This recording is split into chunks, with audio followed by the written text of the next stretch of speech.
against all the evil that hell can conjure, all the wickedness that mankind can produce, we will send unto them only you.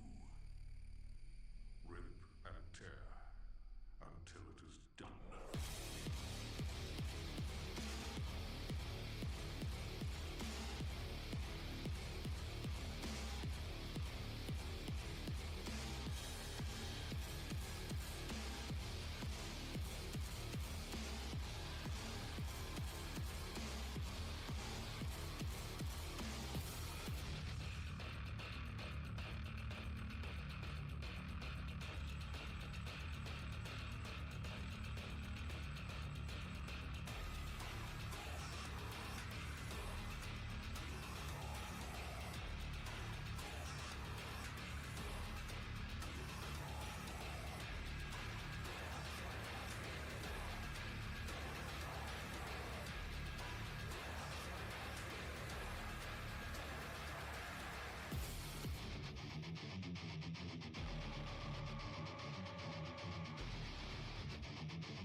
Hey, yo, chat. How's it going? How's it going? Hope you're doing well.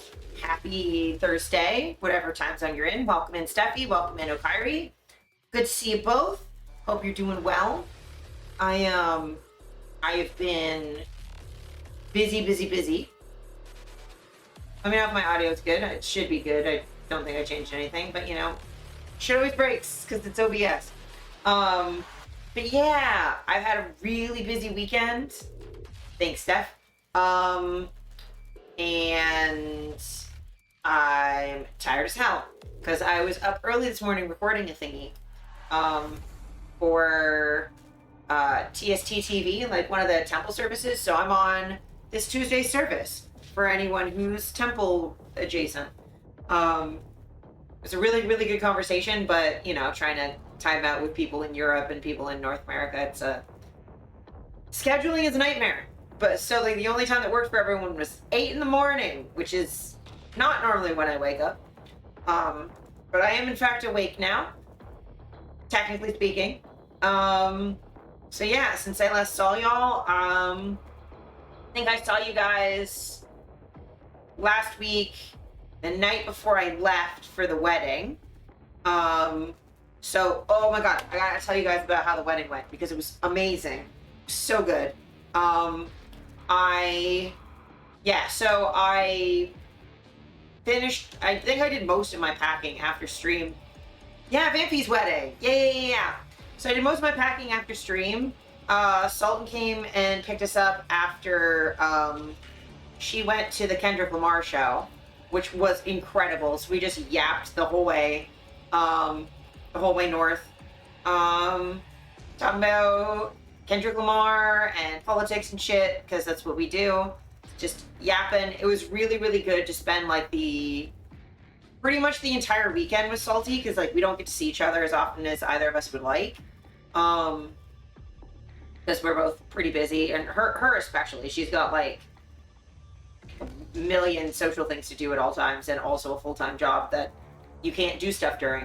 But yeah, we got to spend a lot of time together, which was good. It was also really interesting because like my whole extended family has known I'm poly for a really long time. I've been openly polyamorous back when Mara and I started dating. So like introducing them, because I think this is the first time that anyone other than like my parents and Vampy have like met Salty. Immediately got on like a house on fire, as I assumed would happen. But yeah, they were all just like, oh yeah, new partner, how long have you been dating? And I'm like, more than a decade, don't worry about it, it's confusing. And they're like, all right, you're a confusing person. But like my whole family has been used to my shit for a very long time. But my brother-in-law's family has not had to confront nearly this much ever. Like they were mostly chill about it, but there was definitely a lot of like not really understanding what was going on with me having like Steffi and Salty and me and the way we were all interacting. And it's like, again, none of them were shitty about it. They were just very clearly like, what's happening? What's going on? And like, again, like mostly the like Gen X and boomers were the ones mostly confused, because like people around our age, it's like, okay, they've been on the internet. They're not unfamiliar with it as a concept. But yeah, it was definitely like really, really interesting seeing like the extended family be like, what? But you're kissing them and you're kissing them and what? Huh? What's going? So it was very, very funny. I also really didn't know what to expect doing the service, because it's my first time ever officiating a wedding. Obviously, like, I'm confusion and support, I guess. Yeah. Just very much a like, we don't know what this is, but you're clearly happy and clearly everyone's aware of what's going on, so it's fine. There's no social script for what to do in this situation. So I just kept being like, this is my partner, Steffi, and this is my partner, Salty. And they were just all like,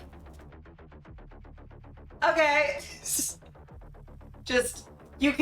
They weren't tilting their heads, but you could feel them being like, maybe if I look at this from a different angle, it'll make more sense.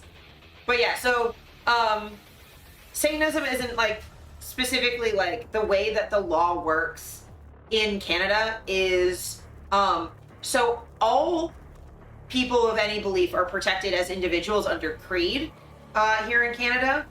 So like, if I worked a regular job and wanted like Halloween or Lupercalia off, can request that as a religious accommodation, and they have to accommodate that as much as they would accommodate any Christian taking Easter off, right?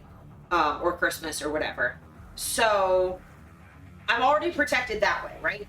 But religious protection is specifically religious institutional protection. So that's like a religious organization's ability to do things like have chaplains, and especially like having access in hospitals, doing weddings, like the legal stuff, having an organization have legal powers is like sort of a separate thing in Canada. So because TST and Temple Satanism is fairly new in Canada, not like super new, but like in the grand scheme of things, 6 years is not a really long time. So we're not legally recognized. There's a whole process. I need to get on that, but I've been, doing things. But now that the wedding's sorted, I think that's going to be my main focus. But because we're not legally recognized, I can't actually do the like legal part of the wedding. Like I can't do the legal document signing or whatever. But Fanfi, my sister, wanted me to do like the religious ceremony. To them, that was the real wedding, was the ceremony in front of everybody. Whereas the legal part was just like documents that are necessary. So they had a legal officiant come out at the start of the rehearsal dinner to just like get that part out of the way, sign everything, and then we went and did like the actual rehearsal, which was really helpful for me, especially doing this for the first time, because I didn't know what the fuck I was doing. Like I'd written the entire service, but like I don't know how to like direct people. It's like I don't know how cues work. I just wrote a thing. I don't know what we're doing. So we had we did like a run through. We left some things out just because the couple wanted to keep some things just like on the day for everyone to hear for the first time. But we ran through anything that would have like interaction where we need to know cues. So it was like a pseudo dress rehearsal. So like we ran through, like I did my intro so that everyone knew what was happening there. They didn't do their vows, they just knew that that's when they would be doing them. So we like went like, okay, this is your cue for that. And like I went through the vows I had written for them as well. And like the rings and stuff. But it was really helpful because then because of the way that everyone was leaving is they had the couple leave last and the wedding party go first. So they needed me to cue that after the kiss or whatever. So, and like I had to get out of the way of the kiss for pictures and stuff. So it was a lot of like talking through the photographer and me and the wedding party and being like, okay, how am I going to cue all this? And like, how are we going to do stuff for like the rings? Also, the wedding photographer loved me because like first time meeting was we're at the rehearsal dinner, like practice run. And my sibling keeps turning towards me. Oh, I appreciate the alert, Dolly. Welcome in. Hope you're doing good. Because Baby kept turning towards me to turn around to go get the ring from their best man. Or their man of honor, I think it was. So from their man of honor. And like, I'm like, you're twisting away. So I'm like, Baby, if you could just turn the other way so you're always facing the audience and the camera, rather than going the other way, and also your dress will turn in a nicer direction. So instead of it, like, it won't pull your train as much. And the photographer was just like, oh my God, no one ever, I'm like, thank you for, like, being aware. A good that suit, goddamn. Thank you, I appreciate it. I'll pop up a picture in a second. But, yeah, I, like, the wedding photographer was, like, super pleased. And like Salty and I were like helping during photos on the day as well. There's definitely like me running around being like, okay, let's open a window in the house while my sister's getting ready and getting her dress on. There was a lot of, I basically was just like at my sister's beck and call the whole day.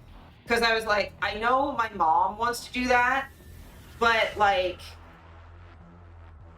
love my mom to bits. She's a little too particular in some ways, where like, because it's my sister's wedding, I'm like, I'm here to help you. So there's a bunch of times where like my sister's just standing there in the heat being like, oh, I'm so hot, and like we're standing in the sun for photos, and I'm so tired, my feet hurt because I've been standing in these shoes all day. I just like dragged a chair over because like no one else did it, and I was like, sit down.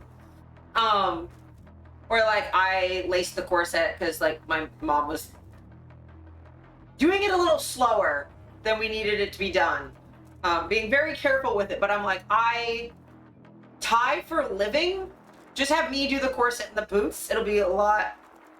Half making it her wedding, a little bit, which is mother of the bride behavior. She wasn't being that bad, honestly. She just like wanted to be helpful. Or said, yeah, my sister's wedding dress was gorgeous.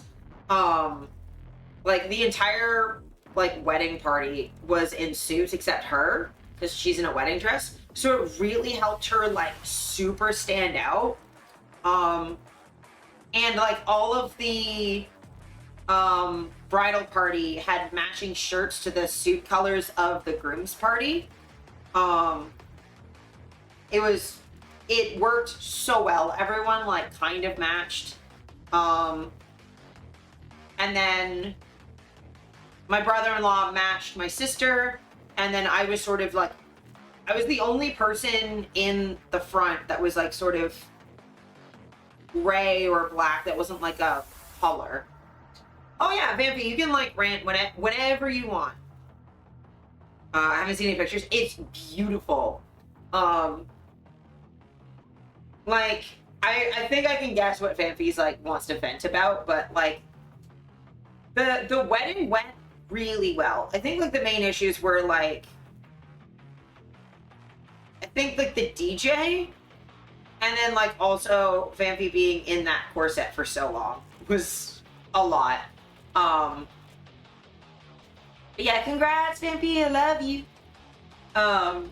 But yeah, she was beautiful. She had like a corset top and like a long, like almost baby blue like skirt with this huge train with like a white tulle and lace like overlay. Had I think the really touching thing was like the like shawl that you had. It was like a little thing over their shoulders.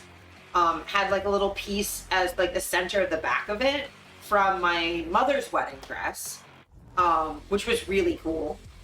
But yeah, it was a gorgeous wedding. There were swords, multiple swords. Yeah, and like the thing is, it was mainly that it was a plastic bone corset, so it was fine standing. It was as soon as dinner happened and there was sitting that it bent the bones, and there's nowhere for them to go except into her. So yeah, it was beautiful dress.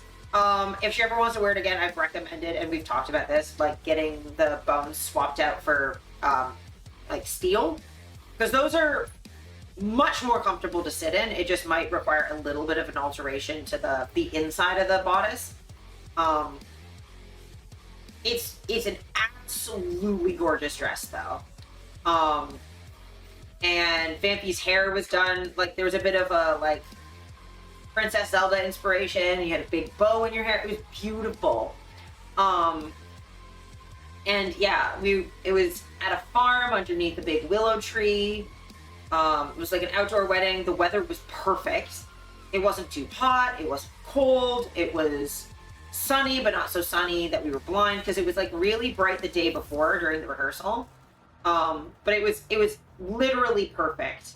And there were cows, which was really cool.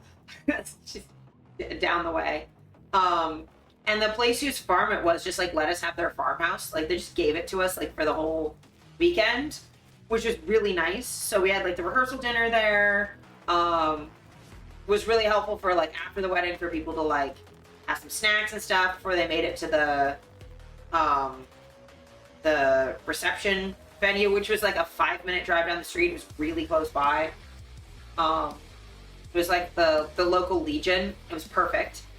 It was like, or the Shriner. It was the Shriner's Hall because my dad's a Shriner. So, yeah, like, food was great. We had a local place, catering, tons of food. The cocktail hour was great because the groom made a bunch of custom cocktails and stuff, and that ended up working out, which was fantastic.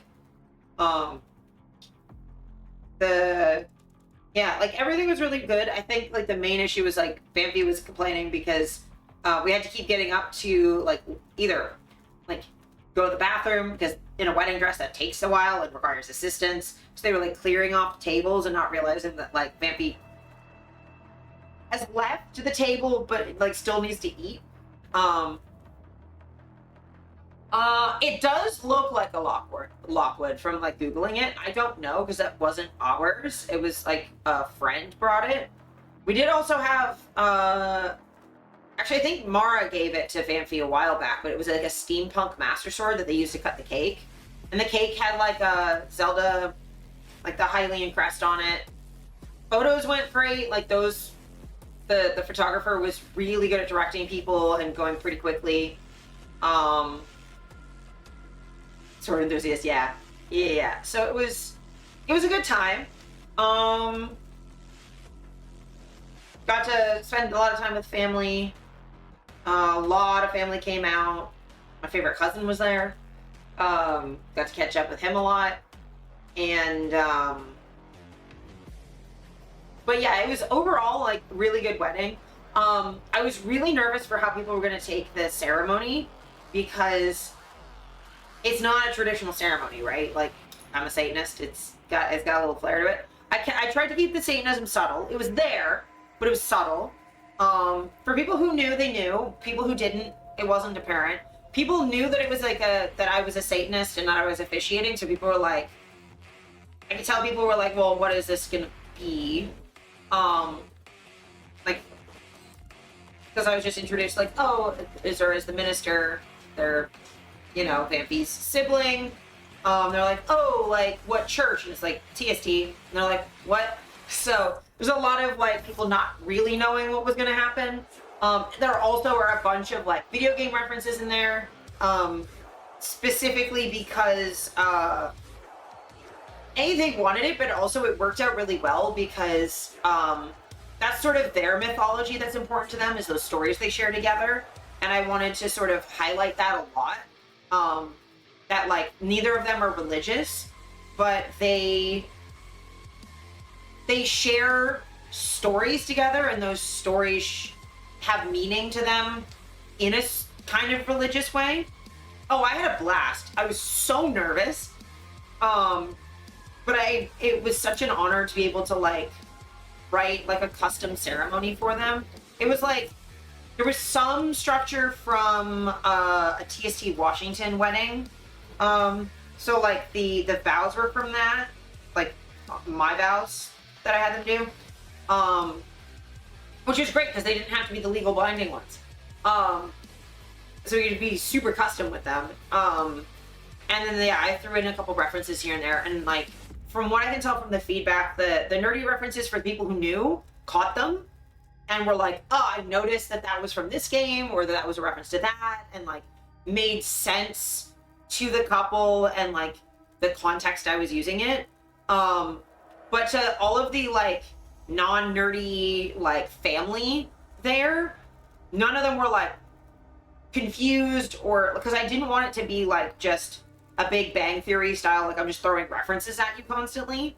I wanted it to be a wedding ceremony with meaning. Just the things that give them meaning are imbued with these like stories that they explore together, right? Which works fairly easily for me as a Satanist because that's sort of what Satan is. I don't believe he's real. It's just this character in a story that brings a lot of meaning to my life. So I sort of approached it that way. It was a fairly short ceremony. I think total like maybe 20-30 minutes, 30 minutes, including like the walkouts, which were, those kind of took a while. It was also really nice because I got to cue my brother-in-law. He like was facing away until Vampy was like at the end of like the row of chairs, so that she could see the first time he saw her in her dress.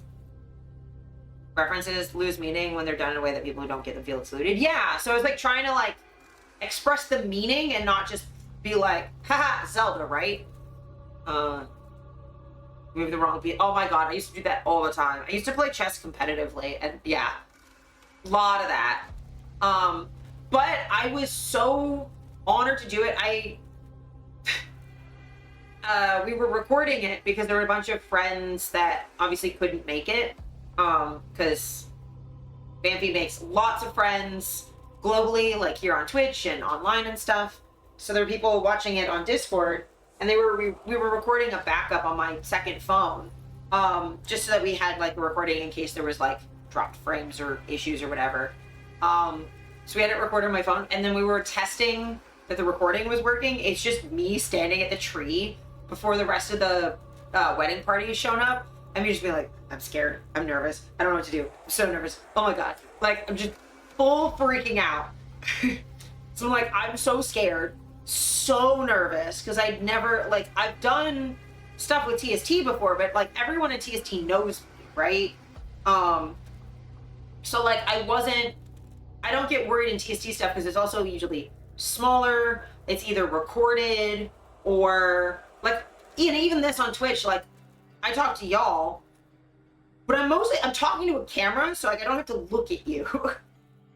And you've opted into being here to see me specifically, right?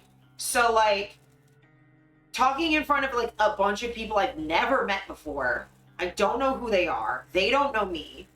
They're here for a wedding. It's not about me. Whereas if it was my own wedding, I'd do whatever the fuck I want and they can just deal with it. It's like, okay, so nervous. And then like during the ceremony, I was fine. Really had to hold back, trying not to cry because Bamfi was gorgeous in her dress. And so I almost cried when I saw her. And then their vows were beautiful. I almost fucking cried again. I was just like, I can't cry because I need to not be sobbing. I need to be able to talk the next half an hour. Like, I need to keep my shit together. So I was like keeping it together. And then at the end, when they walked off and everybody left, I just had the biggest surge of adrenaline because I was holding it back. So I just had this huge adrenaline rush where I was just like shaking and like, okay, done. Everything went well. I'm good. But oh my God, my whole body's freaking out now. The only way I found you was through D-Tune. I don't think I'd have found you otherwise, but I'm glad I found you. Yeah, I'm glad I found you too. But yeah, it was a really, really good time. I was so nervous. But then afterwards, everyone was so nice.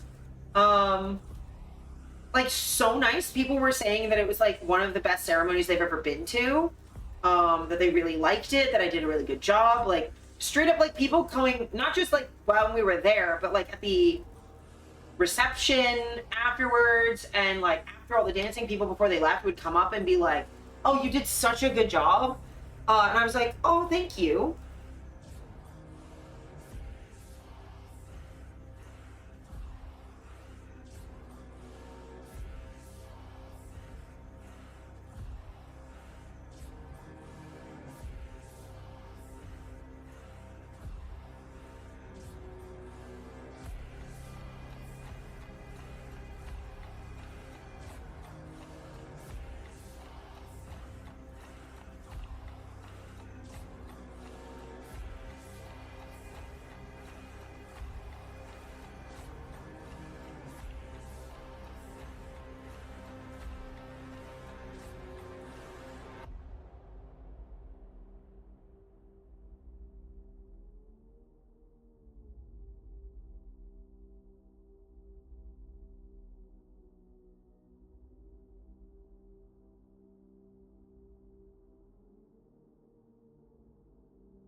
Your super shotgun is nearby.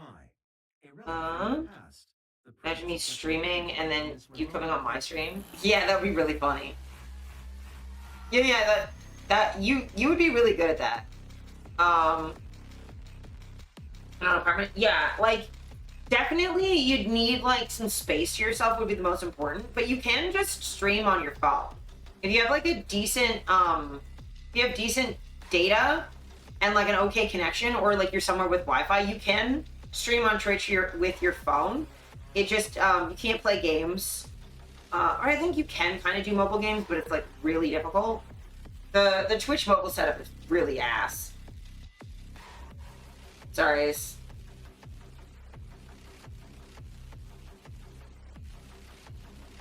Just dealing with some Discord stuff. The host from this morning just being really nice to me, and Vampy like sort of venting a little bit. But yeah, overall it was like a really good wedding. Like obviously, like Vampy is venting to me about stuff that she wishes had been a little easier. Yeah, we'll support you, Dolly. But yeah, it's just there's a lot of like expected stuff that I definitely think was stuff that Vampy I don't think necessarily needed or wanted, but ended up happening.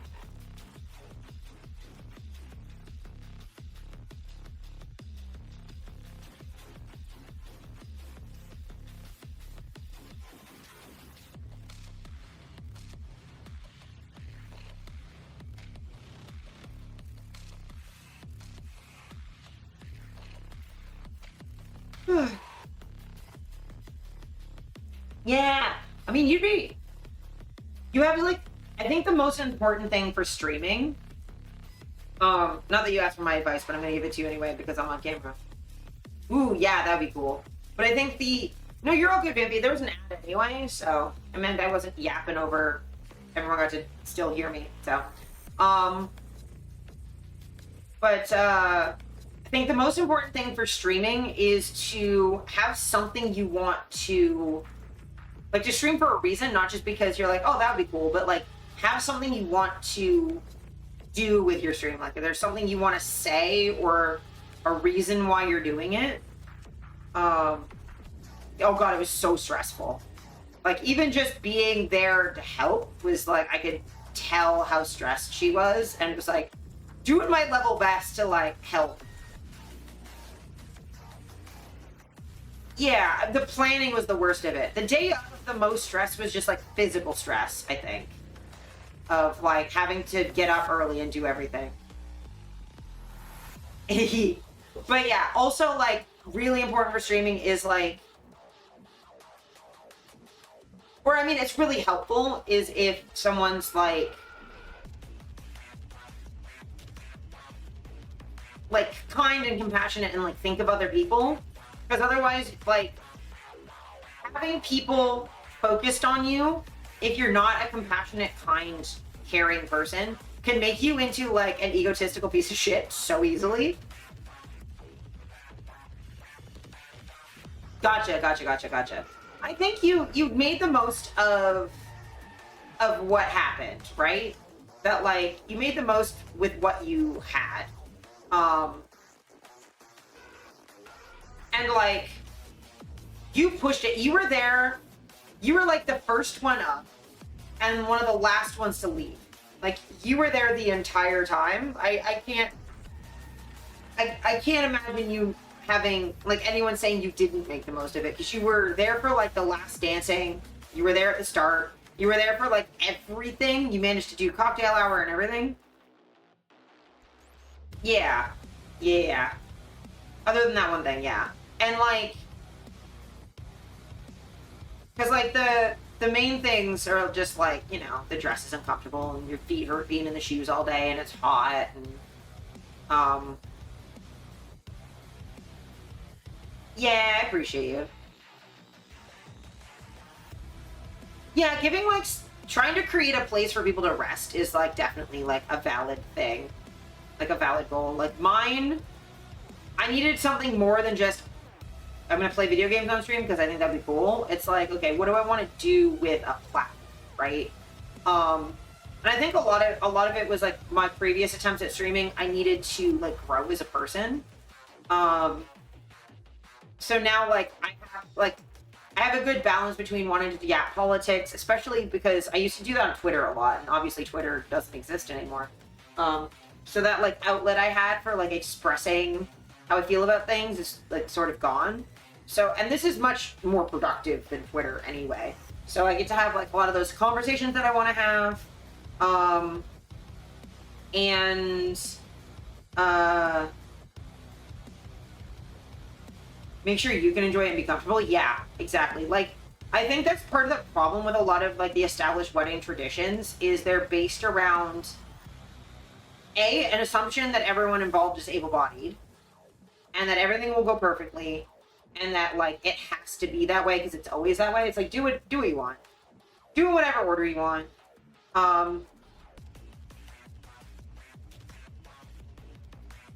But I mean, most people, if they're throwing a wedding, it's like the first big event they've ever thrown. So like, it's never going to go perfect. And just accepting that something is going to happen.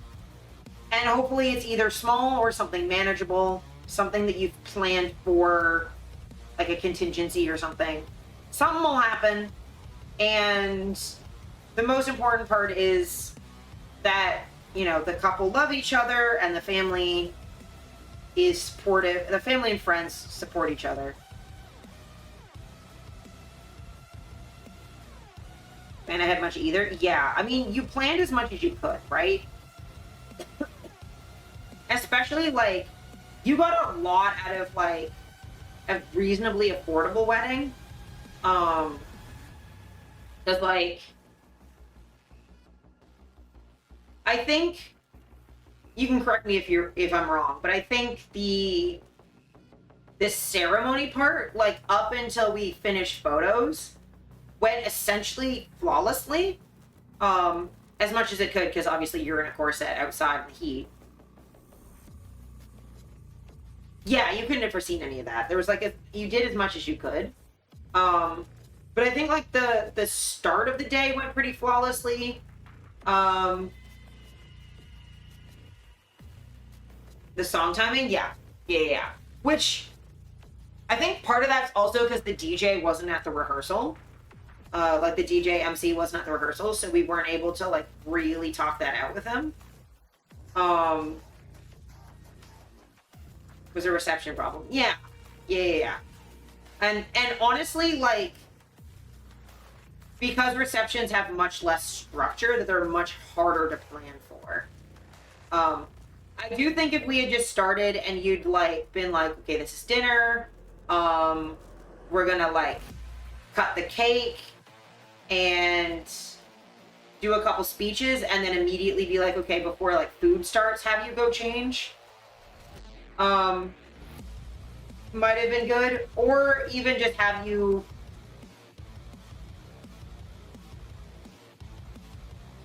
or like do the dances and then the cake cutting and then dinner, and then we can just do speeches while we eat. Like that part was okay. But yeah, I do definitely think that like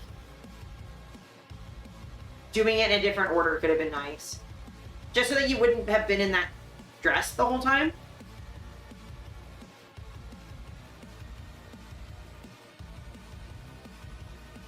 Yeah, I mean, we had our dad walk my sister down the aisle.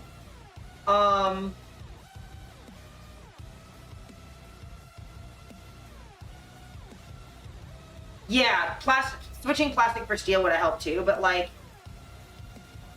that's also like, that would have been a hard thing, having not worn the dress before. Like, it's hard to predict these things.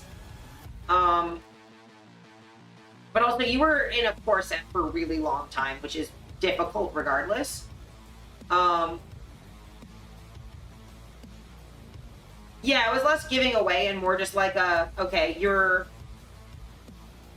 this is our family and you grew up here, but now you're starting your own family.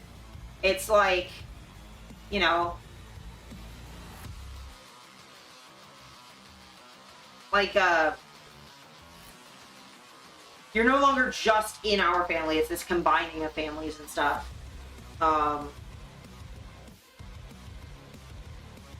And yeah, but I do get what you mean, Dolly, that like, depending on how it's approached, it can be like kind of weird. And I totally wouldn't judge anyone if they were like, I don't want to do that for that reason. Like, totally get that. I think for Vampy and I, it also hits different just because, like, our dad was, like, the most important parent in our lives. Like, my mom was important, but, like, we both had, like, such a, like, strong connection to our dad.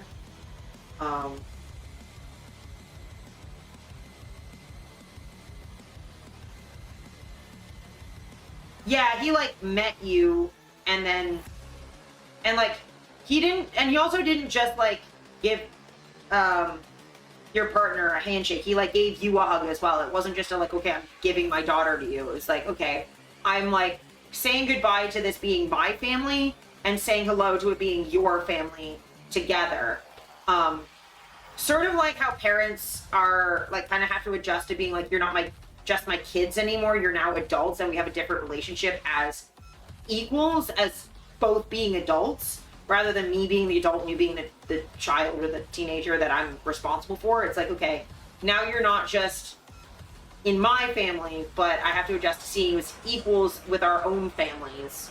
But yeah, at least that's kind of the way that, like, we sort of approach it.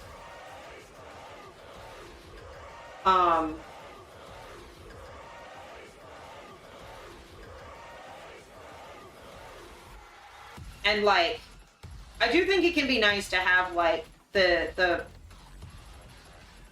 fathers sort of, both fathers, honestly, like, acknowledge to the groom that, like, you know, we've been in this position before of, like, having someone join our family and stuff. Yeah, well, and that's the thing, is, like, the context is different for everybody. Like, certainly, like, if Steph and I had gotten married and it was, like, Steph's dad, like, such a different context depending on the families that you're dealing with. And yeah, Daddy-O, it's really funny. But yeah, it was an extremely good wedding. Of all of the weddings I've been to, it was, I think, one of the most personal. That, like, every moment was so clearly tailored to the couple from, like, start to finish. Like, the whole thing was for them. I think there's other weddings I've been in that have been very personal. There's, like, one that was, like, around the same. But yeah, this is, like, maybe, like, top 2 weddings I've been to. My aunt for my friend. Oh, hell yeah. Hell yeah. So yeah, let me get a picture of my suit for anyone who's not in the Discord and hasn't seen it. Oh,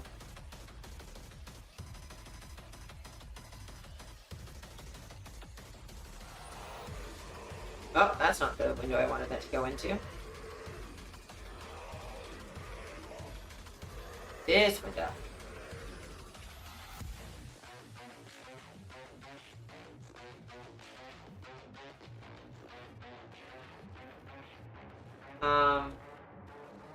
Obviously not trying to dox where the wedding was, but yeah. So for subs and stuff, it is. So I will say, unlike most streamers, my Discord is paywalled, but that's just because I'm trying to make sure it's 18 plus only, as much as I can, and, like, because of my other job, I'm, like, real careful with it. Yeah. But, like, legitimately, like, either, like, even if you get gifted a sub, you can get in there because it's linked to Twitch, or like, if I know you've sent bits to me or whatever, I can send the link. Like, I think the minimum on, like, all of my fan sites is, like, $1. If I've gotten $1 from you, then it's fine. It's just currently paywalled because my other job, and I don't want it, like, it's my spam control, because if I just have it open, then people from my other job will just be a problem. Yeah. Oh, hell yeah. Congrats, Dolly. Congrats. So this is me, selfie. I think this is me, right after. Yeah. I try and have the barrier as low as possible, so I'm not like cutting people off who like as low barrier as I can possibly do. But yeah, that was me on the day of. Did my own makeup, had my hair done. It's still kind of curly from the hairstylist just put some waves in it. But yeah, thank you. I got my TST pin on, and then yeah, just a suit. Vampy picked out which tie I was gonna wear, so I already had this tie. So it kind of matches. Like, we didn't want people wearing blue so that we didn't stand out, or we didn't take away from the couple. Best efficient ever, thank you. But like I had the little touches of blue in like my tie and like in my makeup, and like I had my nails done with a little bit of blue in it just to be like little accents. Yeah. So I have a little bit of blue in the eyeshadow. I tried to keep my makeup like fairly neutral. I didn't want to be like super gothed out. But yeah, I was really, really, really proud of it. I have an efficient to compare it to, so you know it's true. Yeah, the legal efficient was pretty sick, but what are the questions for TST, or is it just the same? So the benefit of TST is we can just do whatever. There are certain questions I believe are legally required, but because I'm not legally recognized, I don't have to fucking worry about that. But I believe I did vows that were based on the 7 tenets, so it was definitely different than the standard. Because I was like, I tried also to like make sure it wasn't expecting like monogamy or anything like that. That like they would be each other's first and most primary relationship. But I tried to make sure it never implied they'd be the sole relationship. And we also didn't do like the sickness and health thing, because they're both like Vampy already has health problems. Like there is no in health. It's just in different varieties of sickness. The lack of goat sacrifice was a little disappointing. I'm sorry. And we had cows. I could have done cows too. We sacrificed bits of the tree, that's for sure. So some of the branches were whacking people in the face. We had to trim some branches. We had a tree sacrifice. So yeah, this is the full fit. I know, what are we even doing here? Was it even really a wedding if I didn't? But yeah, the sword they took pictures with. Oh god, that's way closer than I need that to be. But yeah, that was the full fit. Treesus. Yeah, exactly. So me with a fucking longsword. The suit fits so good. It was so good. I ate too much food. So much cake. Our dad sent us both home with like cake and apple crisp, and I had cheese and cookies. Oh, another thing that was really funny that like Salt was amused by, is all the Warframe references, because I'm pretty sure Pella's out. Because it's in the credits and stuff. Pella works on Warframe. But yeah, we had like Warframe cookies, and there were Warframe references in the ceremony and stuff. So like, Salt was just like excitedly messaging Pella and being like, "Hey." And the whole wedding party was, well, especially the bridal party that all played Warframe together. We're like, oh my god. So that was really cute. So yeah, that was really fun. Yeah, people were really, really, really, really nice about the ceremony, and people were saying I did a really good job. I think the nicest compliment that I got was like sort of secondhand, where people went up to the wedding planner and we're like, oh, like, where'd you get the efficient from? They were really good. And like the wedding planner would be like, oh, that's Vampy's sibling. This is their first time doing it. And they were like, no, they had to have done this before. I'm like, no, genuinely, never. Not a public speaker. Though, You wouldn't believe it, yeah. I will say, so you know how I was like trying to trick myself into thinking I was Twitch streaming by opening chat on my phone? Unfortunately, because I had to record on my other phone and I had to hold a mic and read all my, I didn't have enough hands, so I didn't do that. But I will say that like, streaming definitely helps. Like I'm much more comfortable speaking in front of people now that I do this. And like the IRL streams especially, because like I've had to be like a fucking weirdo with a giant camera in public. That really helps. You would be astonished at how like not good at speaking in front of people I normally am. But this made like a huge difference. I was much more able to like do the things I needed to do. I also just sort of stared at the couple the whole time. Like I was kind of aware of where the camera was, but I like was just like, okay, I'm gonna focus on them and ignore that there's a crowd here, and that like also really helped. Just like, okay, I'm just talking to my sister, and my brother-in-law. So that helped. So I will say, hey, if you ever want to get over nerves public speaking, walk around in public with a fucking camera, and you'll get over it real fast. But yeah, then the day after I think was, saw the couple briefly, but we mostly just rested the whole day because we were so tired. And then like had to like clean up stuff. And then we also like had brunch with some extended family before they left, which was really cool. Then Monday, when everyone was more rested and awake, we did like a hike and stuff that was really nice at like one of our favorite hiking trails, out in middle of fucking nowhere, which was like a good like belated Father's Day thing, because like Dad really didn't get a Father's Day on Father's Day because everyone was tired and the whole weekend was focused on like wedding stuff, but we like tried to make Monday like a little bit more focused on him and like try to spend time with him and like not push him too much because he's definitely tired, but yeah, tried to do my best for that. And then yeah, Tuesday went swimming in my parents' pool, we went for dinner, and then Wednesday was like coming home, and oh my god, had a fucking nightmare with that. So yesterday Dad had work, and then when he was done work, he drove us to the nearest GO station, which is what he normally does. But the trains don't run into the city after a certain point on weekdays. They come in the morning and go out in the evening, and then it's just buses in the middle. So there was no trains, so we had to take a bus.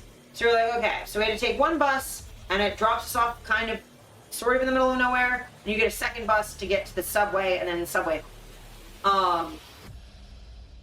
The problem is, so first bus, no problem, totally fine, got off wherever, sat there for 40 minutes waiting for the next bus, totally planned out, totally fine. Problem is, GO in their infinite wisdom decided to have two different buses scheduled for the exact same bus stop that are going in opposite directions, but it's on the same side of the street, but the buses go to that stop and then diverge, and one goes one way and one goes into the city, and they're 60 seconds apart, and it was not great because the first bus that showed up, which we thought was our bus, was the bus going the wrong way, and it was labeled as not in service, so we couldn't see what number it was. But we didn't know there was another bus, so we just went, oh, well, it says not in service, but the bus driver's driving, there's people on it, okay, whatever. And we didn't notice until we were, like, really in the middle of fucking nowhere. And then we got off, and we were like, okay, the next bus isn't coming for, like, an hour.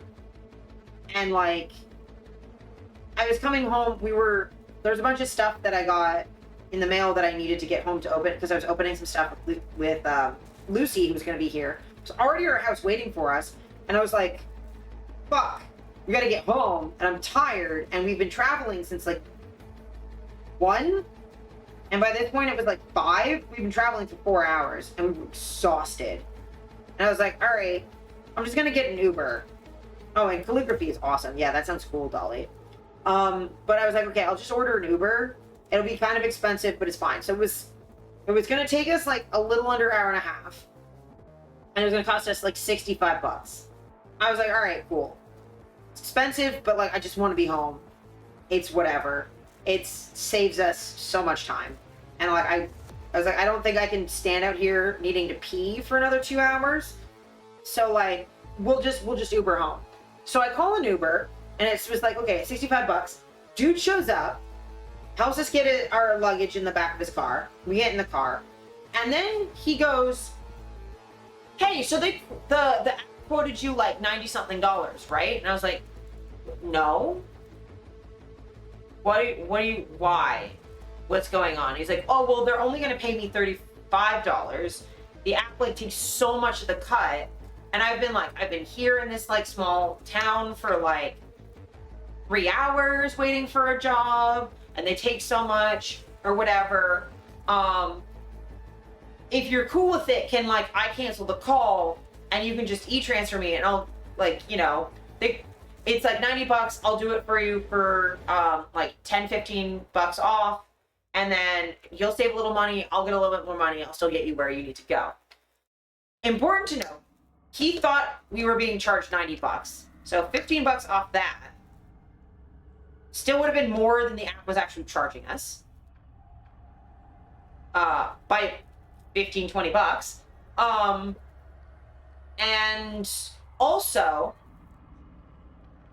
if you're not using an actual cab or rideshare service, that is an illegal cab. That is essentially hitchhiking, and there's against the law here. So he wanted us to break the law to give him an extra however much money. And I was like, no, the app quoted me $65. And he was like, oh, I can still like do like $10-15 off that, because he'd still make $50. The thing is, he would have made $50 with that. A 20% tip still would have gotten him $50, which was like the middle option. So like he screwed himself out of a tip, because I absolutely didn't fucking tip him because of that. And I'm gonna report him to Uber. I just haven't yet because I was exhausted last night. Yeah, so, and there's also nothing protecting us from that being a scam. That he could take our cash or an e-transfer, which I don't have cash on me, and I don't want to e-transfer some dude I don't fucking know, give him my bank information. I don't want you to have my email, dude. No. And also, the app erases my address after you're not there. I don't want you knowing where I live after we're done. Like, it's saved in your Google Maps. No, thank you. Nothing stops this from being a scam, from him taking our money and then just going, haha, whatever, and just ditching us at the side of the road. Like, no, I'm not paying you $50 to potentially scam me and me having no legal protection. And I was just sitting there being like, I'm in your car. I really don't feel comfortable with being in a stranger's car with it not being on the app. There's like safety stuff in the app as well. I'm just like, no. So he did drive us home through the app, and he's like, yeah, sure, fine. But it was so profoundly uncomfortable to be asked that.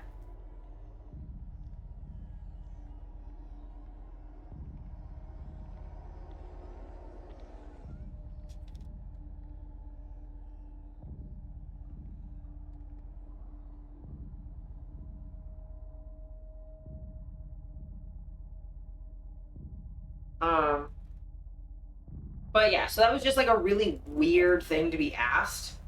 While I'm like trying to go home. And like, I wonder if he just saw like my suit bag and thought like, oh, you have money and you're an easy mark. And I'm like, no, my parents bought me a suit. It's at a wedding, my dude. I have no money and I have a thing full of food, but like, nah, man. Like the shoes I wear to the wedding are secondhand and they cost me $20. Like, I don't know what to tell you, my dude. But yeah, so like that was wild. And I guess the last thing, and wait the 10 seconds for the ad to finish. Walk or take a bus, but sometimes getting in cars even if they're supposed to drive you to your destination, that's still a stranger. Yeah. Well, and like, because I was in the middle of fucking nowhere, like, and the bus screwed us over, I can't. If it took me an hour and a half in a car, there's no way I was walking that distance with luggage. I still would be walking right now. So they're giving me games instead of gambling. Good. It's also funny that they have gambling ads when you can't do gambling content on Twitch. It's weird. But the good thing I wanted to tell you is the mail that Lucy and I got. It arrived while I was away, so I had my neighbors hold on to it for me. And then like so steel. True. Then we can use my legs in Vampy's wedding dress, because then there'd be steel bones. But so we bought a thing together because it was on sale for Pride. So got it from my neighbors last night. We opened it together, practiced assembly and operation of said thing.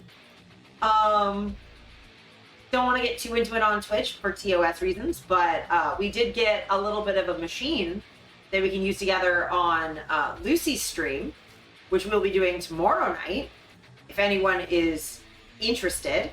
But it is a plug into the wall machine. And not only that, it's double-ended, so we can both use it at the same time. What machine? Oh, we got a special fancy machine. So it's a fantastic machine. Oh yeah, and it's gonna be on Lucy's stream tomorrow night, probably around 8 p.m. roughly. Between like 7:30 and 8, depending on like when I get home and we get set up. Because I have some work stuff that I have to do before that, so it'll probably be 8. Or Lord knows we might run late, but we're gonna try and set up everything before I leave for a work thing, because I have a call tomorrow. But after that, we will be setting up and we'll be streaming on Lucy's channel. Found such an interesting machine. Oh, the things you can order on the internet. And this one's tip controlled as well. So we got crowd control, but different crowd than this one. That's fun, y'all. Yeah. We're gonna have a blast. We haven't used it yet. We just figured out how it works and made sure it was working. Tip control. Yeah, so on the other site, their equivalent of bits, if you send that, then it'll make the machine go at different speeds. Gotta figure that out too. But yeah. So instead of Korok-ing me, you can do something else. Yeah, we're really, really, really excited. So we're planning to do that at least once a month together. I almost pissed my pants. Thanks, Dolly. Jesus. I mean, I spoke it into existence. Jesus Christ. One for the road? Yes. But yeah, it was. I brought it up. Yes, it's my fault. But yeah, I'm excited for that. I haven't done streaming like that in a while. But yeah, we'll be doing that at least once a month.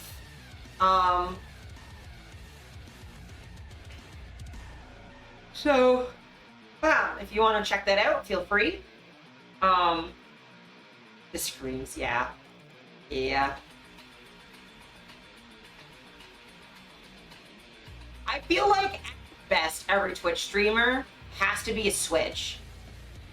Because we let y'all bully us so badly. There has to be a little bit of a sub in you. Like, I know you're the subs, like you guys sub, but we sub. We're the biggest subs.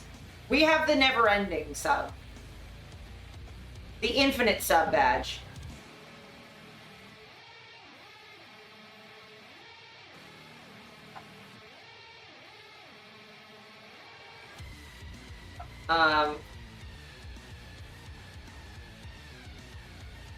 But yeah. So there's one thing I want to watch with y'all. And then I gotta go to the bathroom, and then we'll do some news and then Oblivion. Because a lot of news happened.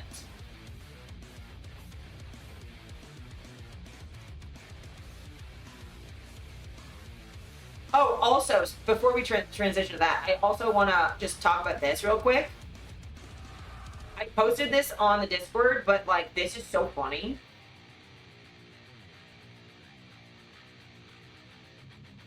Okay, I cannot hold my silence on this any longer. Souls games are filled with smoking 10 out of 10 baddies, but a good number of you motherfuckers will only zerk off to the most off-model, non-canon bullshit you can find. Canon America is lean, quite possibly shredded, with a small chest, and she's hot as fuck. But you so-called gooners have to depict her with J-cups before you can get your rocks off. You do not want America, you want a generic blonde giantess bimbo. You are over here gooning to the shadows on the cave wall. Find enlightenment. Recluse is stacked, and half the horny heart of her still gives her bigger tits. I could rant about fan art of basically any FromSoft woman here, but I will omit for brevity. No more unethical gooning. Take these babes how nature, Michael Zaki, intended, or not at all. And you have to be gay and goon for all the men now too, and not just the femboys. Real gooners will understand. This human being speaks the truth. Monster fuckers know where it's at.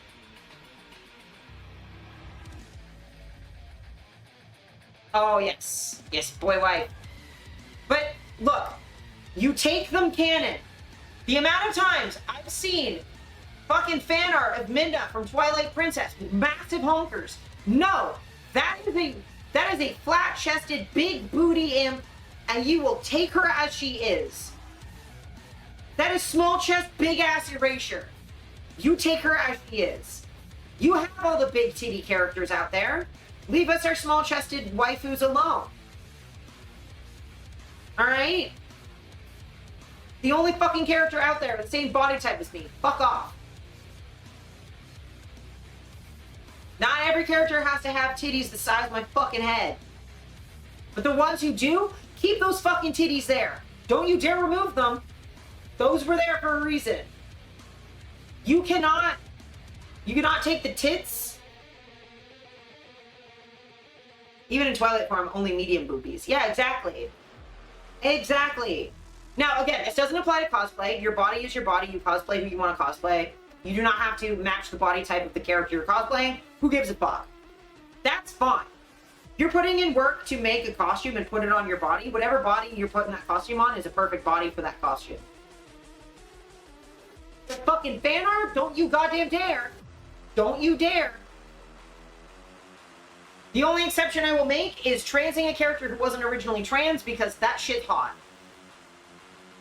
That's fine. That's allowed because we don't have enough trans characters. Or, like, making a character not white who was originally white, that's fine. As long as you're doing it in a not problematic, shitty-ass way, that's fine. That's cool.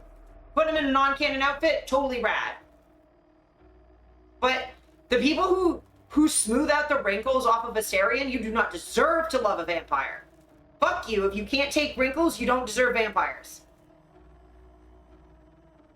Go back to Twilight, where you goddamn belong, okay? Go back to Twilight, and leave the real vampires to the rest of us. Came to vibe, I commented for the base horny takes. Thank you. Welcome, Dejan. Welcome in, welcome in. But if you smooth the wrinkles off of a hot vampire, you do not deserve the love that comes from an immortal being. If you want to love an immortal being, you have to accept that there's going to be evidence that they've aged literally ever. Please, do not take tiny characters, make them tall. Do not take tall characters, make them short. You're a person of color, you can still cosplay a white skin character. Fuck what the internet says. Yes. You can cosplay, and like, also, I've cosplayed, like, I mean, I cosplay Asian characters all the fucking time. Just don't change your race. It's not that complicated. I've cosplayed, darker skin characters as well. I just don't darken my skin, because that's fucking weird. I cosplayed as Saitama. Fuck yeah. Hell yeah. The character speaks to you, cosplay as them. Fucking, I believe Nick Fury in the comics is white. Not as canon black now. Samuel L. Jackson has made Nick Fury black, and black he shall remain. But like, yeah, whatever. Most of the characters, I cosplay fucking Yuri from Doki Doki Literature Club. Even when I had boobs, my boobs weren't that big, and now I don't have boobs, and I still cosplay her. I don't give a fuck. I'm wearing a costume. I'm not literally Yuri. I also don't have purple hair. Lapis lazuli, I'm not blue. Exactly. My vampire aging is showing, yes. And the thing is, wrinkles just mean that you lived a life. Like, Silver Fox Gray Streak in his hair? Yeah. Not Samuel L. Jackson now. Nick Fury has a purple lightsaber and an eye patch. But like, fucking cosplay who you want, man. But when you're doing fan art, don't be weird about it. And also, if you don't like Lady Dimitrescu in her dragon form, her mold dragon form, not a real monster fucker. Fuck off. Just a tall lady is not monster fucking. I don't care how long her claw hand is, not monster fucking.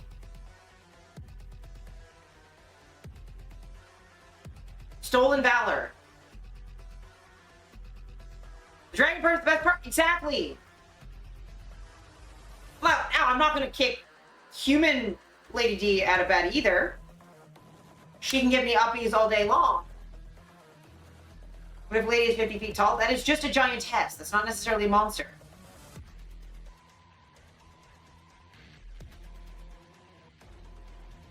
Like, a giantess is a monster the same way that, like, Asterion is a monster in that it's a human with, like, a thing. Exactly, Dejan. Exactly.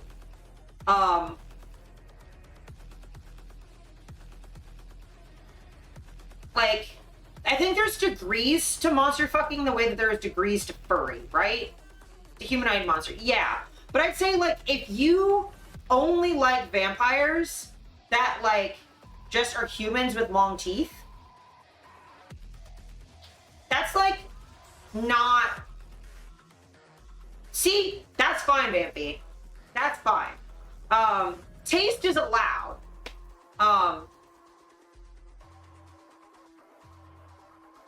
But yeah, like, if you just like a human being with, like fangs, like, all the power to you. But that's like calling someone a furry because they think someone in a cat ear headband is cute. So, well, yeah, that barely counts. Like, I'm giving you this one for free, guys, by the way.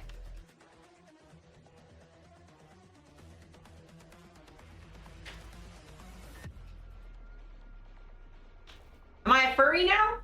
Is that all it takes? Is this furry art now? Is that all it took? Is that? It's a spectrum. Spectrum. This is entry level. Entry level furrydom. Just like vampires and tall women, that's entry level. If it's still got the normal expected amount of limbs and kind of looks like a person, Catboy made. I mean, I got maid dresses. I don't know what to tell you. I mean, once we hit the cosplay goal, maybe I'll do a maid dress one. Normie furry, yeah. Fucking kids can do this, and it's not a big deal. Like, this is barely furry, right? Especially because I have normal human ears still. Hello, Jordan. Yes. Hi, Shelf. Welcome in. But if you get to, like, semi-monstrous, like, you're into, like, weird, creepy Nosferatu, or you're into, like, you know, he's got, like, wings, or he's kind of ugly. Like, if you're looking at Nosferatu from the most recent movie where he's, like, fucking weird, corpsey looking, now we're talking, right? If you're into, like, a werewolf that's, like, not just a human with hair, but, like, starting to become more animalistic, slime, demons, and again, demons, they have to, like, if it's just a human with horns, entry level. Do they have, like, goat legs? Now we're fucking talking. Now we're into monster fuckery. Are they like a weird imp thing? We're getting there, right? Slime, weird texture, but shaped like a person. We're getting there, right? Then that's the same as like for furry, that would be like, okay, if I had like a mask on, or like a tail or paws, like when I've got like the full outfit on and like a collar and I'm like doing actual pet play. Like I'm still human shaped, but I'm doing pet play. Or like for art, you only got the one set of ears now. You no longer have the human ears, you just have the cat ears, and you're starting to have some animalistic features. Like, it's not just ears on my head. Now we're going into fantasy realm that is not necessarily doable, or like we're fully role playing now. We're out of the realm of I can just do this in 5 seconds for a Halloween costume. This takes effort, right? Then the next step after that, yeah, love me some spin. But yeah, so like next step after that, ooh, little spinning hoodie guy. This is the content I come for, yeah. Wedding, cosplay, monster fucking, exactly. So like, you know, you gotta have effort in it. So the next step from there is like, you're fully in furry territory, right? Or you're fully in monster fuck territory. Like, this is clearly not a person, but it's like understandable to most people where you're going with this. So like, Dragon Lady Dimitrescu, it's like, or like the dragon from Shrek. It's like, that's a monster. That's clearly not a person, but like people can go like, I get it though. Or like any dragon. Or like a fully transformed werewolf. It's like, all right, that's not resembling a person anymore. But I get, most people will get it, right? It's like, or like it's fursuit, right? People get it. But like fursuit of like an animal that people would recognize at the zoo if they were like 4 years old. It's like, okay, people get it. This is clearly solidly furry or monster fucking, but it's graspable. It's explainable. If you go like, hey, Spirit the horse has really human eyebrows and it's kind of hot, people will know what you mean. They'll be like, all right, get it. Got it, cool. Or like, again, like,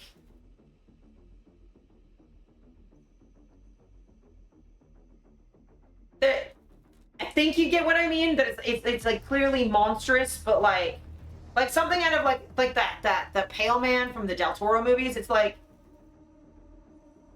it's humanoid-ish, but you can get it. Or like, I'd even put like the Predator from Alien vs. Predator, or even like the Xenomorph, where it's like, this is like high-level monster fuckery, but like it's understandable by non-monster fuckers that like, they don't agree, but they can grasp it. Medusa? Yeah, like, that's understandable. Hot lady, she just has snake hair. Cool, got it. Just be blind. I can be blind. I can still feel how hot she is. That's all that matters. Then there's advanced monster fuckery and furry. So, advanced furry, for me, would be like, it's a fursuit, or like a full art of like a non-standard creature. So like, no longer we're dealing with like furries, we're into like scalies, but like not even that. Like, you're talking like worms, or like a centipede, or like when furry then starts to become monster fuckery, where your furry outfit is like Cthulhu, and people are like, what? And then for advanced monster fuckery, that's when you get into the, like, again, like Cthulhu, or like Amygdala from Bloodborne. Like, it now has, like, Mind Flayer, but even, like, beyond Mind Flayer, where it's not humanoid at all. It's difficult to understand how you would even fuck it. Like, what is happening?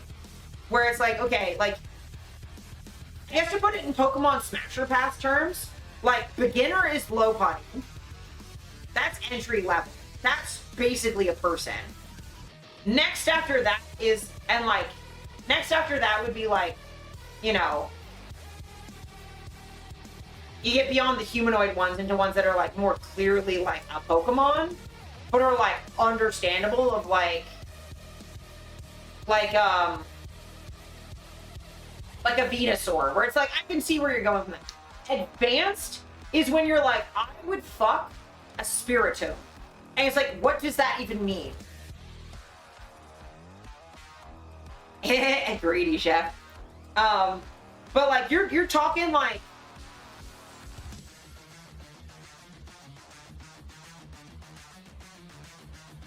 this whole conversation, yeah. Like I would fuck a Spiritomb. Fair, so Steffi, very fair. But like my Pokemon Smasher Pack, I still have the file somewhere. But like I said Smash just fucking concepts.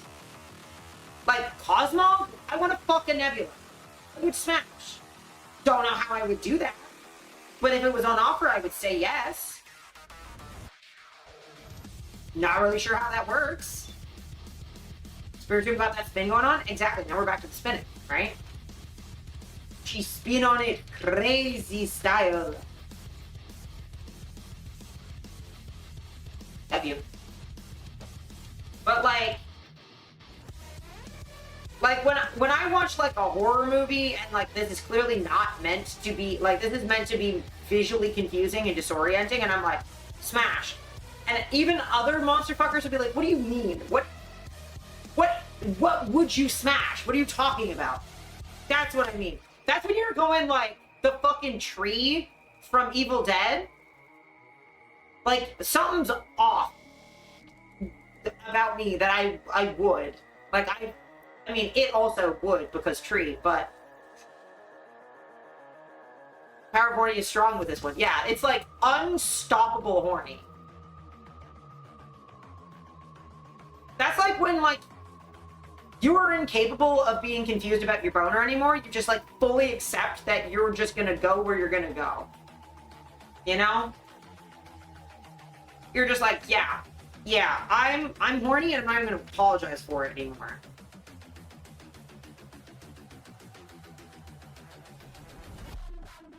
You know what I mean? Anyway, on that lovely note, I know the bathroom. I promise you, it's for completely normal reasons. I just have to pee because I had a lot of water, whole liter of water for the recording I did this morning. The laser from Kamehameha doesn't come in my hands anymore. Exactly. So I'm going to put you on a longer break to get rid of ads for a little bit longer. Then we'll come back. I have a trailer I want to watch. And then we'll do some news and then Oblivion. Yeah, exactly. I gotta go clean. But yes, I will see y'all in like a couple minutes.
Okay, I am back. Should I add the monster fucker tag to my stream? Is that a tag that I need?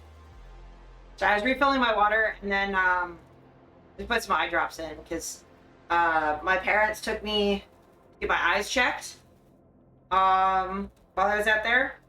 And for one, I have a massive eye infection because I was at a farm for 2.5 days. And apparently also I sleep with my eyes open. So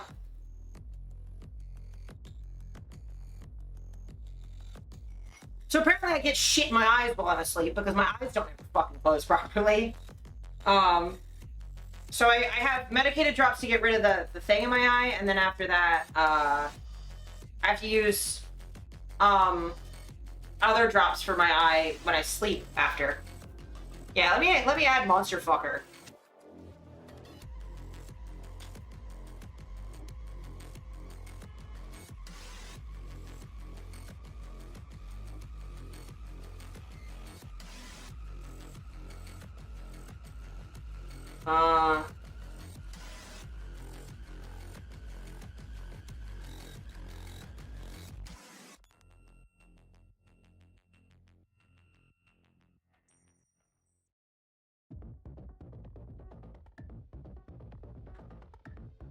There we go.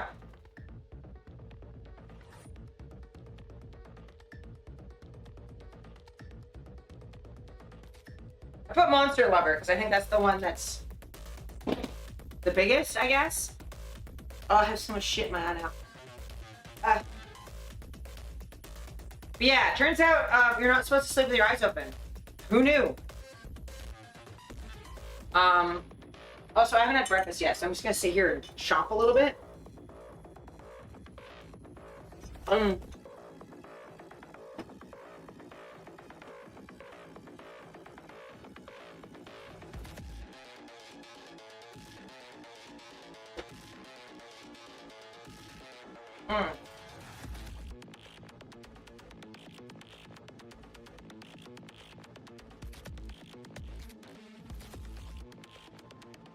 I haven't had cookie dough in almost a week. It was just so good.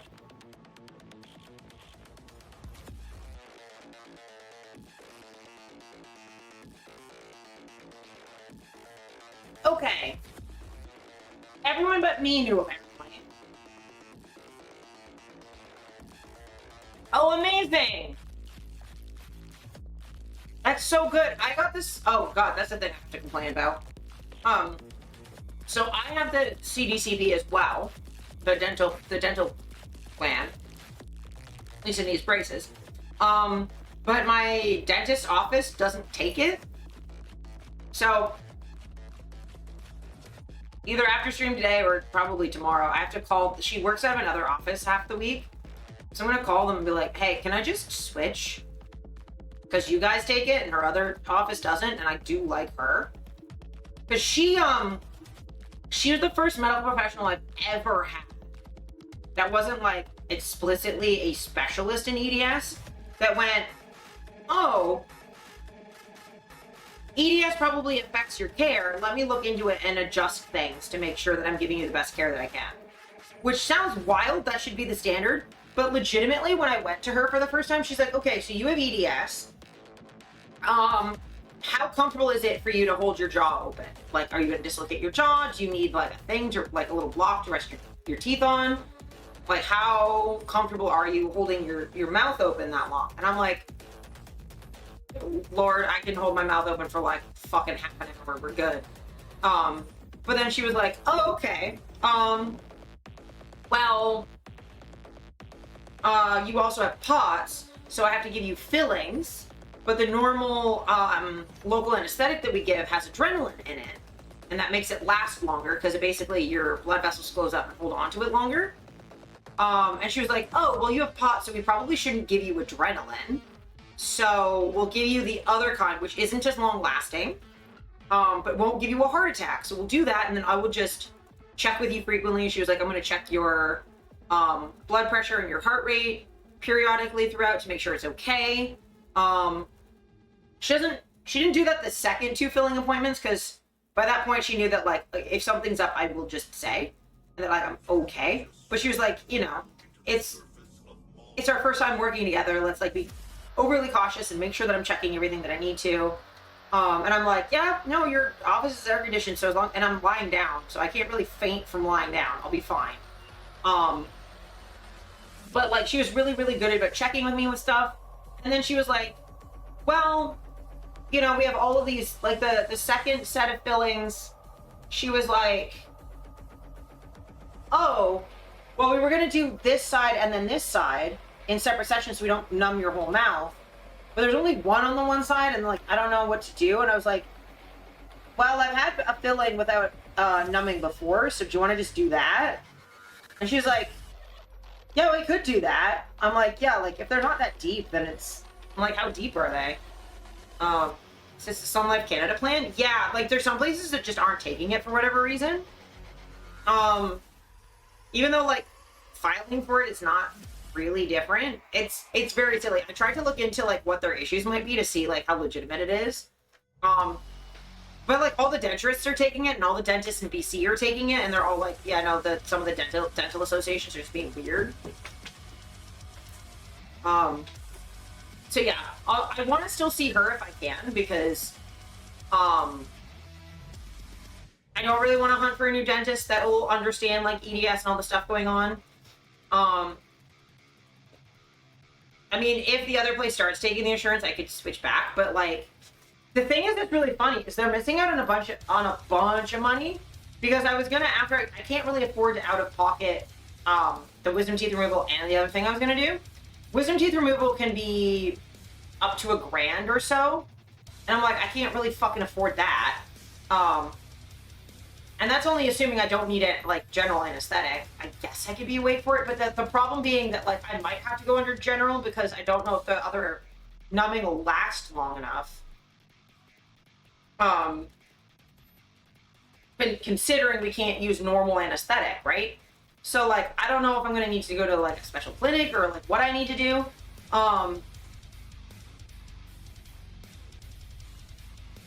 Probably, yeah, maybe. But, like, the reason they weren't taking it was because, like, oh, well, people don't know that it's not universal health care, that it's, like, health insurance. They have to pay, like, co-pays for, like, balance billing and stuff. And I'm like, you could just explain that to them, though. Like, it's not that, like, it's getting the Sun Life insurance card in the mail. It made me realize it's not OHIP because it's not OHIP. Like, I'm aware that that's not how that works. You can explain to people before you do a procedure what the bill is going to be and why, and break it down for them. And this only applies to people who don't have other insurance. So it's not like, it's only people who already don't have care that are going to be, and then they were like, oh, well, it's not clear about how it's going to interact with other like provincial coverage. And I'm like, okay, fine, but is that a reason to deny healthcare to thousands and thousands and thousands of people because a handful of them might be confused? Like, that seems a little unfair to me. And like some were saying that it's like complicated to bill, and I'm like, it's, from looking at people who are currently taking it, it's not that much more complicated than, yeah, I got a huge booklet and stuff. It explains it pretty well. But, like, it's not that much more complicated than just booking or billing regular insurance. It's certainly less complicated than, like, OHIP billing normally is. For someone who's had to go through, like, I have medical professionals in my family. I know how that goes. That's way more complicated. And it also sets the prices. Whereas, like, the dental care stuff is already set by the province what the prices are.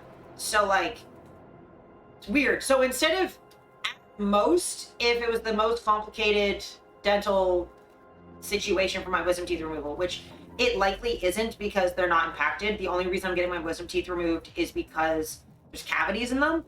Theoretically, I could just get a shit ton of fillings. Because they fit fine. The main issue is that they're getting cavities because I have acid reflux. I could just get, like, they don't hurt. They fit fine. I could just get fillings in them instead. Like, I'm not necessarily against that. Percentages and copay. Anyone who uses a pharmacy already deals with that. Worse. Yeah, like, the only the only people who are not going to necessarily immediately understand that is someone like me who only has OHIP and has no insurance coverage and pays everything by cash. I pay everything up front in cash. So when I go get medication from the pharmacy, I pay in cash. I should probably get Trillium, but like I just pay for my medication with my credit card. When I get any care of any kind ever, if it's not covered by OHIP, I pay for it immediately, directly myself. Those sorts of people are the people who need this the most, though. Who are the most affected by delays, because I'm already delaying getting my wisdom teeth removed because of this. Because I have to figure out where to go. And like, yeah, so like, there's no real reason. Oh, that's good. But yeah, I'm gonna just probably call the other office and be like, hey, can I just keep seeing her as per usual? Just at this other place? Because I kind of don't want to keep going to a place that doesn't take my insurance. And the thing is, the reason I was going to this first clinic in the first place is because initially, like I did want a dentist, but I was initially looking for somewhere that will give me vampire fangs as permanent implants. The issue is I need to do Invisalign first because of the way that my teeth are. Because my canines touch, so I don't have space, so they're gonna move my teeth a little bit so I have space. And that's $6,000. So this dental office is losing $6,000 because they don't want to take my insurance. Because the $6,000 I'd be paying out of pocket. And the thing is, they still get paid for the wisdom teeth stuff. It's just the fact that like I'm not paying for a cleaning out of pocket. Why the fuck would I do that? That shit's expensive. Like I did it one time because I needed to, because I hadn't been to the dentist in like 5 years because of COVID. I'm not doing that again. Like I can't afford that, and my parents can't afford to pay me back for it as often as I would need. Like, no thank you. So yeah, I'm a little mad about that.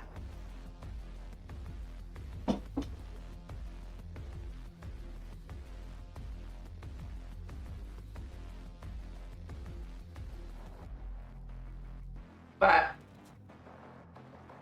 it's fine, I guess.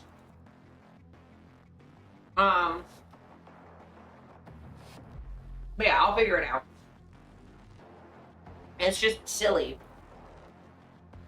There's no reason not to take it, the insurance. There's none. I've looked it up. I even have medical professionals in my family that have had to deal with like public care being shitty to the doctors. I can find no actual legitimate reason why that you would not take this plan. It's extremely good. It covers a lot of things.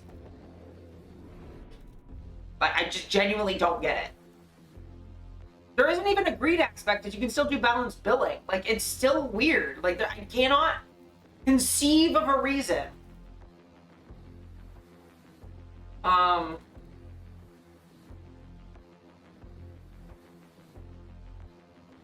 So, yeah, that's kind of annoying. Oh, also, let's see if I can pause the music real quick. Because there's a trailer I want to watch.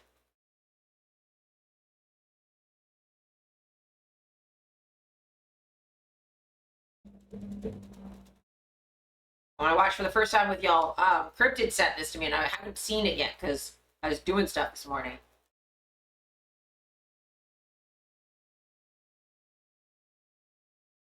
Yeah. Yeah, I have a bunch of fillings. I had to get one replaced, and then a bunch of new ones because of reflux. Yeah, let's watch. There's a new Silent Hill trailer. I'm very excited. Oh, it's so loud. Why are you so loud? Go.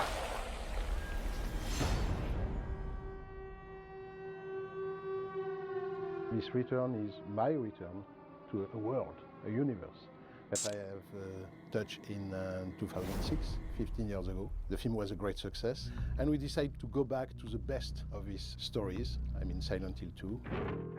The film is the story of a young guy coming back to Silent Hill where he has known a great love, and what he's going to find is a pure nightmare.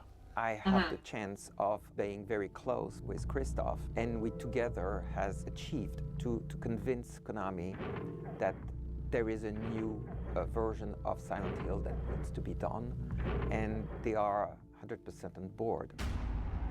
In the first Silent Hill, we were exploring a world, the world of this small town, completely closed into the mist. Okay, just to pause Andy for a second. I liked the first Silent Hill movie, but I wasn't familiar with the games at the time. I will say doing Silent Hill 2 as the movie makes the most sense because it's the standalone, which is why they did the remake of 2 first. From what I know, a lot of people didn't like the first Silent Hill movie because it didn't really follow the source material that well.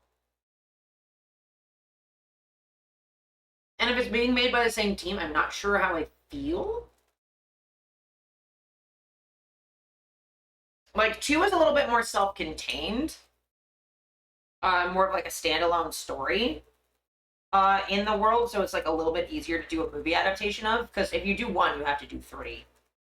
I also don't super remember the first movie super well.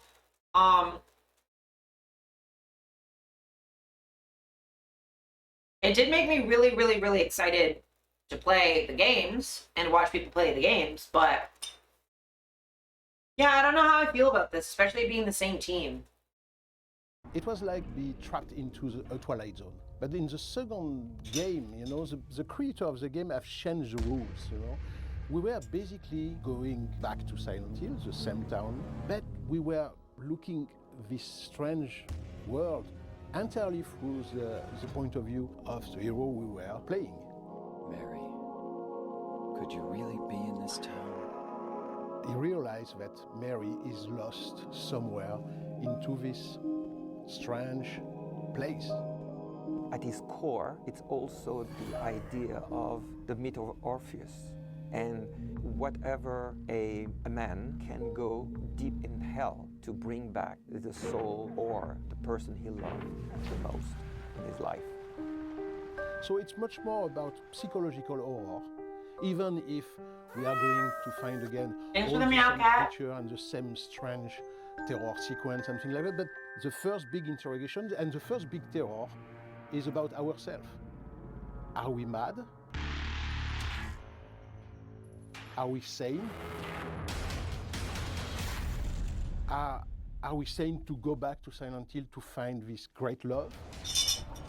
This one now has so many years from the first one that there is a clear idea from Christoph to make it modern, but also very true to the video game. And that's also what it is. We are also respecting the will of the author, the producers, and Konami into this. Yeah, I will say, adaptation. with the Silent Hill 2 remake that just came out, this is a good time for the movie because people know what's up. Oh, yeah. So, like, it could be good, right? And the storyboard art looks fantastic. I'm just, like, worried. But I always get worried about, like screen adaptations of something that wasn't originally like when you switch formats of something like video game to movie or book to TV show or movie, like it can be really, really hard to get, like the story is influenced by the medium it's told in, right? So like the Wheel of Time adaptation on TV necessarily has to make certain changes and leave out certain things because like you can't put all of 1,000 pages to screen in 12 hours or 20 hours even. Like there's only so much time that you have, and you can't be as intricate. You don't get inside people's thoughts from like the third person perspective or second person perspective of a camera, the way that you do first person inside someone's head or third person omniscient that you get in books, right? You can have sort of there's like a necessarily in movies and TV, you're from the perspective of a camera. Like rare exceptions like Hardcore Henry and stuff notwithstanding, for the most part, you are sort of floating in the world, observing what's happening. You're not in or of the world. And that's like sort of the difference between like video games to TV or movies as well, is that in a video game, you are in the world. Even if you're playing third person, you are still in and interacting with the world in a way that you are not in a show or a movie. So like there are certain aspects of like Silent Hill's horror that takes place because you're controlling it.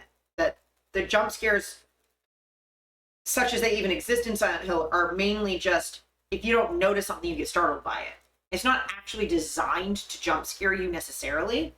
Or it's like if they try to do a movie adaptation of Eternal Darkness. Like I don't think you could, because so much of the scare and horror of that game is that it's playing pranks on you as a player by fucking with your inventory and fucking with the volume of your TV. I don't know how you would do that in a like maybe in like a TV show. They could like do some stuff, but because it's not interactive, like I don't know how they bridge that gap, right? So like I always get a little bit nervous when there's like adaptations of anything to a medium it's not originally in, especially one that's a more limited medium rather than more expansive medium. Like book adaptations of a movie, you can expand.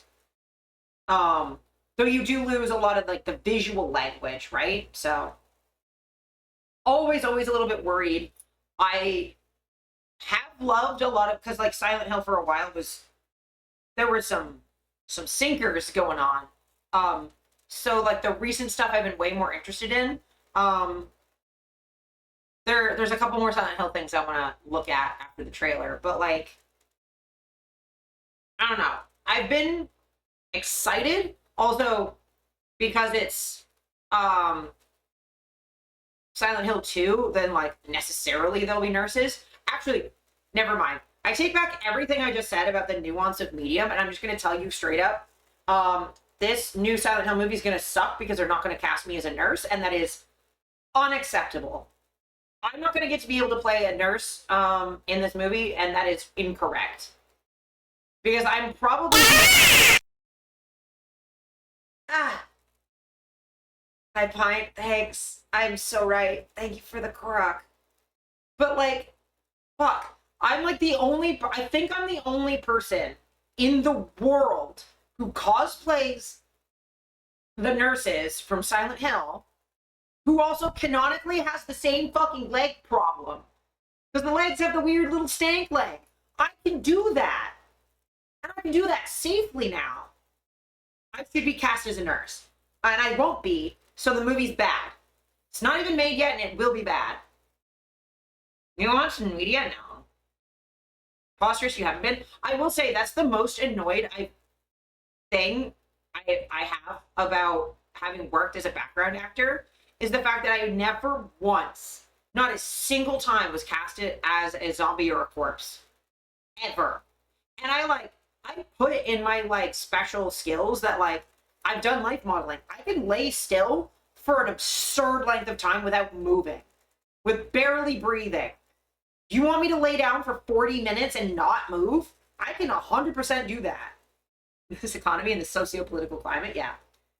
Lay still. I can also lay still, not for that long, but, like, I know that I can lay still for, like, 10 minutes straight in some funky-ass positions. Because I've done it before. Right? You want me to lay with my arm bent the wrong way? You want something twisted around some weird-ass way? Like, I can lay like that. Like, I can do this for a while. That looks really fucked up. Saves you so much special effects time. Now, I can't do that for a really, really long time because it'll cut off circulation, but, like, I can lay weird for a while. I can lay with my leg crumpled under me. I can do that for like 10 minutes. And background actors never have to do anything for that long because takes don't. You don't do a.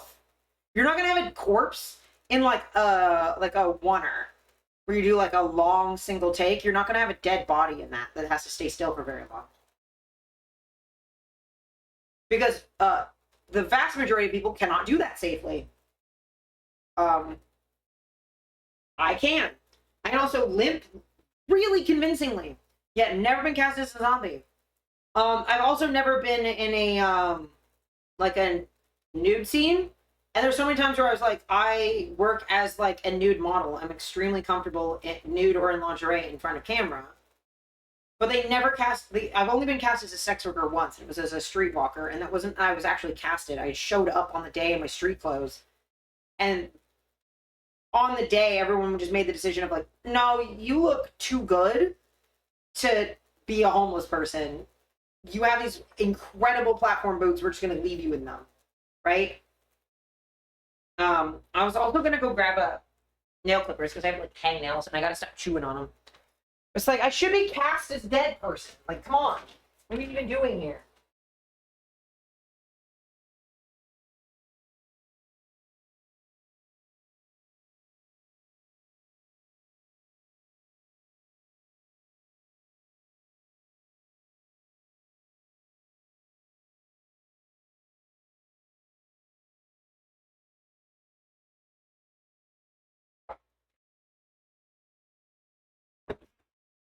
Sorry, I've been yelled at multiple times to stop chewing my nails.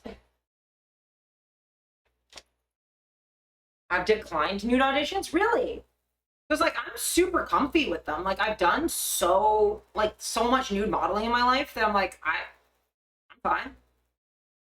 I can be super professional. Like, I do nude modeling constantly. Like, it doesn't make like a difference to me whether I'm wearing clothes or not wearing clothes. I'm just going to adjust this fan because it's getting warm.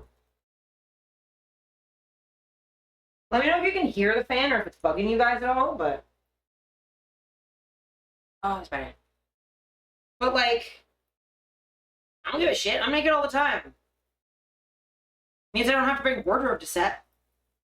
But, like, there have been so many times that there have been, like, casting calls for, like, escorts or, like, orgy scenes and stuff like that. I'm like, pick me.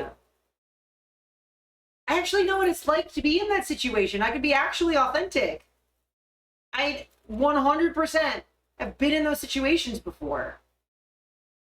Cast me to play a sex worker. Come on. Can you hear the fan? Okay, sick.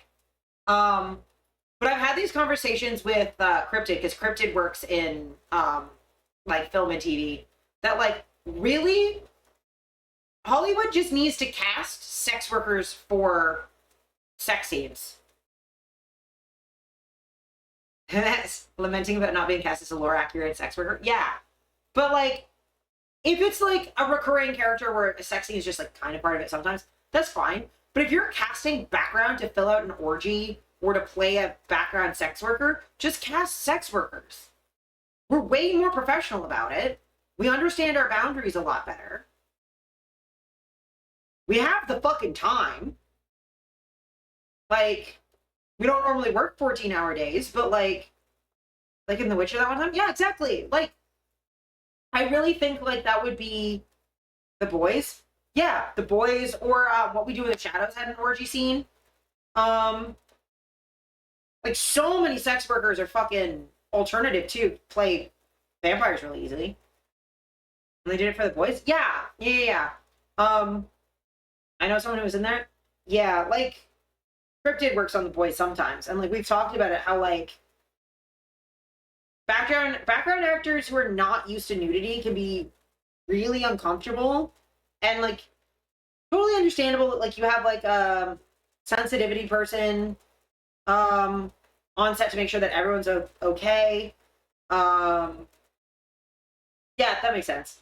But like it's I really do think casting actual sex workers would make it a lot more authentic, because we know what an orgy actually looks like, and I promise you it's a lot more yapping and eating finger food than you'd think it would be.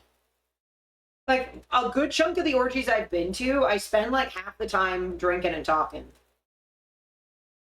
You'd be surprised. Like, also, oh my god, speaking of, I should tell you, the first orgy I went to post-COVID, legitimately, it was like 95% talking. I don't think I had sex with anyone at that orgy. It was only like technically an orgy. There was like a little bit of sex, but for the most part, the clients, especially because a lot of the ones who went to that one were like older and a little bit more isolated, they hadn't had physical contact in like almost 2 years. Living completely alone, hadn't talked to fucking anybody without a mask on. Like, my kind of orgy. Honestly, you'd be surprised how often sex parties there's just talking or hanging, because like a guy's not gonna fuck for 2 straight hours. He's gonna need a break at some point, or like a breather. People are gonna need water, especially if it's an orgy in the summer. You're gonna be doing a lot of cooling off and stopping for a sec to chill. Like, are they hot and awesome? Is there a lot of boning happening? Abso-fucking-lutely. You can't have 50 people willing to have sex in a room and have it not be hot. But like, there's more talking than you'd think. By name, yeah. But like, so there's that, but also like Grant Anthony O'Brien. Well, so the thing is with Grant is I've actually done that. So when that fact came across when I was watching that, I was like, that's not impressive, but who hasn't sucked 30 dicks in a night? It's not that hard. I mean, you have to keep track is kind of the hardest part. But I know many, many, many people who have done that. Hello, I'm 50? Yeah. Yeah. I mean, you just have to have enough people in the room and, like, want to. People are usually up for it. Iconic line delivery. Yeah, that's so fun. But, like, I can tell you, like, sleeping with 50 people in a night, like, specifically finding, like, 50 penises to suck can be hard. But going down on 50 people in a night is not massively difficult if you have that many people in a room. You can manage it. And not to completion. Yeah, to completion, that's a completely different story. Yeah. If it's not to completion, it's doable. And if you're, like, gender inclusive of it, super, super doable. Because, like, if it's dicks only, then you have to have, like, roughly 100 people in the room. Because usually orgies try and be about 50-50, just to have it not too many one way or the other. Because even if it's a really, really queer situation, you're going to need a certain amount of tops. And there's only so many straps to go around. And, like, at a certain point, there's just too many holes. It's a whole logistics problem. See, you want it roughly 50-50. So, yeah, like 50... I'm trying to think what my record is. Because I've never actually tried. But if we're being gender inclusive, which I kind of have to be because of...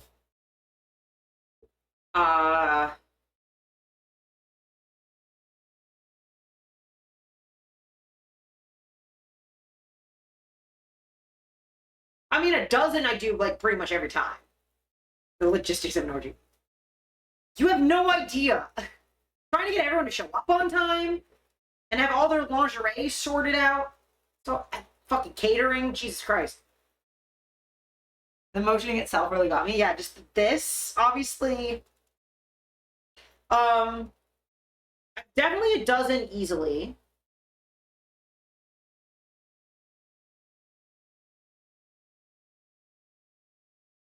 Think at the peak, probably like 20 people in a night. I was never really keeping track, but like that sounds reasonable. Logistics of a fashion show? Yeah. Yeah, I mean, there's a certain amount of like, yeah, trying to like arrange, like any sort of thing where you have to arrange people and there's gonna be food and like people and you have to time it out. Yeah. I think like the main difference is like you gotta like make sure there's enough condoms to last the whole time.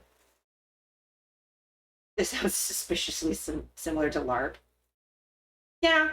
I mean, just like any event is gonna have some similarities to any other event. Again, LARP. Oh, the number of condoms? Yeah, fair. I've never really been to LARP, so fair. I guess the Olympics has the same fucking problem. But yeah, you want condoms and lube and beverages and food and water and drinks and what kind of drinks and like who's coming and are they showing up on time and how is everyone gonna go on? It's really funny. But yeah, like a lot of it's very similar. Stuff fair. But yeah, I really just think we completely derailed the trailer. Is an orgy by another name? Exactly. But yeah, I just think that like people should cast sex workers for sex worker things. And if you're gonna like, I need to be a zombie. That's all I'm saying. Make me a nurse. Because, like, come on, man. Like, before we go back to it, for anyone who hasn't seen my fucking Silent Hill photos, I don't think I can move the camera enough. I'm going to try and see if I can quickly find a picture of me being Nurse from Silent Hill.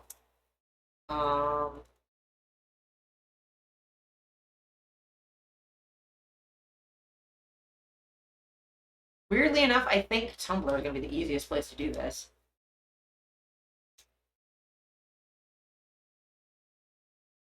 Nurse.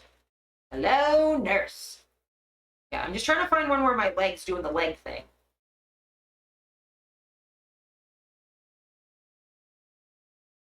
Not the ones where I had the knee brace on because I sprained my knee.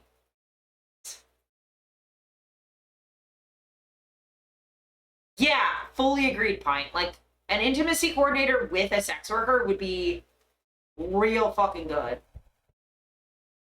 I think that might be the fastest one to find. But yeah. Like, the nurses do that all the time. Like,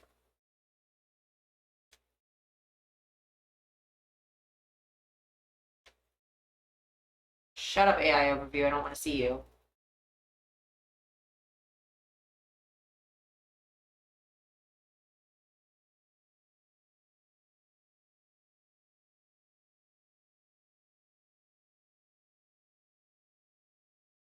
Um,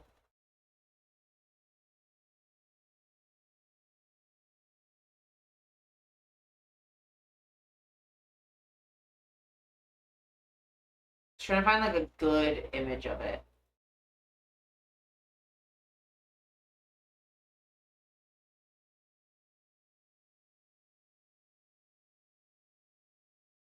Oh, yeah, that probably is just fetish content. Really, on the internet, if you think it's fetish content, it's fetish content.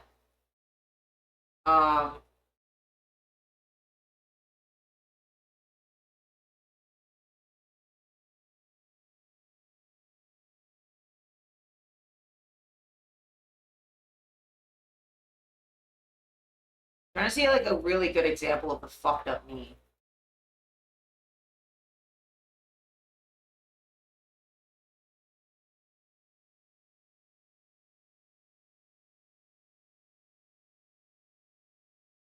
Why? Well, I mean, TikTok is just fetish content, honestly. But like, you see how her knees like all fucked up? Like their knees are bent like the wrong way. Like her leg is broken. But I can do that. Like just have me do that. Because I can already do that. And the backwards thing, like I could do that. Like so much of that I could just do. It's not like hard. My knee just bends that way. I didn't like teach myself to do it. Just does that. I will say the figure from behind looks fucking horrific. And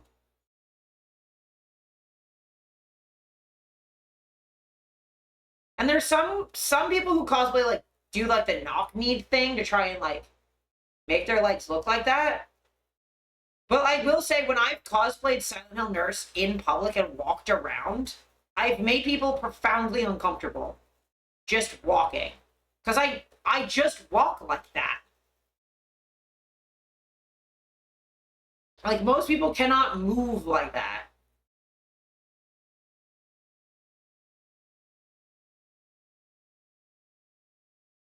You, yeah.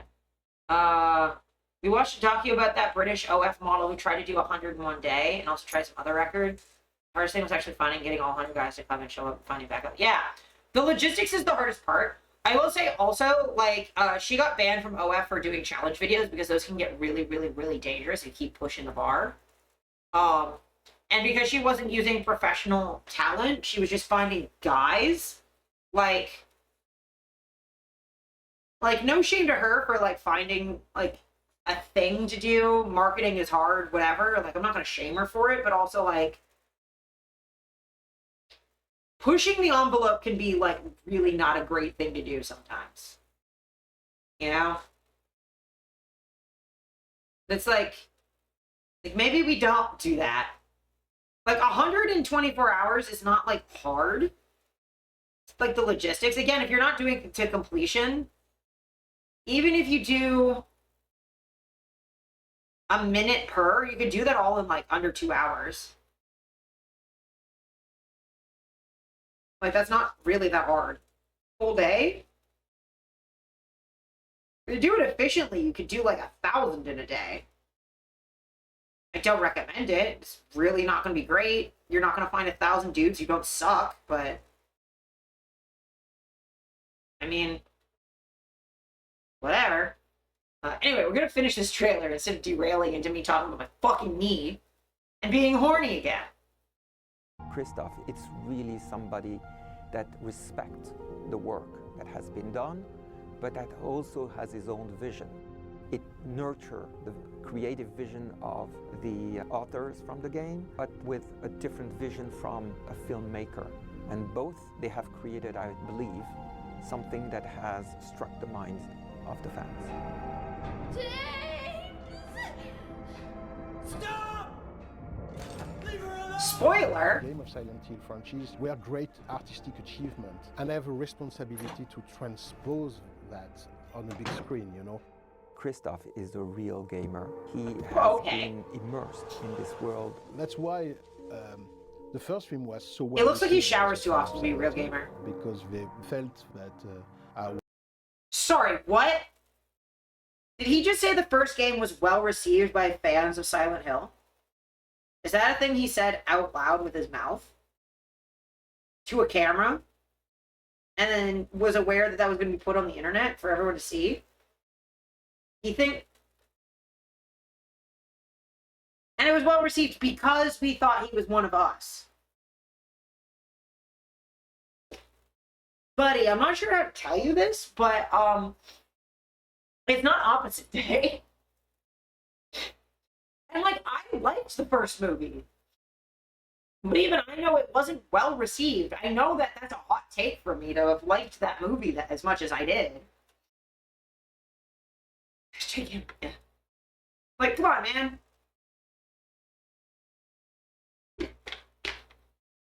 Anyway, sure, man.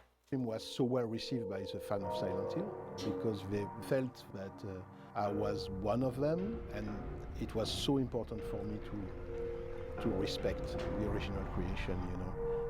That was the base, the start of everything. Everything starts from this respect. So I'm going with a maximum of humility, a maximum of respect, but in the same time I have quite a charge, quite a goal, which is how to transpose the language of the game, which is entirely about immersion, into a tale, into a story that we can tell in 90 or 100 minutes. The monsters are also one of the key elements that the fans are waiting for. And we are updating those in a way that the creation is similar, but they will be striking. For me, one of my major goals in this film is how to redesign the classic monster of Silent Hill. So you're gonna redesign the perfect daddy. Okay, good luck with that. Maybe that shot with even fair. Entire reason and way about going to do it was a little questionable. Like the challenge meta is problematic in content. Yeah.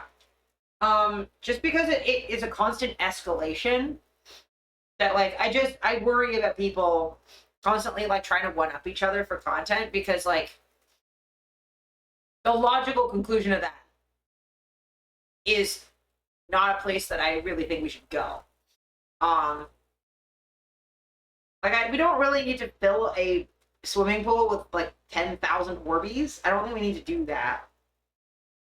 Because I think by nature, challenge content encourages you to disregard risk assessment. You make them more daddy. Okay, give me a sec. I think I have a way to make them more daddy. One moment. One moment. I think I have the way to do it. 1 second.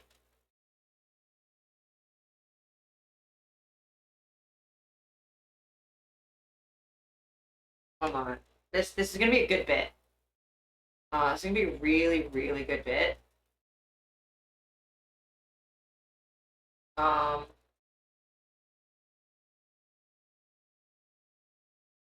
no. It has to be now. No.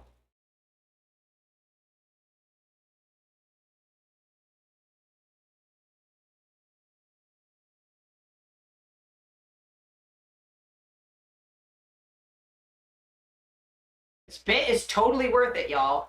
I promise you. Hold on. Hold on.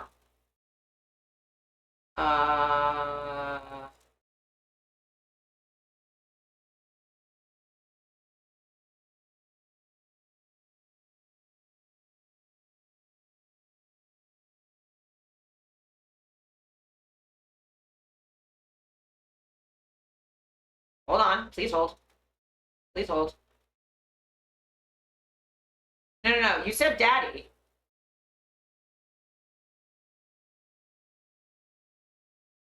Please hold. Oh, no, I can't do it that way. Hold on.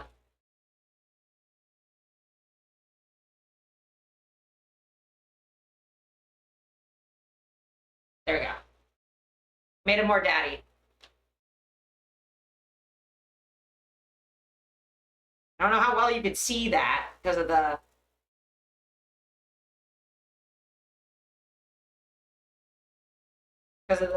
darkness, but do you see it? Do you see it?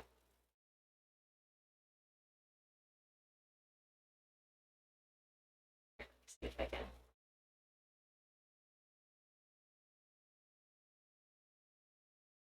Daddy can have big honking tits. I mean, he can, but I'm just saying the most daddy has a dad stash. Perfect beard.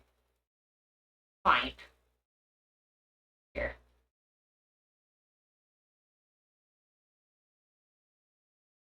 Better.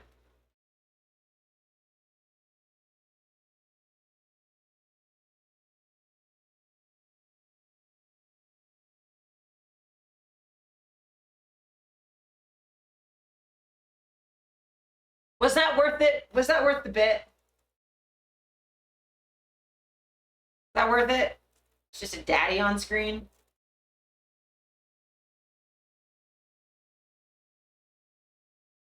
Both is good, correct.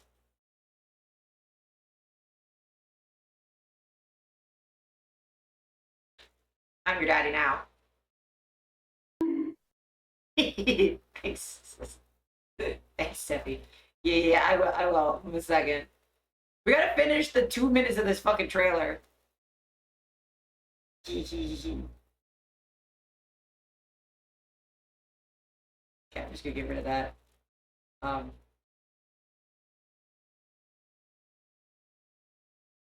Okay. So fuzzy. I tried to find the daddest stash of all time.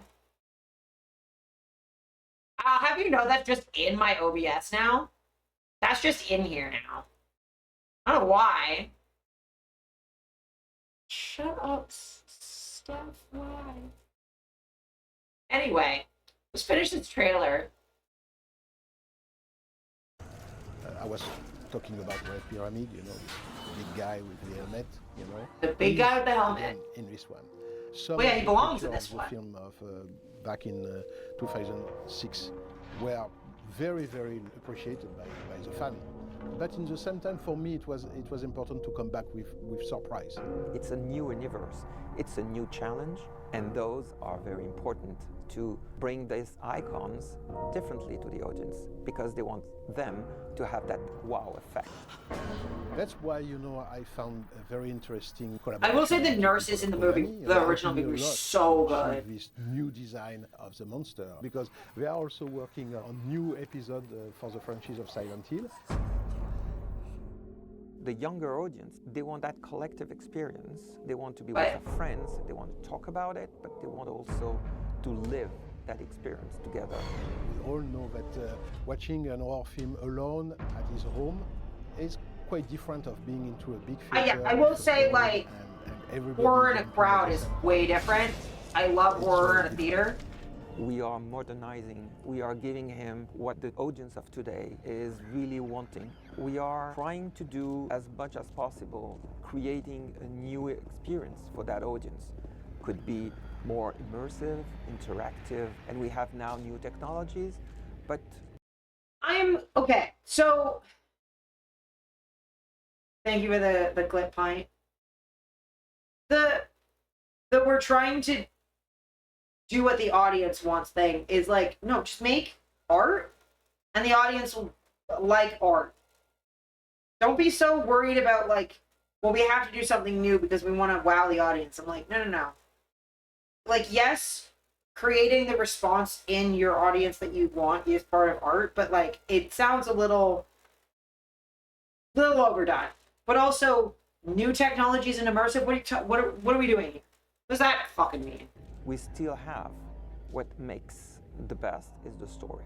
And this story is at the core of it. So we hope that Return to Silent Hill will be a great return.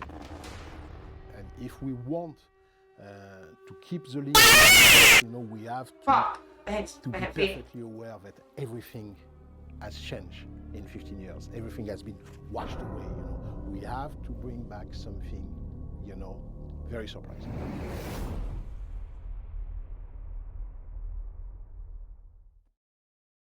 Don't know how feel. Don't know how feel. That's what I'm gonna say about that. I don't know how I feel about it. We'll see.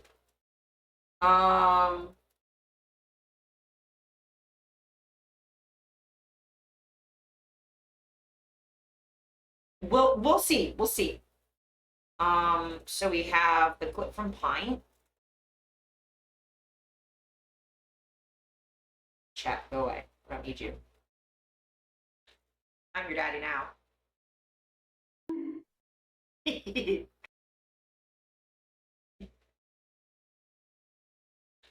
I'm your daddy now.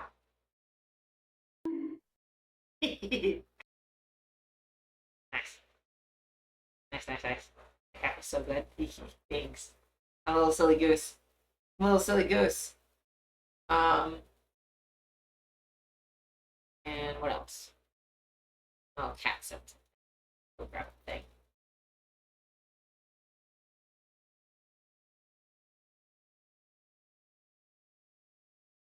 What?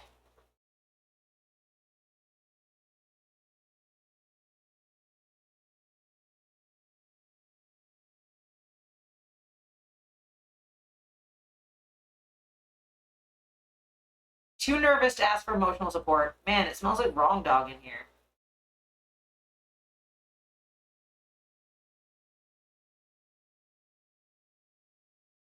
Cat? What's wrong, dog?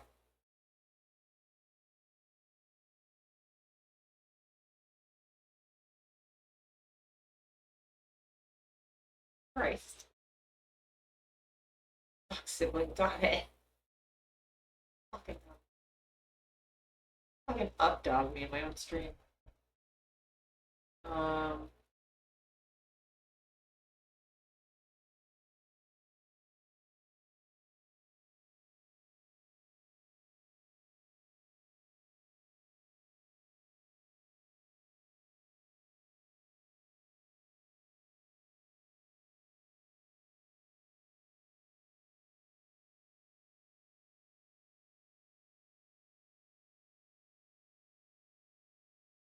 Okay, so last couple of things.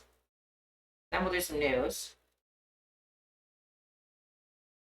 This also came out.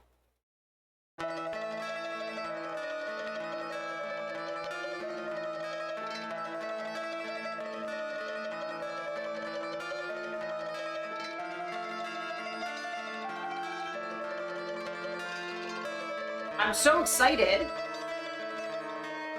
for them to do Silent Hill 1. I'm so excited. Because also, like, I never got to play that game, and it means that it's going to be accessible, and I can play it, and that means they're necessarily going to make Silent Hill 3, because that's how that works. I'm so fucking excited. And then there's, oh, did I just open the same thing twice? I opened the same thing twice. I'm really good at streaming. I'm talented and good at my job. Yeah, and then like Silent Hill F looks really good. I think I showed that on stream already. But I'm so excited. I'm so excited. Opening the same thing twice. Yes. Yes.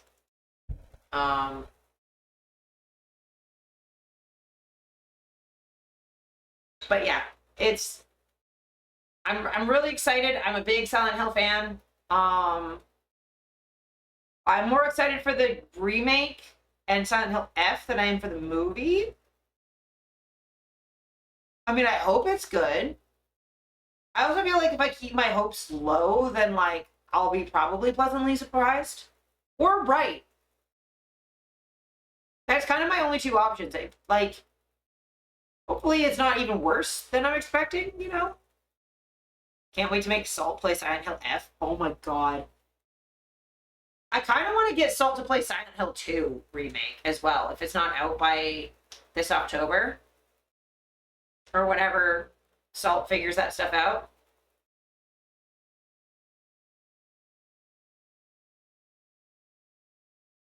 I'm a bigger Canadian political streamer doing question period on the TV, and he just answered some other Azura in chat, and I was like, yeah, there's not that many of us, too.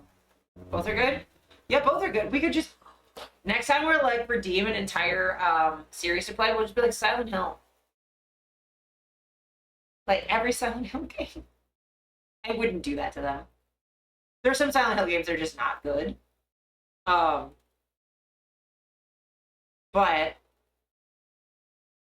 Resident Evil can go on the list now? Yes, I do want to just, like, redeem Resident Evil. I think Resident Evil 4 remake might be good. Or, like, 7 to do Ethan's other thing, but... Okay.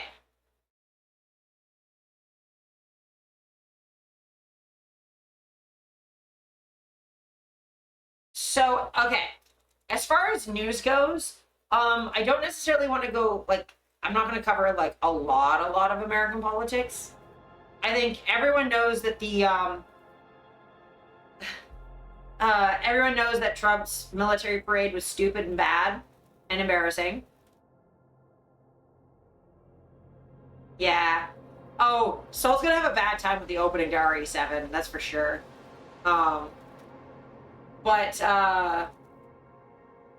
Yeah, we all know that was bad. The No Kings protests, and the supporting No Tyrants protests in Commonwealth countries that have kings. We're all very well attended. Hell yeah, protest is important. For anyone who was at those, make sure that, just like with voting, activism is more than just posting, more than just voting, more than just physical protest. It's a constant activity that you have to keep up with. For those who couldn't go, but were, you know, supporting in spirit online, hell yeah. fuck a fascist. So, like, I'm not going to go into that. There's definitely American political commentators that can do a much better job. I mean, Hassan was there. Can you do a much better job at, like, talking about what it was like there? But yeah, I'm not... Sad Orange Boys media party. Yeah, that was so boring. Even he almost fell asleep. And the marching was terrible. I've heard conflicting things of, like, oh, like, they should have known how, or, oh, they didn't... The military doesn't do parades that often, so maybe they didn't know how. All I can say is I was better at marching as a 9th grader. So whether they're trained or not, I wasn't particularly well trained as a 9th grader. I was 14 with bad knees, and I marched better than the American military. So what military parades normally are is like a demonstration of strength, and that was not that. If children in marching band in the middle of fucking nowhere, Canada, can march better than the American military, then what are we fucking doing here? If your parade is so boring that you can hear the Sherman tanks squeaking, well, clearly you don't have enough music, because that's not how parades usually work. You usually have bands the whole fucking time. But, like, sure. So that was bad. It's also bad because, you know, only dictators have military parades for themselves for their birthdays. Yes, it was supposed to be the anniversary of the military, but also, like, we all know what that was. Finding out how much of the majority of service members hate doing parades? Well, because it's not their fucking job. They're trained to do combat or do, like, missions for a particular reason. And even if, like, as someone who doesn't super love the existence of militaries, I can at least recognize that they're in the job because they think they're protecting freedom. That's what they were sold. That's what they're told they're doing. That's what they believe that they're doing. What they want to be doing ultimately. They don't want to be doing any of this. Speaking of shit they don't want to be doing, they don't like doing parades. They don't like doing this shit either. So, Marines are now arresting civilians, which is not what they're supposed to be doing. They're not trained for that. It's more revealing that people above them don't enforce better behavior. Yeah. The lack of discipline is definitely notable and a problem. But I'll also say that, like, I don't think any of them wanted to be there. And like, what the fuck is this shit? Right? For me, the thing that's the most crucial about what's been going on and that I wanted to make sure I touched on was, what's going on in LA right now. Because I think it's important to realize that LA is a testing ground. It's not to say it's not serious, but LA is used to large protests. LA has been through some terrible shit. Also, why does the garbage truck have to be here right now? But LA has been through lots. They're a very diverse city, very progressive city. Silent dissent or just lack of care. Yeah, it's either a protest or they just don't care enough to put in the effort, which is like still in some ways a rebellion against tyranny, because I don't know anyone here watched Andor season 2, but tyranny requires effort. Freedom is the natural state of being. Tyranny requires constant effort, and if you're just not putting in effort to be tyrannical, that's still in a way rebellion. But yeah, so the reason LA is so important, right, is because they're very, very, very diverse. And there's a lot of immigrants there. It's fairly progressive. It's also, California is the 4th largest economy in the world. A lot of the farming there supports the rest of the country. And a lot of that is picked and grown by migrant labor, both legal and illegal. Also, people shouldn't be illegal. The military rights hotline has apparently had unprecedented levels of calls. Yes, I've seen a lot of people who are doing conscientious objector paperwork because the military shouldn't be doing this. The military is not trained to detain civilians. The military is trained to fight combatants. This is not what they're trained to do. This is not what they're for. They're designed for war. We'll say probably better than the LAPD at de-escalation. The military have to de-escalate all the time. But this is a massive step that we don't want to be seeing. The military being used internally rather than externally is always an incredibly bad sign. And it was already bad when the civilian police had access to military equipment. The militarization of the police was already bad. I mean, we had the George Floyd protests in 2020 that were already an example of that problem. But now the politicization, that's not a word, but of the military, also bad. Using trained military, because like the military have drones and nukes and missiles and tanks and things that even a militarized police, like civilian police force, do not have. Oh yeah, if you haven't seen Andor, especially Andor season 2, oh my god. So the thing that's wild, and I won't spoil anything, but if anyone's been watching coverage of the LA protests and the No Kings protests, there are people saying that we are the gore. So there's the only thing I will say without spoiling anything in Andor is that I watched Andor and then watched everything happen in LA and watched the protests and the way that it's been covered. And especially knowing production times for TV, this was probably written and acted before Trump was elected. So to what, that's how you know it's well written, is that it completely perfectly mirrors what reality is doing, despite being written beforehand and in space. The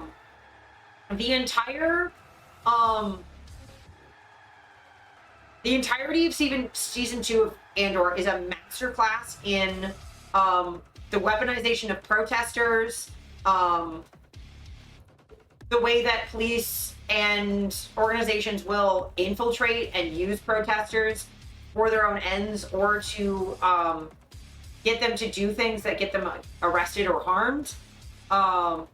It is such a masterclass in how like actual organizing works.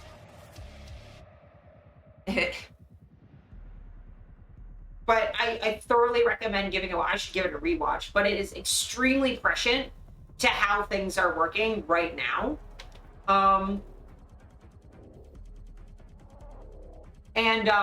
But yeah, we shouldn't be having military arresting civilians.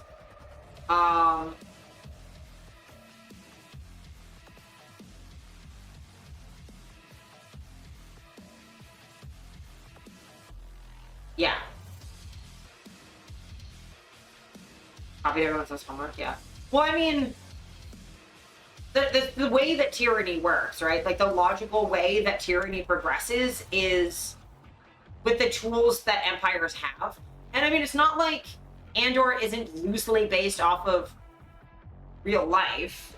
Like the fascism in Andor and in Star Wars more broadly is based off of real world stuff that's happened before. It's just the thing that's tripping people up is it's happening in America now rather than the US doing it everywhere else. But yeah, the troops deployed to LA are not allowed to conduct law enforcement functions, but under the authorities they've been granted to temporarily detain citizens and accompany federal law enforcement.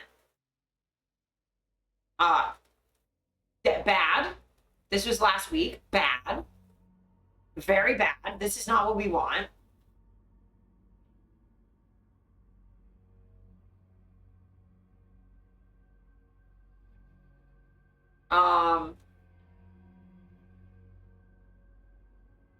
But yeah, no, the military should not be conducting arrests, full stop. And again, this is like what I was saying about how this is just the start. Trump has already mentioned wanting to do the same thing in Chicago, Seattle, New York, North Virginia, I think he said, Philly. I just understand the past. Yeah, like everyone who says like we're literally living through The Handmaid's Tale, it's like, well, yes, because Margaret Atwood wrote that based on what has already happened to Black women. Speaking of, happy Juneteenth. Like Margaret Atwood's The Handmaid's Tale is essentially what if what already happens to Black women started happening to white women. Is essentially the gist of that novel. That's what that is. So, like,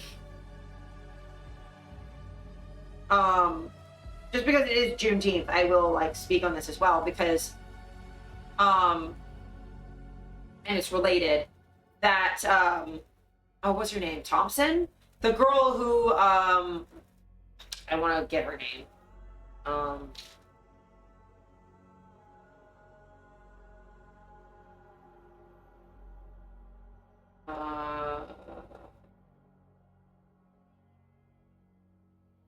Stop just saying Georgia woman.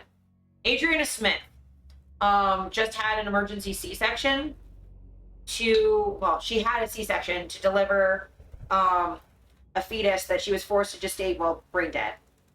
She was forced to be kept alive to gestate a pregnancy because of the way that abortion laws work in the US. And by work, I mean don't work. Now, it's important to note that this is specifically a Black woman this was done to. Medical experimentation is done on Black folks all the time. Tuskegee is like an example of that as well.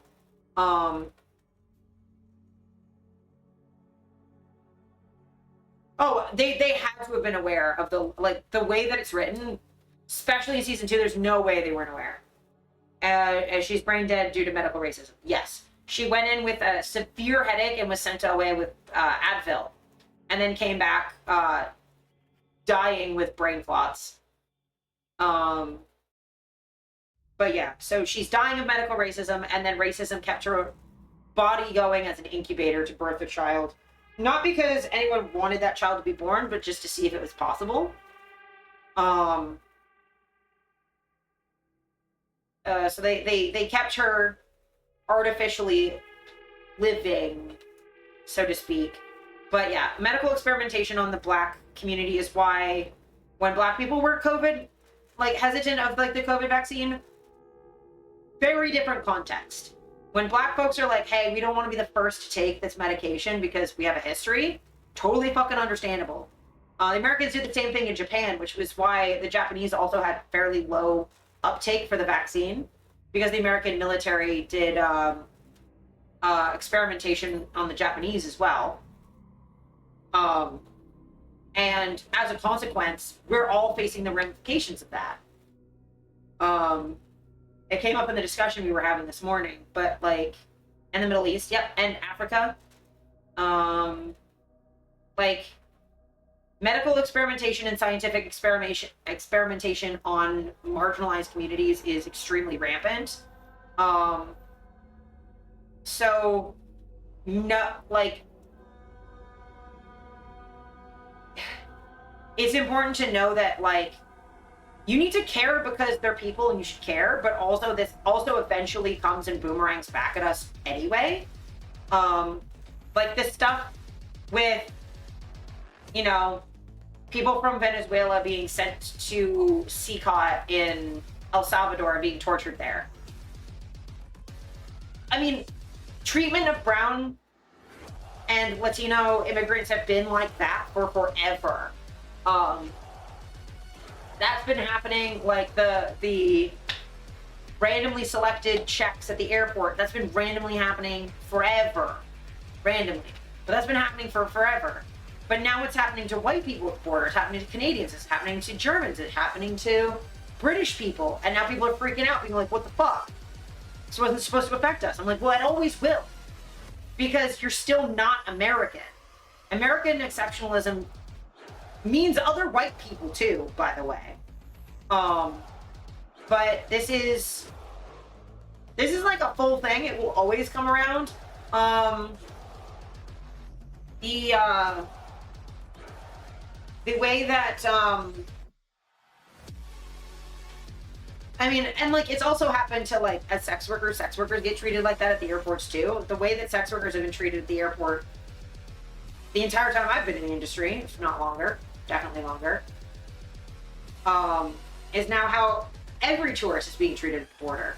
Now everyone has to use a burner phone and care about what apps they have on their phone and turning off biometric scanning and like have a password and not talk about their social media and like all of this stuff at the border that I've had to do my entire adult life.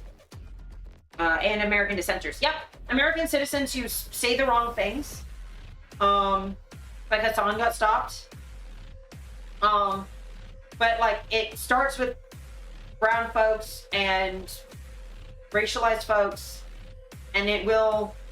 Us pale folks aren't fucking immune forever, and whiteness is extremely contextual, and like contingent. Your whiteness can be taken from you at any time.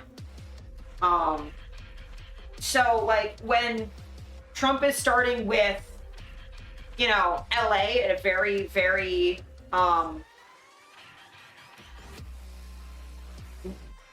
minority heavy, majority minority city, it will not stop there. Like,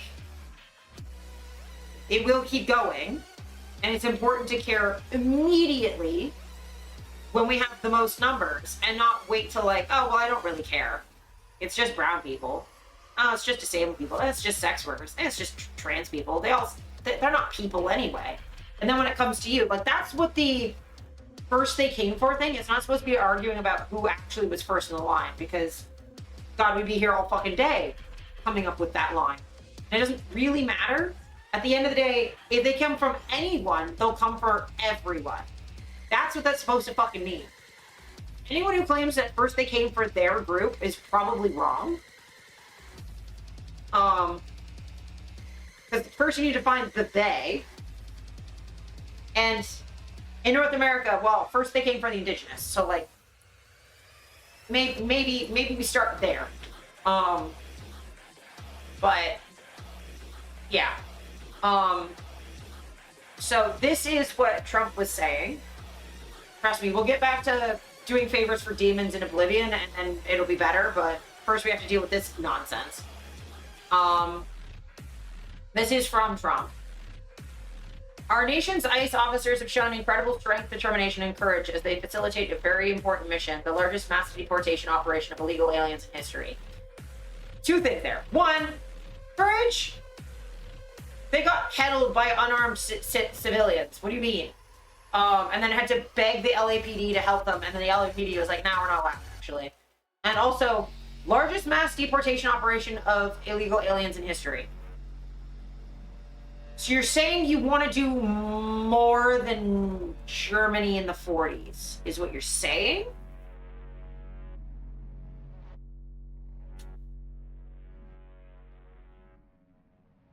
Just gonna leave that there. Every day, the brave men and women of ICE are subjected to violence, harassment, and even threats from radical Democrat politicians.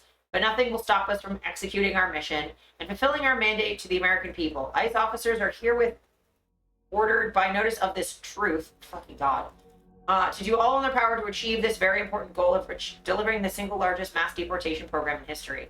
Notice, it doesn't say illegals anymore, it's just mass deportation. Hiding their faces and wearing plain clothes. Yep.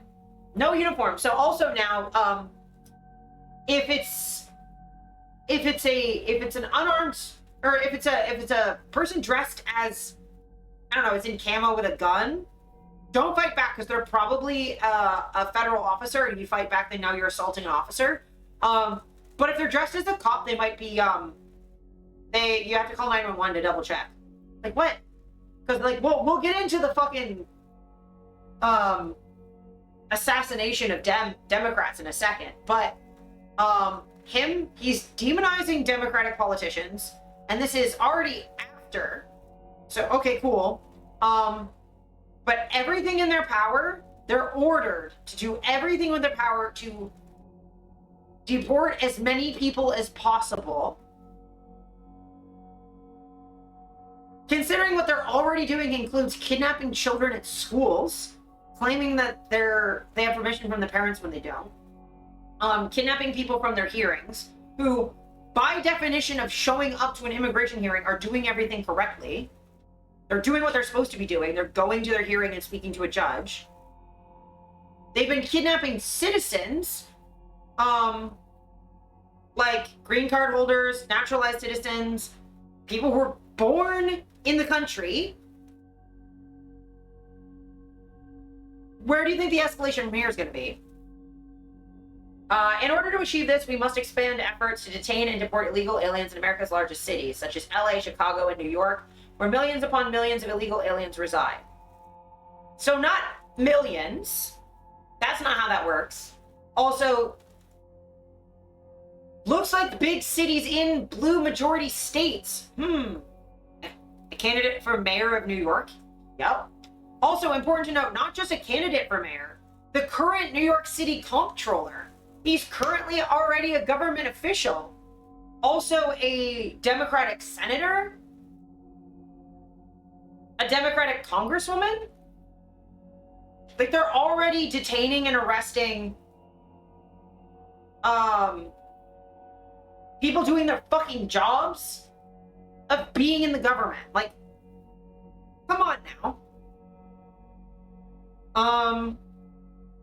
So they're the way he's talking is very clearly like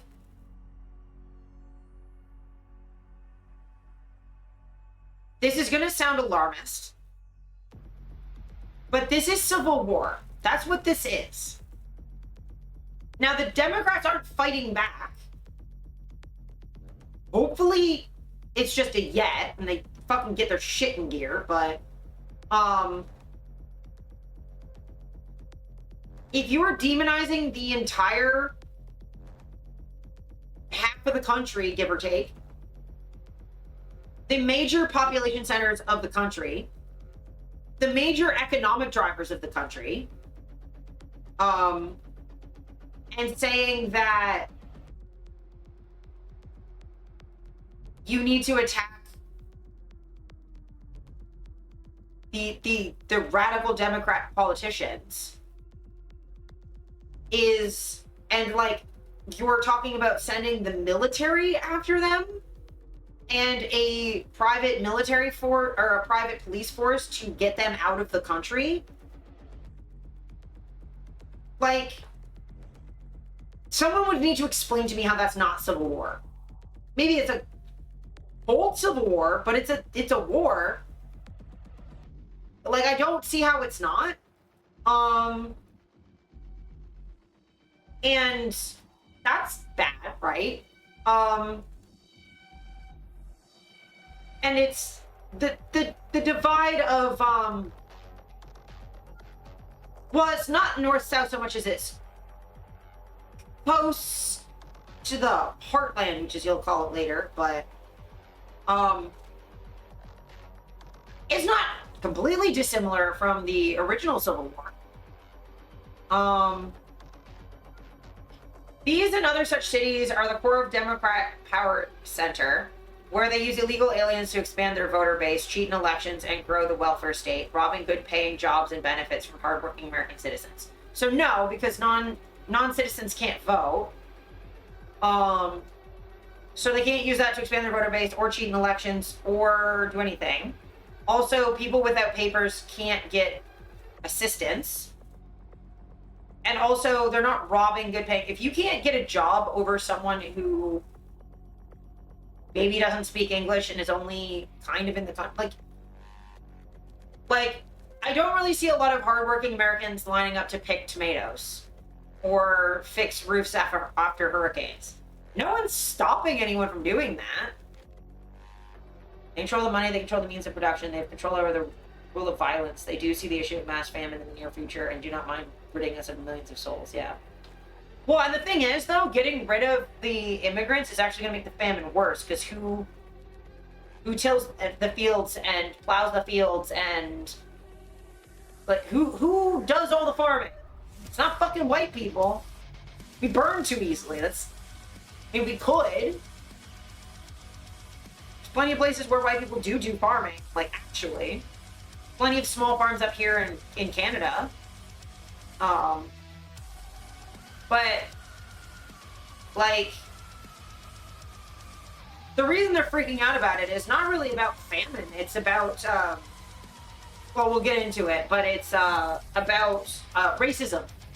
It's this, like, white nationalist great replacement conspiracy theory. Who does the work that white people feel is beneath them? Yeah.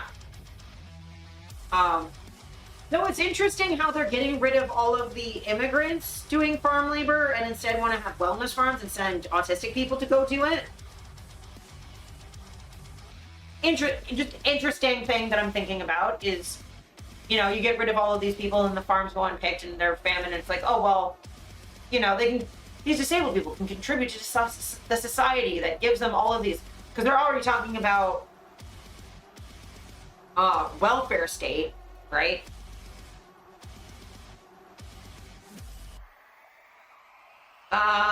Also, hi, Scamma.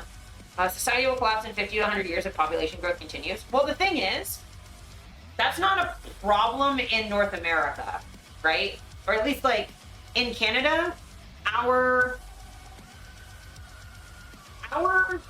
reproductive rate is lower than our death rate. We only have a sustainable population through immigration. And the thing is, the easiest way to handle population growth is reproductive control. Women generally don't want to have that many pregnancies because there are health risks to every pregnancy. Women generally, when given a choice, will have between 1 and 3 children, generally. Which is roughly replacement rate. Some will have more. Some people won't have kids at all.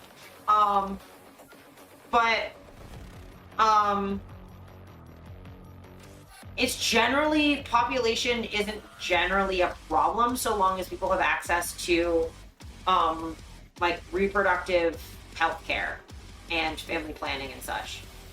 Like, genuinely, if they wanted to not have, rapid population growth, they just fucking throw birth control around and condoms around like they're fucking Tic Tacs. Yeah, exactly. Which they defunded in part with the slashes to international aid. Yeah. It's not so much that they think that population overall is a problem, it's a demographics issue, which is stupid because that's not how genetics works, and also, even if it is, who gives a shit? I don't care if there's no more white people. I don't give a fuck. Why would I care? I don't care if people look like me. That's not... I mean, I don't have kids. I'm not having kids because I'm not fucking up my own ass about the fact that I need someone to exist in the world that has my genetics. I don't really care. But yeah, there's like so many levels to this. Anyway, I'm gonna try and fucking finish this. But he's straight up lying. Like, it's great replacement, plain and simple. Yeah, exactly. But yeah, no. Fucking illegal immigrants cannot vote. They don't have access to any of these things. These radical left Democrats, also the Democrats are not radical or left, are sick of mind and hate our country and actually want to destroy our inner cities. So keep in mind here how ableism is being weaponized. Yeah, one person. Me. Yeah, exactly. Exactly, Vampy. But again, see how ableism is being weaponized? The fact that, like, someone being sick in the head is, like, still a thing you can throw at somebody to demonize them.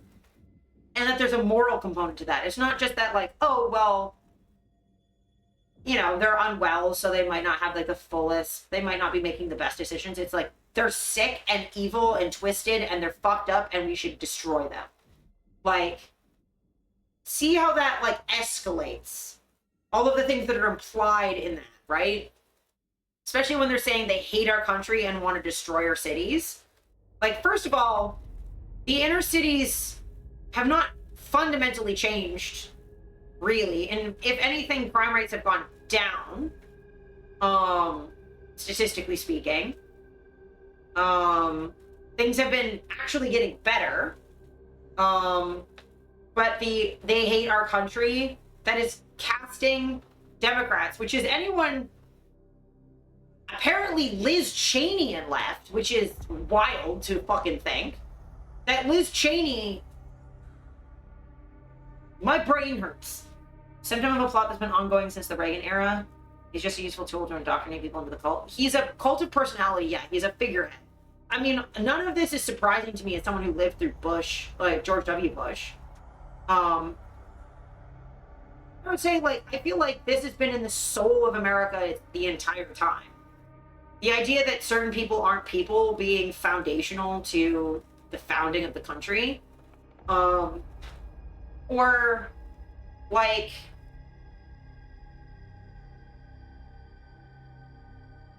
the fact that there's exceptions, there's an exemption to the 14th Amendment. The Equal Protection Act, within a year, was being undermined. And not just the act itself, but the person whose mistreatment inspired the inclusion.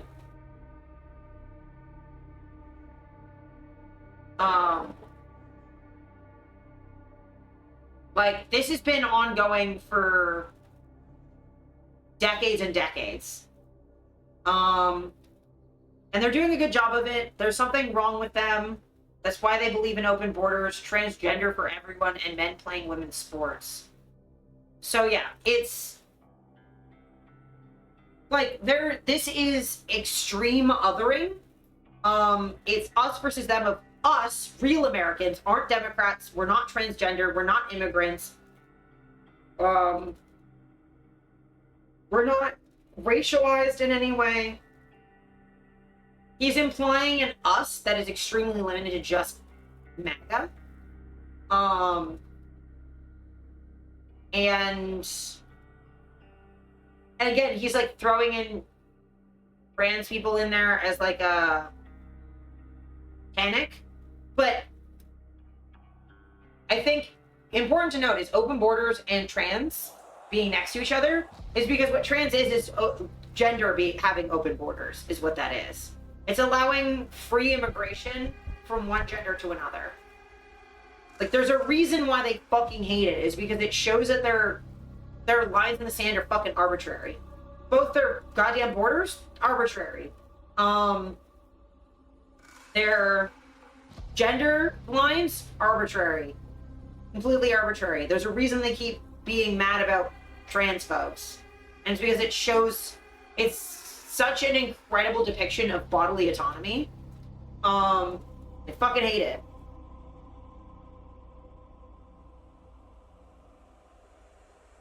I don't buy shit. Yeah, me neither. Like, I started walking with a cane at 14. Like, I nearly died so many fucking times. And my response to that is to be like, fuck fascists. Completely. Fuck fascism. Fuck this dickhead. Fuck MAGA.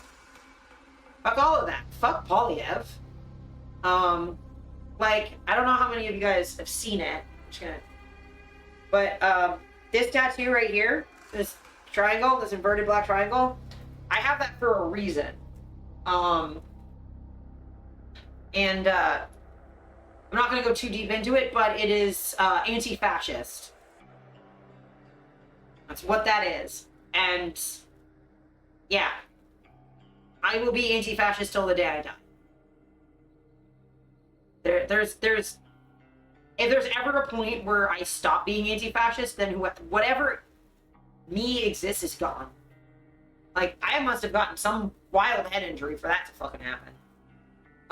Anyway, and that's why I want ICE, Border Patrol, and our great and patriotic law enforcement officers to focus on our crime-ridden and deadly inner cities and these places where sanctuary cities play such a big role. You don't hear about sanctuary cities in our heartland. Well, yeah, because the heartland dumb concept, but they're attacking sanctuary cities, and they're attacking urban areas, which are predominantly marginalized people live there because that's where a lot of the services are. He doesn't write any of this. Probably not, but it doesn't really matter at the end of the day who's writing it and who isn't. Heartland is their own bullshit definition, yeah. Too busy inhaling Big Macs? Yeah. I mean, it doesn't really matter if he's writing this directly. It's the... Never mind where Chicago is, yeah. Well, the Great Lakes apparently don't count. Because you've been too infected by Canada. Also, hi, Lauren. But yeah, like... I don't really care about Trump. I care about the administration. And, like, you can see the administration going through its eras of, like, oh, well, this one's clearly Musk-inspired because it's Doge. Or this one right now where it's very clearly Stephen Miller has his little fucking fingers in the pie. But we need a fluffy break. I appreciate it.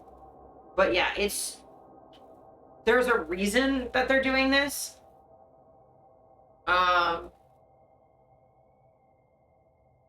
Might as well read through this article. I don't think this is that long. But it gives some, like, background history. State Department to launch Office of Remigration. The concept of remigration has explicitly neo-Nazi roots and has been popularized in Europe.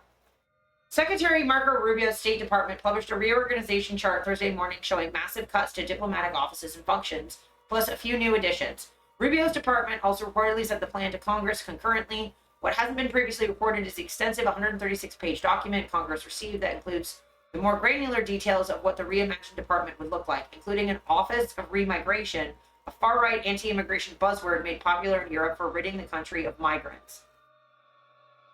To address these structural problems of bureaucratic overgrowth and overlapping office mandates, the department will eliminate non-statutory offices whose roles do not align with core U.S. national security or foreign policy objectives, or whose functions overlap with or duplicate those of other offices. The introduction of the document states, it was sent to Congress with a cover letter from Paul Guagliano, whatever. Paul Guac, an apparent senior bureau official at the Bureau of Legislative Affairs. According to Legistorm, Guacamole began working on the Hill in 2013 as an intern for former Republican Congressman Kevin McCarthy prior to his graduation that year from George Washington University. More recently, he worked as legislative director for Senator Pete Ricketts of Nebraska. Jimmy Curtis Office Peanut Farm? Yep. Alarming piece of the report comes from in the section for the Bureau of Population, Refugees, and Migration. The report states that PRM will be substantially reorganized. A number of new offices will be created as part of the absorption of USAID. There'll be 3 new offices under the Deputy Assistant Secretary for Migration Matters, shift focus towards supporting the administration's efforts to return illegal aliens to their country of origin or legal status. Well, you haven't been doing that. You've just been sending them to random-ass third countries they've never fucking been to. And some of them aren't. They're also citizens. Documented citizens with green cards and everything. One such office will be the Office of Remigration, which will provide a policy platform for intra-agency coordination with DHS and other agencies on removals and repatriations, and for intra-agency policy work to advance the President's immigration agenda. There will also be offices of international migration, repatriation, and refugee processing. Coordinating with the Department of Homeland Security surprised one State Department employee I spoke with who said people they've known to work in PRM are pretty much the opposite of those who work for DHS and Immigration and Customs Enforcement. While these plans align with Trump's open objective of expelling as many migrants from the United States as possible, the use of the word remigration is particularly striking as it's widely used by far-right extremists in Europe. Just last week, approximately 400 far-right activists, including former Trump-endorsed GOP state legislative candidate from Michigan, gathered in Italy to specifically discuss remigration. Per one news report, Flemish nationalist Drie van Legenhove, who has been sentenced to a year in prison for denying the Holocaust, great company there, bud, quoted Hungarian Premier Viktor Orban and asked participants to chant the slogan, "Save Our Nation, Remigration." According to a post about the summit on the Global Project Against Hate and Extremism's website, remigration is rooted in the thoroughly debunked white supremacist rape replacement conspiracy theory, which purports a planned replacement of white people by politicians and other elites. Jews are often targeted as driving the plan. They continued, remigration is a series of policy proposals drafted by Austrian identitarian and former neo-Nazi Martin Sellner to end the so-called replacement by purging the continent of non-white people and eliminating all forms of multiculturalism. The goal is to make countries European again. As I wrote back in September, an exclusive conference was held in Potsdam, Germany, at the time, specifically to discuss the master plan. Great, I love Germans having master plans. For instituting the country's remigration policy. No. A reporter for the European news outlet Corrective went undercover at the hotel where the meeting was being held and was able to piece together much of what was discussed via correspondence from beforehand, meeting notes, research, and long-range photos. The scenarios sketched out in this hotel room in Potsdam all essentially boil down to one thing. People in Germany should be forcibly extradited if they have the wrong skin color, the wrong parents, or aren't sufficiently assimilated into German culture, according to the standards of people like Sellner, Corrective reported, even if they have German citizenship. Where have we heard this before? Wow. It's almost like this has happened in Germany before. That one famous time. As we've witnessed over the last few months, American citizenship has not been enough to stop federal authorities from detaining people. On his first day back in office, Trump issued an executive order seeking to end birthright citizenship. The Supreme Court recently heard arguments on how the order should be handled. A post published Wednesday on the State Department's Substack, yes, the State Department has a Substack, by staffer Samuel Sampson, yes, that's his real name, makes clear the department's alignment with the far-right European vision for migration and uses overt white supremacist language to make the point. Yeah. Our hope is that both Europe and the United States can recommit our Western heritage and that European nations will end the weaponization of government against those seeking to defend it, Sampson writes. We will not always agree on scope and tactics, but tangible actions by European governments to guarantee protections for political and religious speech, secure borders, and fair elections would serve as welcome steps forward. What is hard? Ayo? But keep in mind, they're saying European, but I don't think they're including Soviets in that as well, like the former Soviet countries. I'm not sure Ukraine is allowed to kick out people who are illegally occupying their country. You know what I mean? Based on how this group of people feels about Russia. Just saying. Also, all of this is coded. Very particular type of Europe. Yep. They also don't mean Spain either, do they? Or Portugal. So protection for political and religious speech. They do not mean protecting leftists to speak. They don't mean religious speech for, Satanists or Greece. Yeah. Or even really Italy. Or, the Mideast, which arguably are in Europe.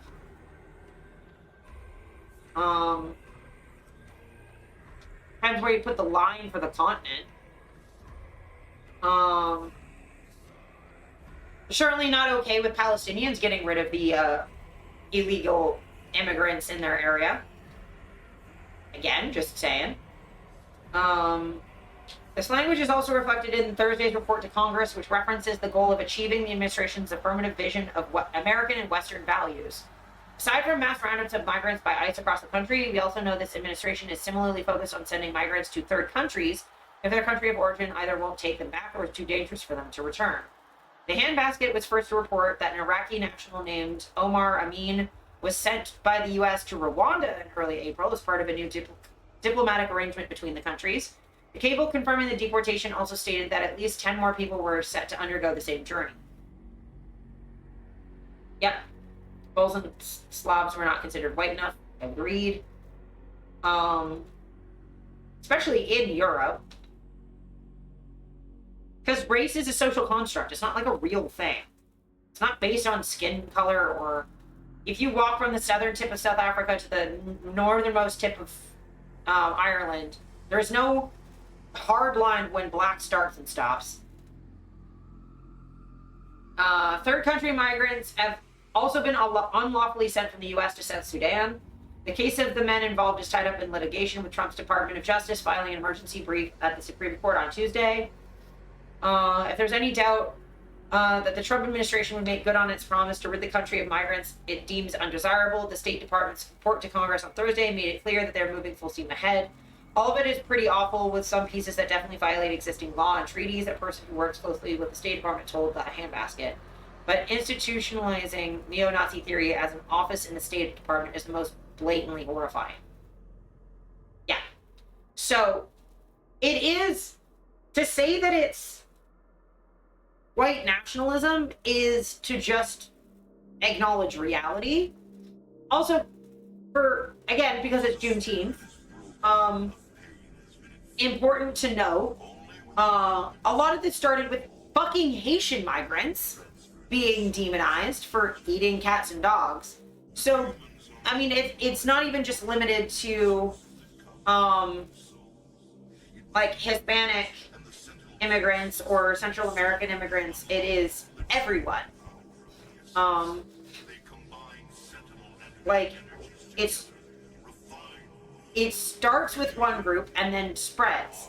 Like, okay, they're gonna demonize Mexicans for not sending their best. They're gonna demonize Haitians for eating pets, which they're not even doing. Yeah. Nazis considered the Japanese more Aryan than Slavs, purely due to the alliance. Yeah. Yeah. Well, and like the whole race science thing is also like partly occultist. That's like a whole other thing, though. But anytime someone talks about star seeds, I'm like, you're a Nazi. You might not know it, but you're saying some Nazi shit. You think you're magically special and sent from the stars to rule over everybody. Like, that's where Aryan comes from as a word. In reference to skin colors, it was used as like a idea that some races were sent here from like Atlantis or whatever.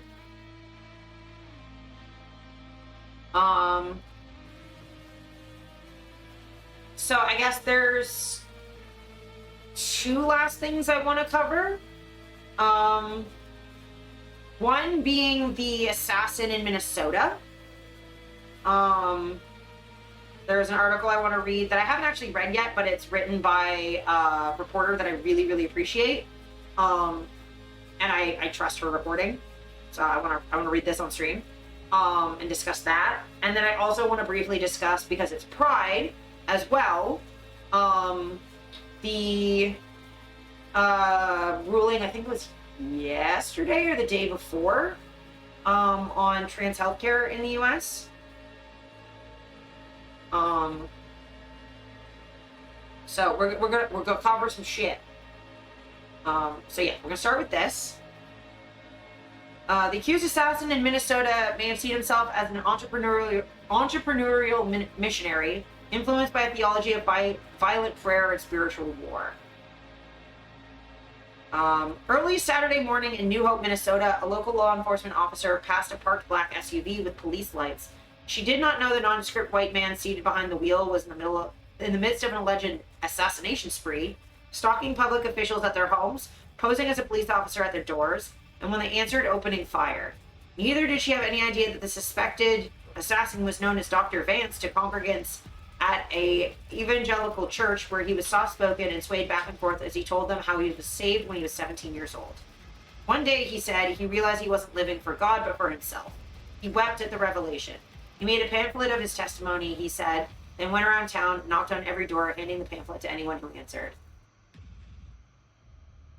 In the pre-dawn dark, the parked SUV looked like a squad car to the officer. She assumed the man was there for the same reason she was, to protect a public official who could be a target. She approached and tried to speak with him, according to a criminal complaint filed in federal court the next day. The man just continued staring and said nothing. She drove on to do her welfare check on the official and saw no signs of distress. By the time additional officers arrived to join her, the SUV was gone. Within an hour, other officers found it parked in the driveway of former Speaker of the Minnesota State House, a Democrat. All told, the suspected assassin would drive to the homes of 4 public officials over the course of his hunt, shooting and severely wounding a Democratic state senator, John Hoffman, and his wife Yvette, and killing Representative Melissa Hartman, her husband Mark, and their dog. A few hours after the shootings, according to the same criminal complaint, a 57-year-old struggling businessman and pastor named Vance Bolter texted a family group chat to say Dad went to war last night. Bolter, allegedly the nondescript white man who posed as a police officer, is now charged with multiple federal and state crimes connected to his plot to assassinate public officials, mostly Democrats, along with abortion providers. His online footprint is fairly minimal, and his beliefs in politics appeared mostly unremarkable to those around him. A friend told Wired of the whole family, "They're all nice people." Another friend told the AP that Bolter was right-leaning politically but never fanatical. Bolter was also a Trump voter, one longtime friend said. Bolter may have passed for nice and not fanatical because his beliefs that were once considered the province of the far edge of the American right are now more commonplace. Demonization of political opponents, sometimes spoken of as literal demonic spirits, claims that opponents are threatening children and the American way of life, and an openness towards violence and a willingness to look away from it in order to secure political victories. This shift from the margin to the middle has also been successfully camouflaged. The political violence primarily waged by the right is often covered up with the notion that we as a country suffer from polarization, but these beliefs in politics come from somewhere, and we are overdue in exploring their origins, if only so we can better understand why they have managed to spread and go relatively unnoticed for so long. Yeah, there's a reason why we don't hear of this happening going the other way. There haven't been mass freeze murdering Republicans, despite the fact that GOP lawmakers have actively been a threat to marginalized people through the laws that they pass. Like, ICE is a threat to every immigrant, right? Like, the Republicans are actually harming people, but the violence doesn't go both ways. Like, all of the assassination attempts on Trump were all Republicans. They were all right-wing. But yeah, the Overton window shifting, and instead of them, it's not that they're in the middle, it's that the middle moved over to them. Welcome back, Dolly. Who was he going to war against? Because they did not think of themselves as combatants, said Matthew D. Taylor, the religious studies scholar and author of The Violent Take It by Force, the Christian movement that is threatening our democracy, when we spoke 2 days after Bolter's arrest. Where did he get the idea that they were legitimate targets of violence? I think it's coming out of a subculture that is both MAGA and spiritual. Yeah. Taylor is working with the same set of limited data as the rest of us, and he was reluctant to speculate too deeply, but we know that Vance Bolter graduated from Christ for the Nations Institute, a Bible college in Texas. The non-accredited institute may be somewhat marginal amongst American evangelicals, but it has been an anchoring institution for independent, charismatic Christians for half a century, Taylor wrote in his book. Charismatics, as Taylor defined them, emphasize the supernatural dimensions of Christian experience in their beliefs and practices. Independents are those who are not part of formal denominations. Charismatics have faith in and court direct experience of the Holy Spirit and what they call its gifts. Influential charismatics are now among Trump's top spiritual advisors, such as Pastor Paula White Cain, who delivered the invocation at Trump's first inauguration, in which he referred to the United States as God's perfect gift. Others have risen to prominence along with Trump, such as Lance Wilnow, who has asserted he was first to prophesize Trump's coming. Fighting Trump is fighting with God, Wilnow said in 2020. Wilnow played a key role in mobilizing Christians on January 6th. So did Dutch Sheets, a well-known charismatic who's also one of Christ for the Nation's most prominent graduates and leaders. We did see the, we've been talking politics for a while. We watched Silent Hill trailer. You can catch the VOD after. Dutch Sheets may have done more than any other of the independent charismatics to bridge the movement with MAGA. In the period between the 2020 election and January 6th, Sheets operated as a one-man propaganda machine for Trump. As Taylor and Bradley Onishi, author of Preparing for War, the Extremist History of the White Christian Nationalism and What Comes Next, put it, with his YouTube channel pulling in more than 200,000 views each day. It's impossible at this point to say whether Bolter followed Sheets, but he comes from the Christian world in which Bolter was also educated and thus offers a window into Bolter's background and possible motivations. We also don't know whether Bolter continued to be part of any charismatic Christian communities in the U.S. after his schooling, but as Taylor explained in a recent episode of the podcast, Straight White American Jesus, he's very clearly charismatic in his theology and his preaching. At Christ for the Nations Institute, Sheets began to be radicalized, Taylor argued. He was exposed to dominion theology. This idea of Christians taking control of the world to build the kingdom of God on earth, Taylor said, as well as the Pentecostal revival movement known as the Latter Rain. After graduating, Sheets became a professor at the Institute and a pastor at an Institute-affiliated church. an excess of radicalization, Taylor said. He would go on to draw together these strains of Dominion theology and the latter reign to help shape a movement known as the New Apostolic Reformation. In 2013, Sheets was leading the Institute and was honored at the graduation ceremony with a gift, a flag featuring a green pine tree on a white field with the phrase, "An Appeal to Heaven," with its origins reportedly in a Revolutionary War flag. Sheets interpreted this gift as a sign to activate a new revolution in America. He popularized the flag as a kind of Christian battle flag, and in the following decade it would be carried by dozens of rioters on January 6th, flown at the home of Supreme Court Justice Samuel Alito, and erected outside the Capitol Hill office of House Speaker Mike Johnson. This June, it flew briefly over the Washington building housing the Small Business Administration, erected in a ceremony attended by the agency's head. In the lobby of Christ for the Nations Institute in early 2024, a mural read, "Everyone ought to pray at least one violent prayer each day," a quote from the Institute's founder. On a visit to the Institute, the journalist Jeff Charlet spoke to a student about what violent prayer meant. It was necessary, the student said, to remind yourself every day that the culture, the rest of us, the unsaved, are the enemy. Charlotte remembered, the student clarified, not you in particular, he said, just, the culture. As the two-step independent charismatics commonly deploy, they dismiss calls for violent prayer and spiritual warfare as calls for merely spiritual and not actual violence. The discourse of spiritual war is an ordinary part of the vocabulary of people who would be in Bolter's orbit, Taylor told me. I think you hear it in some of his preaching as well, the sense of demonic forces that are gathered against Christians that need to be battled back. So, there's a reason these people are, acting like they're at war with everyone else, because they genuinely believe that by virtue of being non-Christian, or just not their kind of Christian, that we are fighting a war with them. Like a spiritual and ideological war. And in some ways that is true, because this kind of is peace. This kind of extreme, we need to make the world to be the kingdom of God sort of situation is completely incompatible with multiculturalism. People refer to the paradox of tolerance. I tend to resolve that paradox by thinking of it as a social contract. These people are violating the social contract and trying to rewrite one where they are the sole benefactors of society. They benefit from and control society, and the rest of us are controlled by society and only act to benefit them. And that is a violation of the current order. And so, no, thank you. They're zealots. Absolutely. In this light, some of Bolter's seemingly half-baked ventures, from ministry to private security to international development, make a little more sense. Reverend Vance Bolter has been ordained since 1993, stated the website of Revoformation Ministries, according to archived copy, a non-profit organization Bolter said he heads, which has an IRS paper trail back to 2007, but no substantive activity. The site also claimed that Bolter sought out militant Islamists in order to share the gospel and tell them that violence wasn't the answer.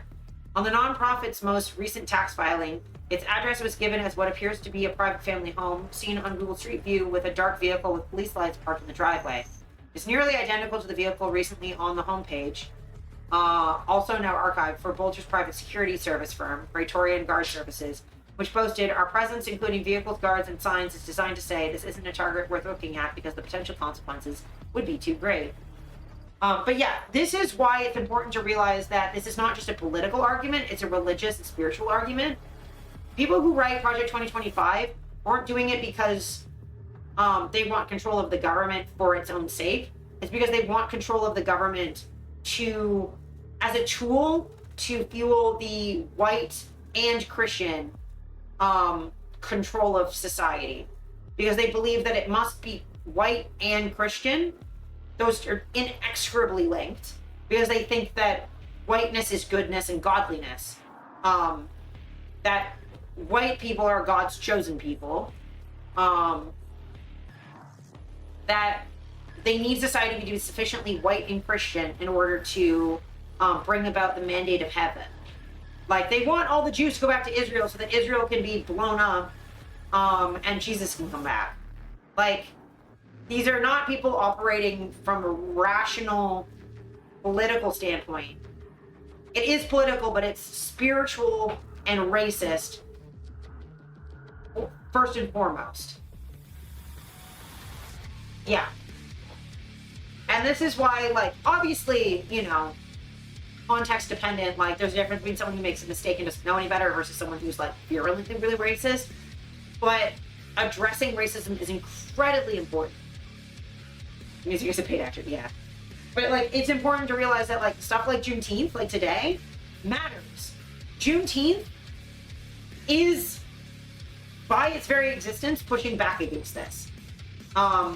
As a white trans person, I benefit from Black liberation because our liberation both stands in opposition to this mission. We are allies in this culture war, which has now quickly become a civil war.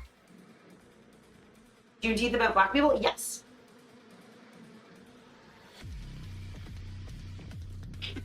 If I remember correctly, Juneteenth is today. It is the day that all of the enslaved folks were then finally found out that they had been freed, that slavery had been abolished in the country, because there was, you know, a little bit of a delay getting that information to people, both practically because the internet and phones didn't exist, so it had to be delivered on horseback, but also, like, there were some people who wanted to kind of slowball that. But Juneteenth is a celebration of freeing of enslaved Black people, and the end of chattel slavery in the United States. And it's also used to celebrate Black folks as well, because every acknowledgement of what Black people have been put through in this country is also a celebration of everything they've achieved despite that. And then in a cycle, then every time they achieve something, that's being clawed back from them. Like Black Wall Street and the Tulsa Massacre, like that sort of stuff. So yeah, that's today. So, like, that history is constantly relevant. We should celebrate Black people. Yeah, absolutely. And also, like, that's part of why, like, I appreciate D-Tune so much, speaking on politics, because she has, like, a perspective that, like, by necessity I don't have. Both that I'm not American, but I'm also specifically not a Black American. And while, like, I understand they did it super late. Yeah, exactly. While, like, I have had very close, like, Black friends here in Canada, and, like, obviously we have our own racist issues here. Not gonna pretend we fucking don't. We have the Highway of Tears, for fuck's sake. But the way that they express is different. The context is slightly different. Racism is everywhere? Yeah. But the Highway of Tears, it's a stretch of highway, I believe between Alberta and BC. It's very long, but it's a section that is notorious for reports of missing and murdered Indigenous women and girls. People go missing there all the time. And it's widely criticized for the fact that the missing are not really searched for. Highway of Tears, what a name. Yeah. And it's apt. It's apt. Oh gods. Yeah. I mean, we have speaking of racism here in Canada, we had something up until extremely recently. Reach Texas, yeah. Until very recently called Starlight Tours. And by recently, I mean this century. Probably still happening on the down low, but police in Saskatchewan and Manitoba used to take indigenous people and drive them, starlight tours, yeah, they drive them out at night, out into the starlight, out of town, and then just abandon them in the middle of nowhere. And they die of exposure trying to, they definitely still happen, yeah. But yeah, they just drive folks out, yeah, into the ice and snow. They also happen in Ontario. Yeah. But like the famous ones that like you can find on Wikipedia. But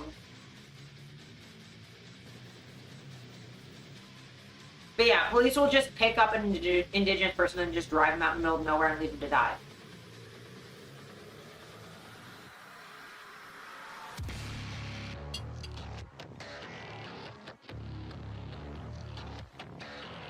Yep. So yeah, Canada's not better. We just have like different contexts.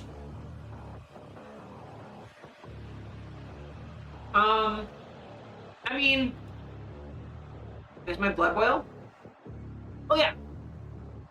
There's still like an epidemic of missing indigenous women and girls all the time. Still happens. Indigenous folks are still overrepresented in foster situation. Inhumane? Yep. Oh, let me tell you about how the Trans-Canada Highway came to exist. And the CN rail line. The Canadian National Rail. All of those tracks were in the Rockies. Get over the mountains really hard. So you have to blow out the rock with dynamite. But doing that 100 years ago was dangerous. So much death? Yep. They had Chinese people do it. They had Chinese immigrants do it. And I think there was like a statistic of like every meter of rail is soaked in blood out there because so many people died making it.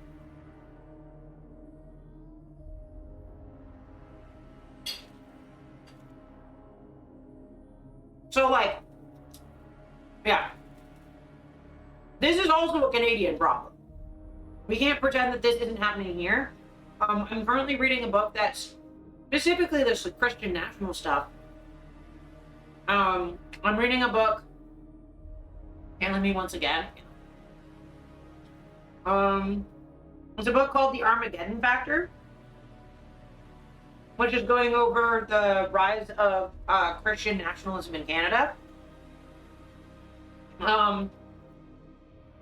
But surprising no one, a lot of the blame's in the feet of Stephen Harper, Stockwell Day, the Reform Party, the Alliance Party. Anyone in Canada recognize these names? McVitie here in Ontario. It's gotten pretty fucking bad.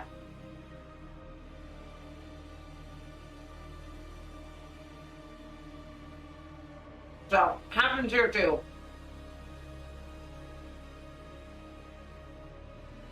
I'm gonna finish this piece of cheese and then we'll keep reading.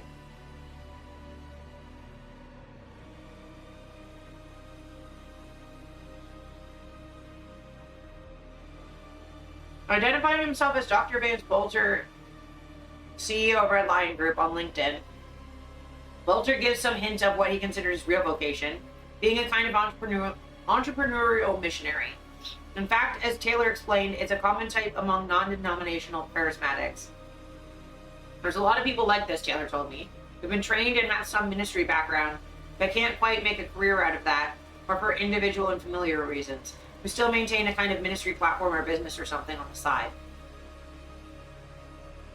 Over the course of 4 sermons given by Dr. Vance in 2021, 22, and 23 at LaPorn Metadet, an evangelical church in the Democratic Republic of Congo, Bolter had, for perhaps the first time, a significant platform visible to thousands of people. His hosts also introduced him as a successful businessman. Over these sermons, Bolter's remarks undeniably show animus towards people who he would say deviated from God's plan, who support abortion and queer and trans people, This appears alongside equally strident preaching against a church just as much in need of rescue. In the words of the independent charismatics he shares by apostles and prophets. In the years Bolter was preaching in the Congo, leading voices within the New Apostolic Reformation were going beyond spiritual warfare, making disturbing claims that God is calling his people to organize vigilante just violence.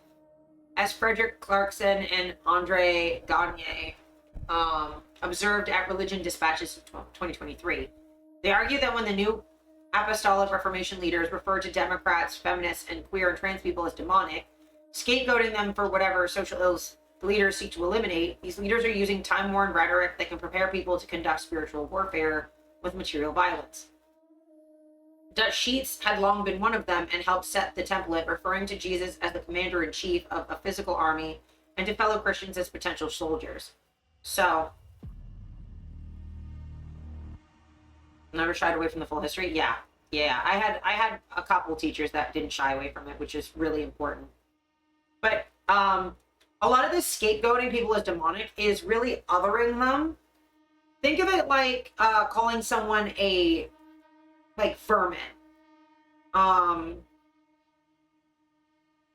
It's a way of painting them as non-human, as inherently either as disgusting, either as enemies or as an infestation that is something that needs to be getting rid of. So it primes people mentally to have a disgust response, which is non-rational.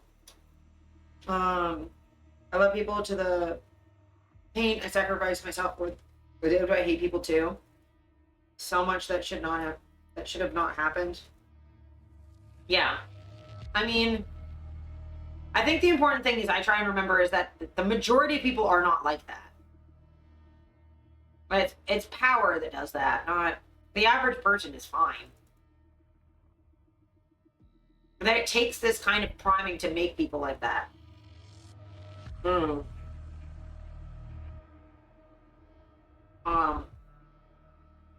like people require, like, you can't just tell people to kill trans people. You have to call them demons and then prime them into thinking that this massive spiritual war to then get them to the point of violence. People don't just like attack the other for no reason. First of all, the people have to be othered in the first place, and then you have to make that an existential threat that's worth them. Like, people don't want to do things, let alone violent things. It's not generally how people are, because there's risk to that, right? Bolger apparently preached, as Sheet does, that the church in America had failed to live up to its responsibilities. Many churches in America didn't listen to Jesus, Bolter said in one February sermon. They're divided. This little group here, this little group here, this little group here, and the enemy, the devil, comes through and rips everything apart. The churches are so messed up they don't know abortion is wrong. Many churches, they don't have the gifts flowing. Gifts for independent charismatics refer to a deep supernatural experience of power from the Holy Spirit flowing through them, and Bolter kept on the theme. God gives the gifts to keep balance, he concluded. God will raise an apostle or prophet to correct their course. In addition to castigating the church, Bolter celebrated the power of God to cut into the hearts of people who are queer or trans to free them. There's people, especially in America, they don't know what sex they are. They don't know their sexual orientation. They're confused. I'm not fucking confused, man. I know what I am. And it's, much better person than you. Bolter said on another clip of a February 2023 sermon that had circulated widely on social media, the enemy has gotten so far into their mind and their soul, he said, putting a hand to his heart. He raised a Bible, but this word cuts deeper. God goes down there and pulls that out, and he sets every person free. Confused, but not about this. Yeah, I'm not confused about who I am. I'm confused about what to do about this, but... In his earlier sermons, which have received less scrutiny, Bolter delves into what drives his faith. If his mission work began at 17 with handing out a pamphlet on being saved door to door, it eventually took him to the West Bank, Gaza, and Lebanon. He said, the only time I would stop approaching people, he claimed, is when someone came up with a gun and said, you need to come with me. He said he'd been stopped by Israeli soldiers, Palestinian soldiers, UN peacekeepers, and private security. He told the story of an American murdered in Zimbabwe while on Christian mission work, after whom he named his own son. For Bolter, sharing the word of God meant living under such threats, all for doing what he had door to door in his own town, living for God.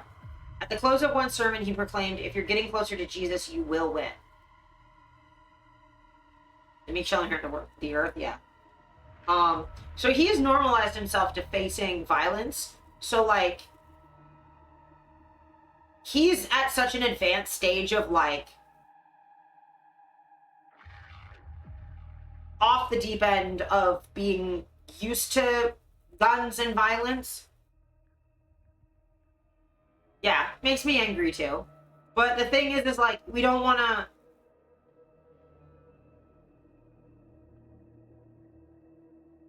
We want to make sure that we're having an effective response that'll actually stop this sort of stuff, right? Like, the rage is understandable. Like, I'm fucking pissed too.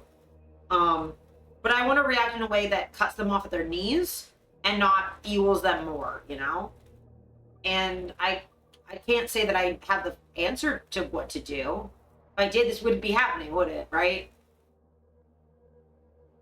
Bolter's possibly not yet realized armed private security firm, his ministry, his claims to have preached in dangerous places. It's hard at first to connect all that with the guy who, now in his 50s, was renting a room from his elementary school best friend, where between picking up odd hours working for a funeral home, he allegedly plotted a string of political assassinations. But altogether, they suggest that Bolter saw something bigger for his life. That he could be a fearless preacher, a guardian for hire, who traveled the world and was part of a movement of others like himself.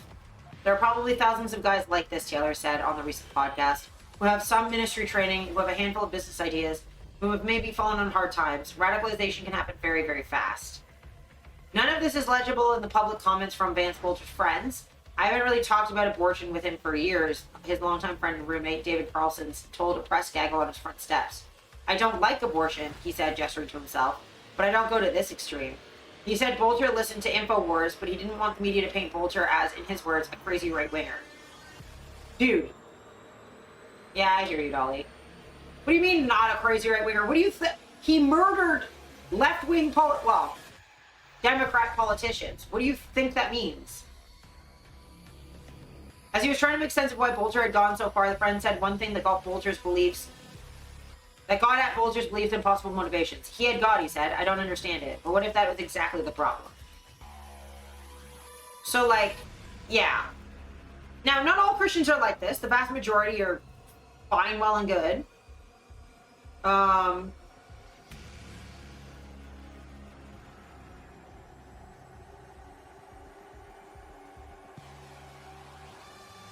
But that doesn't stop the fact that there are a few that are a bit fucking unhinged.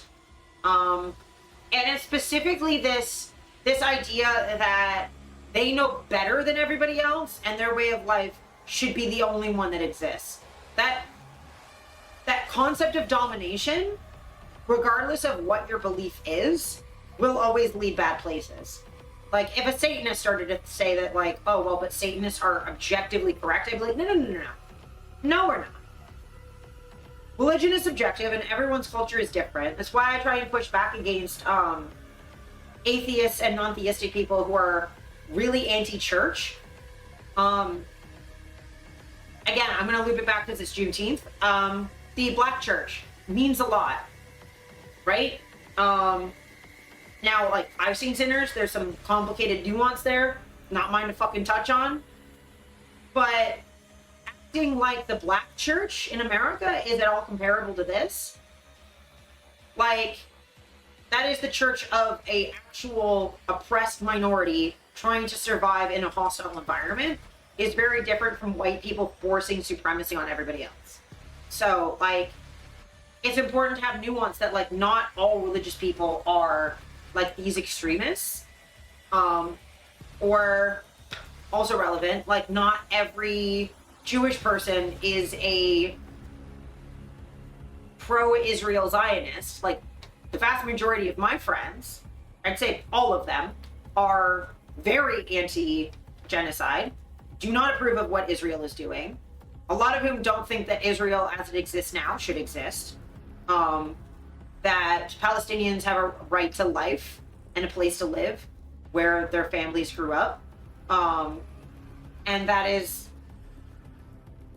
nothing to do with their faith, or does, because their belief in God drives them to value Palestinians as fellow children of God, right? And, like, there are Jewish Palestinians and Christian Palestinians, and it's important to know that like no one religion is a monolith. There are wild extremists in every faith. There are also wildly extremist Satanists. Like, there are right-wing Satanists that are a massive fucking problem. That do violence, right? Like, I'm not going to pretend like Satanism is somehow unique from having bad apples, right? But the point is that like we can't let these people win the argument that they are right about God being on their side. Some of the people in power don't think so. Yeah. It is important to push back and not let them have access to the rhetorical tool of piety and faith and charity and like all of these things that often come with religion. We can't just give that tool up to these extremists and just let them have it. Like, there are progressive churches that exist. There are Unitarian churches. Hate to fucking say it, but the Catholic Church has been less conservative than they used to be. I'm not going to say they're progressive, but you know, they're joining us in the 20th century. 21st, a long way away for them, but they're getting there.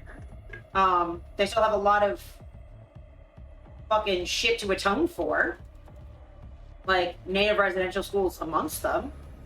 But like, it's a good thing that we have the Pope we have, considering the internal civil war that was brewing between the far-right Christian theocrats and the more progressive wing of the church. Let's just put it that way. The Christo-fascists not having the institution of the Catholic Church to wield is a good thing. And that wouldn't have been the case if all of the progressive Catholics had completely abandoned that infrastructure to the worst among them, right? Wresting faith back is useful, and like that's kind of the power of what like TST does sometimes with our lawsuits and our abortion clinics, which we just opened our third on Trump's birthdays. The president's huge abortion clinic, huge, big, beautiful abortion clinic. But it's like using that tool for good rather than just for evil.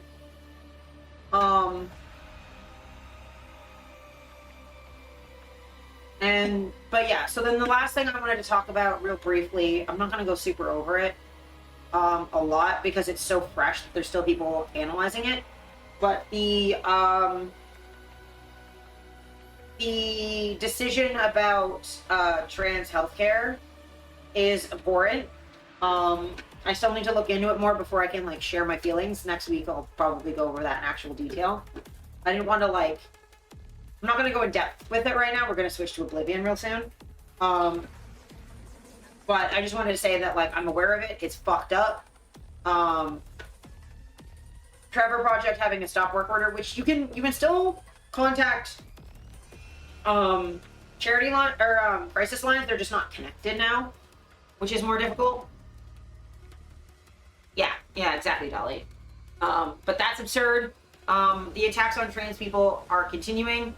But I did want to say for American trans folks, especially trans kids. So it's important to know that this is violence against you and it's horrible and horrendous and not okay. But take it from someone who started transitioning in my late 20s, really only in my 30s. Yeah, you have to specifically contact Trevor Project now. They got a stop work order from the government, so they're not connected to other crisis lines anymore. You have to contact them directly. But yeah, it's not hopeless. You can still transition later. It's still not great. I understand how painful that is. I really genuinely, truly do. But just don't give up. The world is better with you in it. If you can manage to stay on a little longer and transition as an adult, the trans community will be here for you when that happens. We're fighting back as best we can. You can fight back. You can still achieve your transition goals as an adult. I promise you, you can. I'm sorry you're being put through this horrific violence and being demonized the way that you are by the entire fucking American government. But you're better than them, and you'll make it. And if you don't, we'll remember you. Yeah, I just wanted to say that real quick, especially because it is Pride. I want to look into the ruling more so I can have like an actual deep dive of it. As for right now, I think it's time to... I'm going to do another BRB to go to the bathroom, and then we will do some Oblivion, because I think my brain hurts, and I don't think I can do more politics right now. Which I think y'all are probably good. Yeah. And like, yeah, you have a global community that's here for you as well. Whether you're in the US, whether you're in the UK, no matter where you are, if you need access to stuff, even if it's just a Discord or a Twitch chat, there are people who will see you for who you are. Fluffy break time? Yeah, I think it's time to maybe lighten the mood a little bit.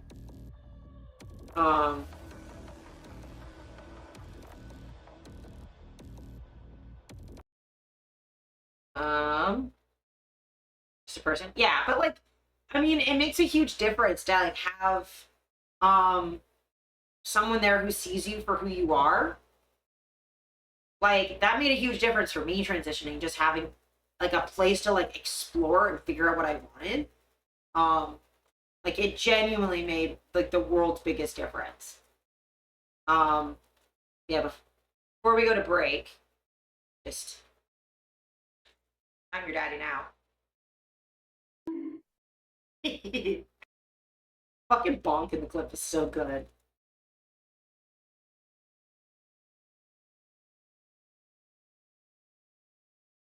Daddy? Yeah, that was earlier.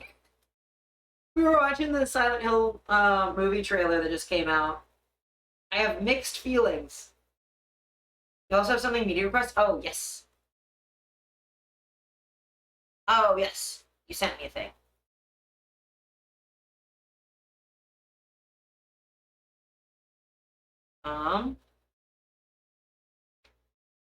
There's shit. Yeah. You're one of the boys? No, you're good. I was just like, I don't know what you're saying, so I'm just gonna give it a sec. Left break time.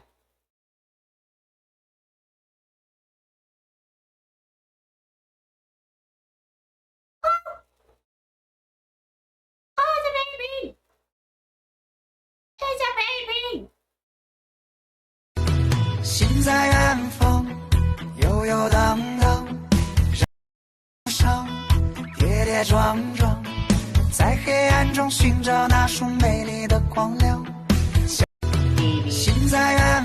I'm just gonna mute this. It's so fucking loud.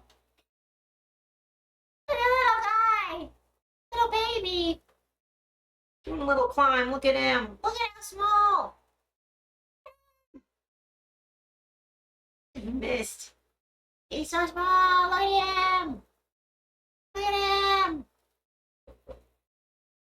Yeah, I also wish Tumblr had volume controls. Yeah. Also, I did this, and I'm just gonna do it because y'all haven't. We need a lighter mood. This is supposed to be a scary game. I can't even fucking imagine why you would have to do this. I can't even process why you would have that. A scary game. It's a scary game. So I finally did it. I finally did it. You're welcome. I had to edit that together to just get the bits that I wanted, but this mother is just like tiny. But yeah, I did it, y'all. I actually fucking edited something. Look at me go. Anyway, I'm gonna put another break and PRB, and then we'll be back and do some Oblivion if that sounds good. I also have to get the cord for my headphones because they're fucking yelling at me about recharging them. Because yesterday was a fucking day. But yes. Ever done sleepovers? Sleepovers are so good. They also suck, but they also are so good. There's so much drama, but they're so worth it. But yes. I will see you all in a couple minutes.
And I'm back.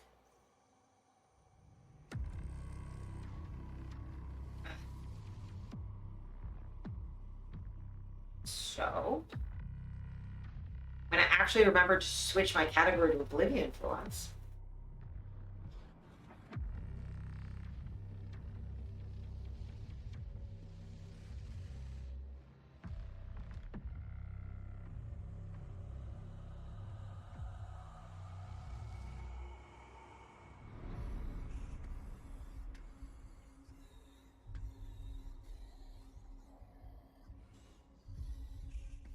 Windows notifications? Yeah, that was headphones and stuff. Because I had to plug them in. Because it probably Mark Zuckerberg to this. Today was the day at first another streamer asked how I'm doing, and I said doing.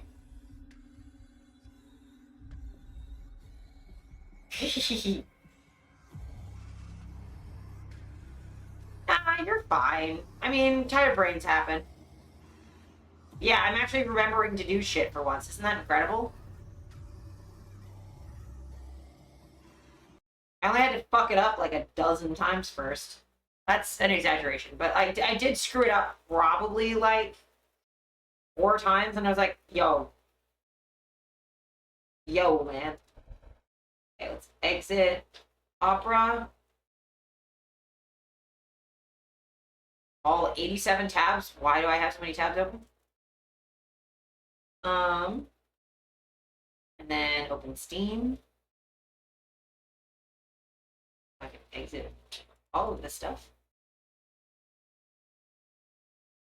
Not that.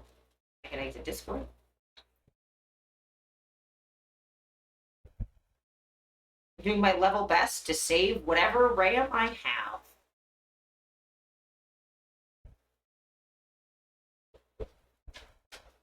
Things crash less. They'll still crash because it is Oblivion. Hopefully they'll crash somewhat less.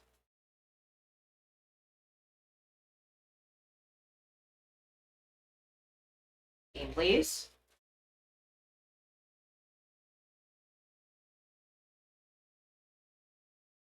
Ooh, is there a Oblivion? Oh, there's Oblivion update.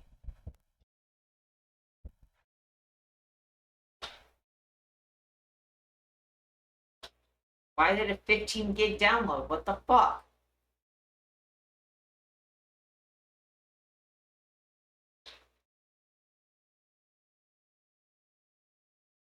Don't really want to do that. Hey, Andrew, welcome in. Dyslexia. You can't read and write properly like Jumbo. Yeah, dyslexia. Yeah, I have a bunch of friends who have dyslexia. It's not anything to be like embarrassed about. Can I just pause this and play the game? Is that a thing I can do? Ooh, you're gonna make me update. Cool. Cool. If you could not take an hour and a half, that would be fantastic. I didn't realize it would have to download that much fucking data. Okay, well, we'll sit here for a bit. Jesus. Know that rampage, yeah. Thanks for the Korok. So hopefully this speeds the fuck up.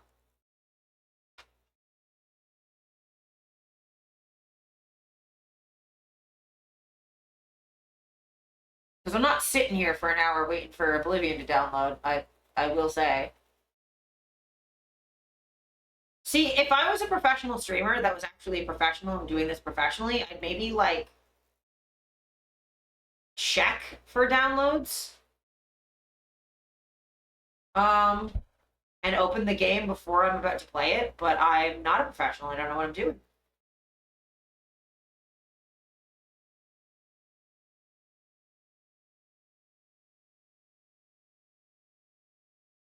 You're so cool? Yeah.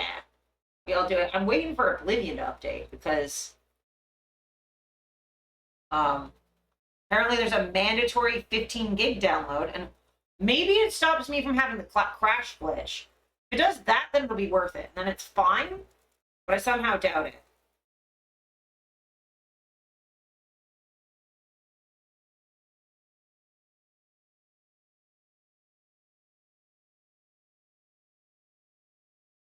I mean, it says it's going to take an hour and a half, but we are like 5% done already, and it's been like 2 minutes, but...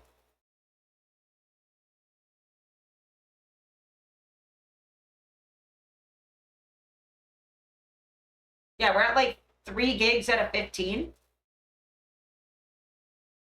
So, like, it's not the worst. I really don't see how this takes that fucking long. Anyway, Bethesda updates? I know. Windy? Yeah, it is really windy today, which is nice because it was so fucking hot yesterday. came home and like I said at the start of stream, Lucy was here to open our secret machine that y'all can see on her stream tomorrow. But she was sitting here, and because we'd had the doors and windows closed all like for almost a week, it was so hot and stuffy in here, and they were already having a hard time. So it was they had heat exhaustion last night, so I had to get them some like ice packs and water, more ice packs, and eventually I was just like, look, the only thing that's gonna work is like a cold bath, so we're just gonna draw you a bath of cold water, or like slightly chilled water. So the box, it is not something I can talk about on stream explicitly, but it's a special machine that we're gonna use on a different stream. It's not this website. Tomorrow evening.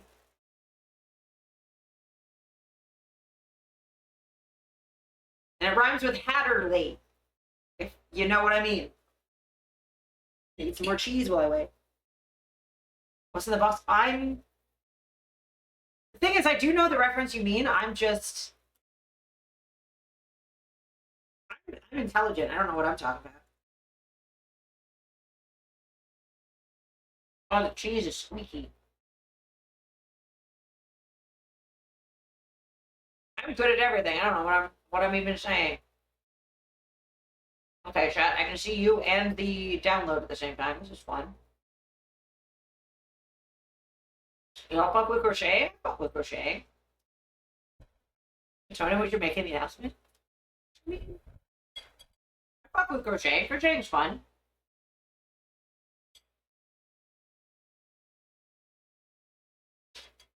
Yeah, that's fine.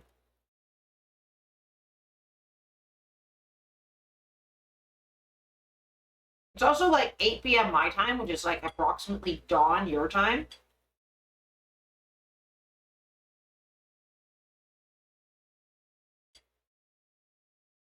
I think I saw someone crochet like fabric chainmail before. 11:21. Gotcha.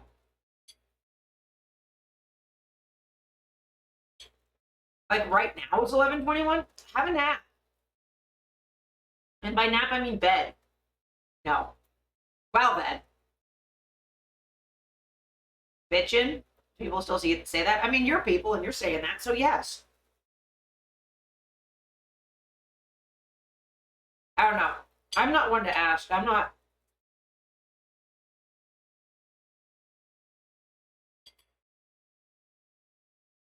in my 30s, man. I don't know.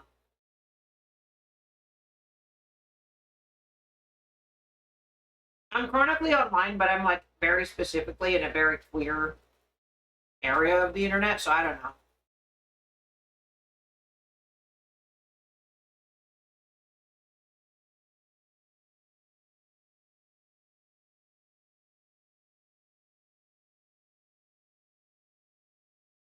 I gotta be here. I appreciate it. I mean, I've already been streaming for like more than 4 hours already.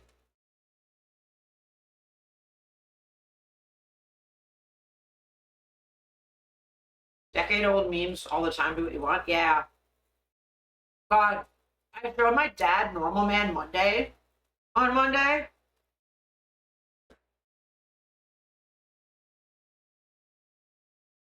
Or no, it wasn't even on Monday. It was Wednesday. We're just normal men. We're just innocent men.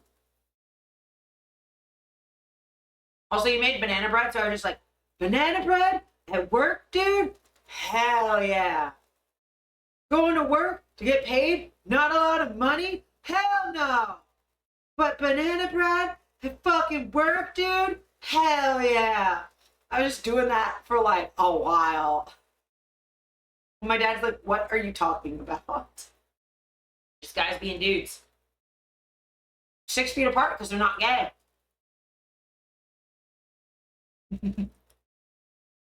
Hell yeah, dude. Hell yeah, brother. So the cool thing is, we're more than halfway downloaded. The bad news is, we're not even a fifth of the way onto my system.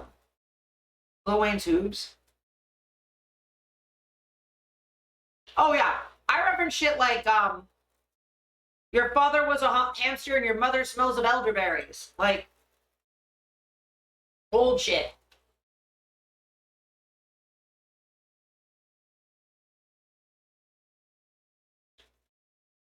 Or, personal favorite. I like the feel of rusty spoons on my salad fingers.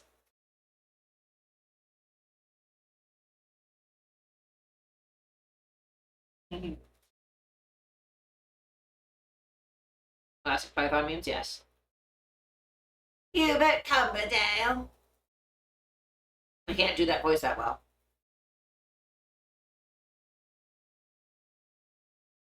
I like the feel of rusty spoons on my salad fingers. I'm so talented, y'all.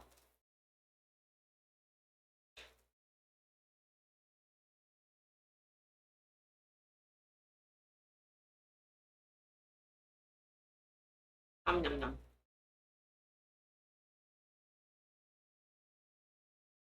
Rap chat with rap chat. Also, I will say it's really fun because, like, I see y'all, like, a bunch of you in, like, DTube streams sometimes, like eChef. I see you. I see you. Even if I'm not there when you're there, I see you in the VODs after, and I'm like, I know them. That's Chef of the E variety. Oh, bubbly cheese. It's Gouda cheese.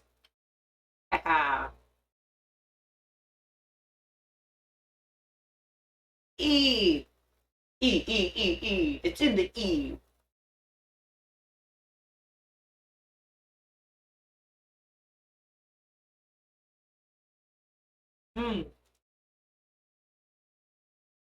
Cheese.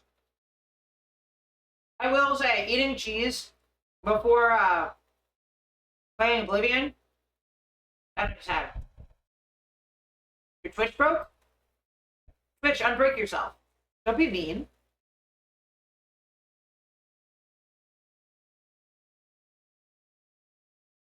Be nice to Pine. Pine's a good person, even though they scare me constantly.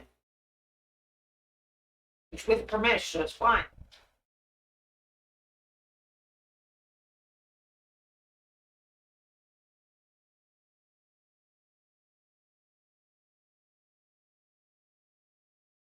This download update is bigger than most games.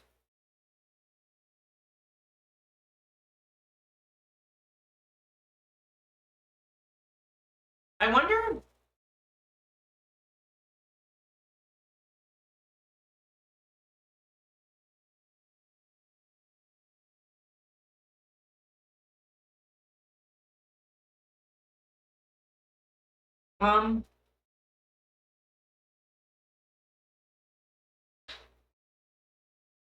Patch notes.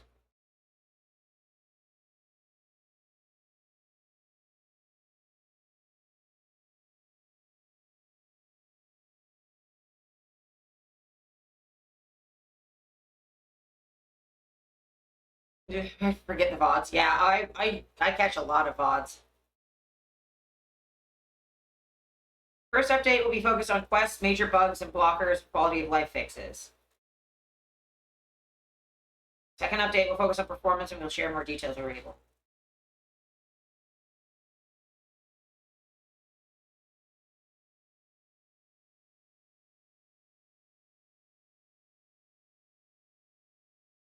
Oh, that's good.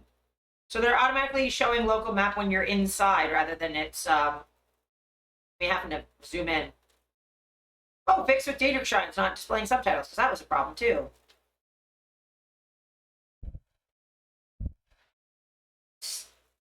Fix crash when loading after fast travel to Bilveran. Fix crash when exploring Crayfish Grave.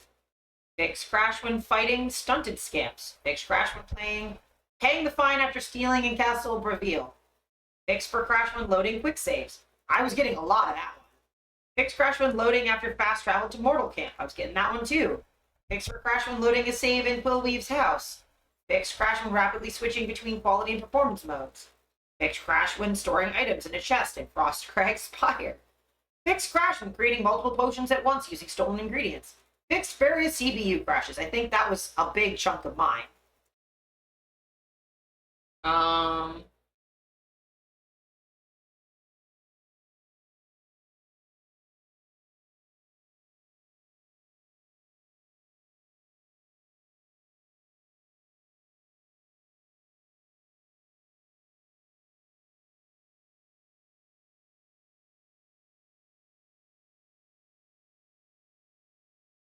Fix for infinite loading issues. Excellent.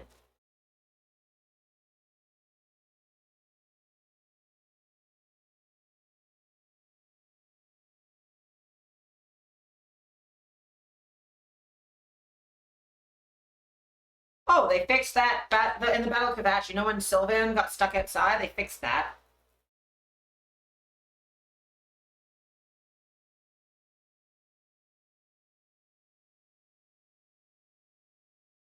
So they did fix a bunch of bugs I was struggling with, so that's good. So it's completely downloaded, and now it's patching.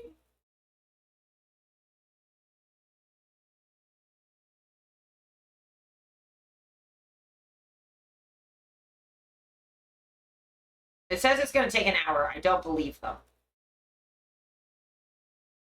It's been like 10 minutes, and it's already 40% done.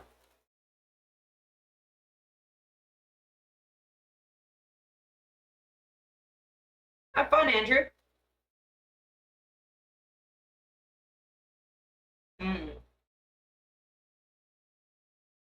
My dad sent us home with homemade beef jerky.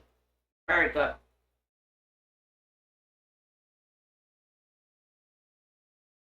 Enjoy radio. Yes. Unlike Salt, who very much did not enjoy radio. You know, you know.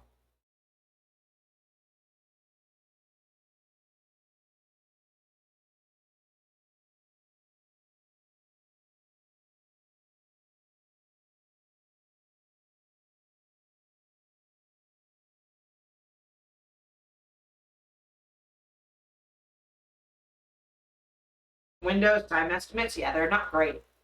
But it still says it's going to take over an hour. And we're at 50% now. From the like 60 seconds ago when I said we were at 40%. There's another percent. It's going pretty quick. Unless it's like normally with Windows where the last percent takes 8,000 years, in which case I'm just gonna, I don't know, do something else.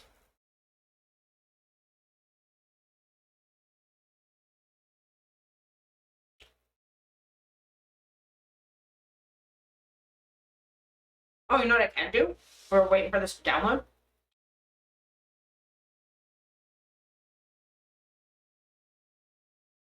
I can show you the outfit I wore for the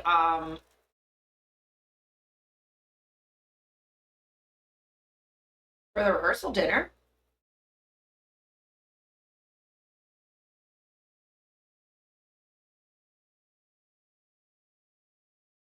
As bad as they used to be, yeah. So that was a rehearsal dinner. I wore white shirt, blue tie, still have my pin. Similar makeup.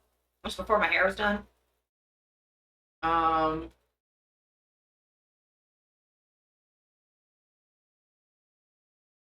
There were cows. Look at them cows.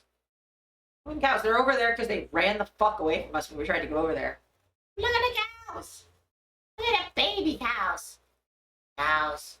Little tiny baby cows. Mama cows. They kept staring at us. They're like, what the fuck is wrong with you? Why are you here? Ooh, also. Yeah. Scout farm. Gotta find cows outside. Sorry, I've gone Jordan's stream too much. Also, so, okay, the one thing I will say that Vampy did that I'm mad about is Vampy didn't tell me that there was an auction for my great aunt's stuff, and apparently we have a family heirloom I wish we'd known about. We have a medieval shield Now that thing is bigger than you think it is. That's on a bed. We have a... That's solid steel. That shit's heavy as fuck. That you hold it by a chain on the back. Shit's sick. Why didn't I know? That's the size of the... It's like an actual... It's so fucking heavy. And it's like this thick. It's like a half an inch thick. Hi, Alice. Welcome. It's good to see you. But like, look at this. What the fuck? She didn't tell me she had that. And then I gotta tell you, we also have swords. We have 2 of them. We have 2 of these. What the fuck? Why do we have 2 of these? And I wasn't told. Look how big that is. That's on like 0.5 mode. But look how big that is compared to my fucking hand, man. Shit is like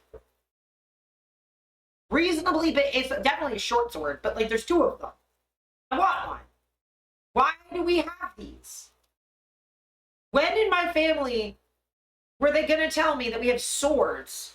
Yeah, so that's like zoomed in. Look at that. The shit is this? Apparently my sister has a fucking pair of medieval swords and a shield. Is that a sword in your pants? Or are you happy to see me? Yeah. But like, my sister's wedding had so many swords. So many swords this weekend. Like, I don't get it. Okay. Oh, no. One. Oh, sorry. Oh, yeah, I'll show you that one in a sec. Shit's hilarious. All families are nice. That's sick. So, yeah, this is me out in the field. I gotta show you the... My cousin decided to tell me to do this. I had to West Side Story it a little bit. My cousin's like, you gotta do that now. It's like, okay, sick, cool. Cool for me.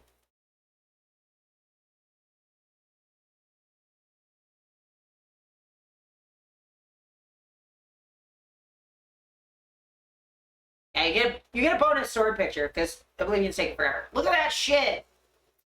How big that is! I look so tiny! Like, what the hell? Why do I get a sword? I deserve to always have a sword.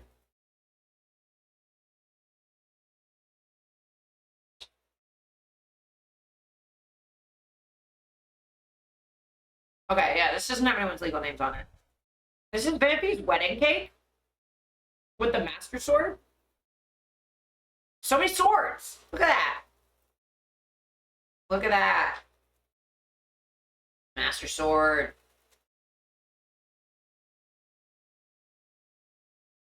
Forever in 2-player mode.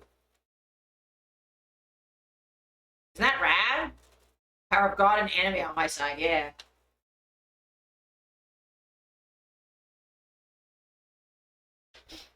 There's another close-up of the sword. I'm just doing this to kill time, because I believe it's taking a second. We're getting there, though. It says it's 45 minutes remaining, but it's for 45 seconds left, so we're getting there. Spicy.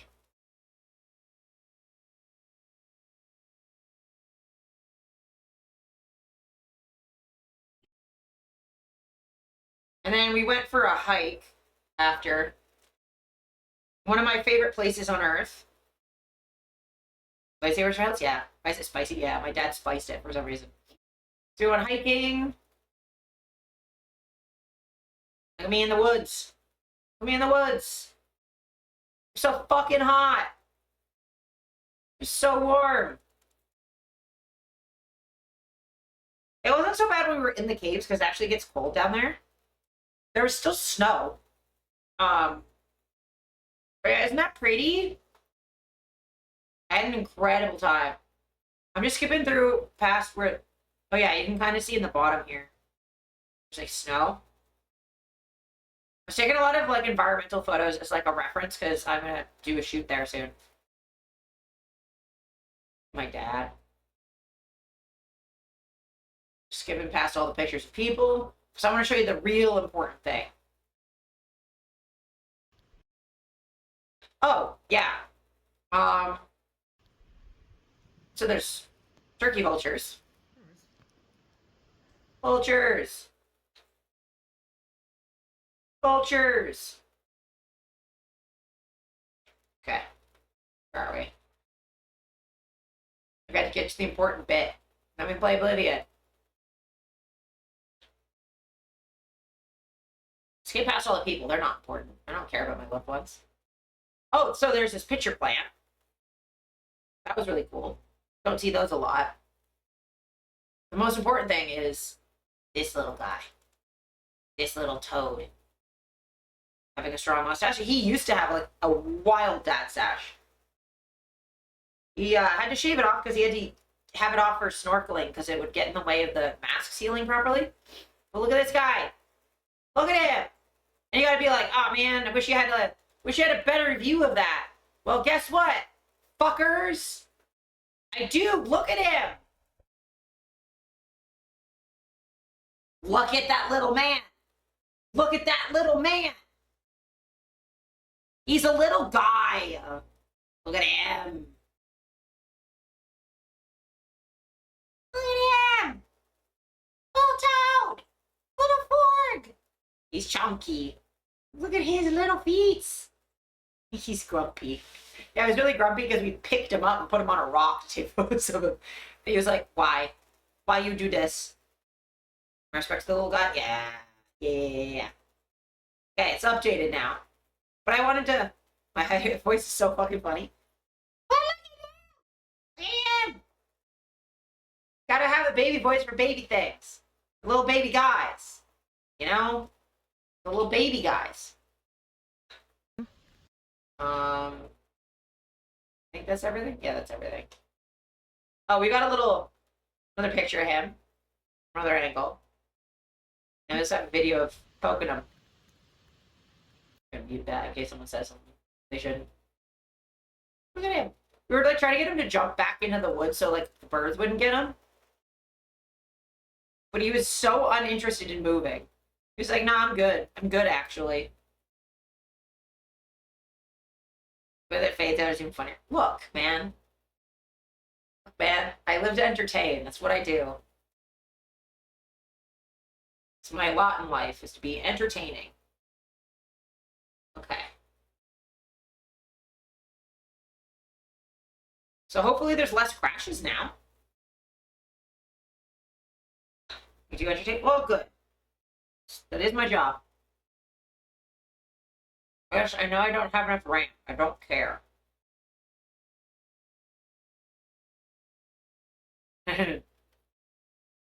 Wow. There we go. I was worried for a second there. It's taking a second. Bam. Crashes even more now? I mean, that's hardly possible. There was one point where... I don't know if you were there for that part, Dolly. There was genuinely a bit where it was crashing like every 3 seconds. For like half an hour before Cap suggested something to fix it.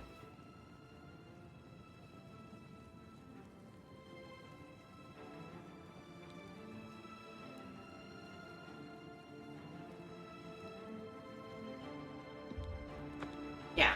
I'm trying to figure out where we were in the quests. Did they have any blade? I have cheat we got. Hi there.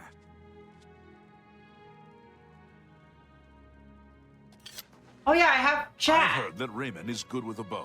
Apparently, With he's mouse the and best in shaders? all Yeah, of probably. Skingrad. I see. The Fighters Guild is recruiting again. Not a bad way Yeah, to you get might some have been money. like lurking. Look at us. Look how pretty we are.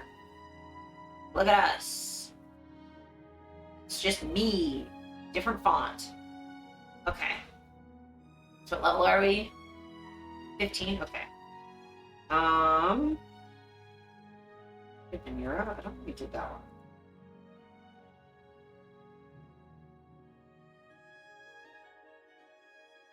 I'm still. Yeah, you might have been lurking or something. Yeah. Okay, this says. Okay, so we have Namira. We did get that one. Nocturnal.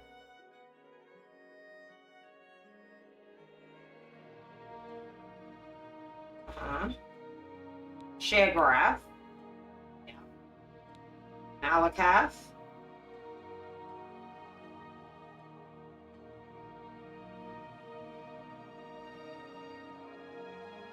Nephala Meridia. Okay. We have Periite, Sanguine, and Vermina, I think. We did Azura. We did that first. Okay. You've got Oh? safe travels. Farewell. Good to see you. Do you think what happened to Kvatch could happen here? No doubt. What's the news from the other parts of Tamriel? The news has not been good. I've heard it said that the Daedra have overrun the town of Aldrun. The entire town has been destroyed. This is most disturbing. We can only hope this madness is over soon. Be seeing you.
I'm just trying to look up where something is too, because I think this will be helpful.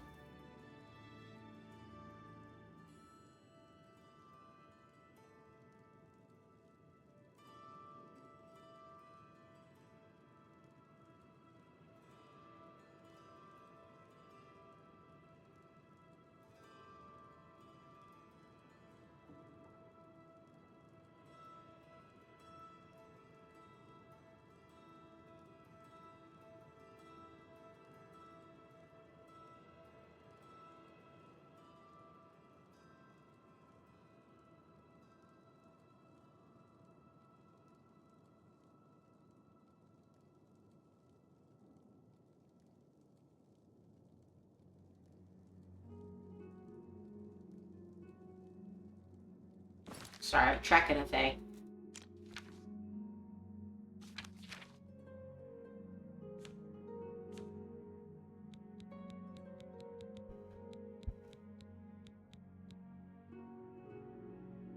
Novice. Okay, I need to get to level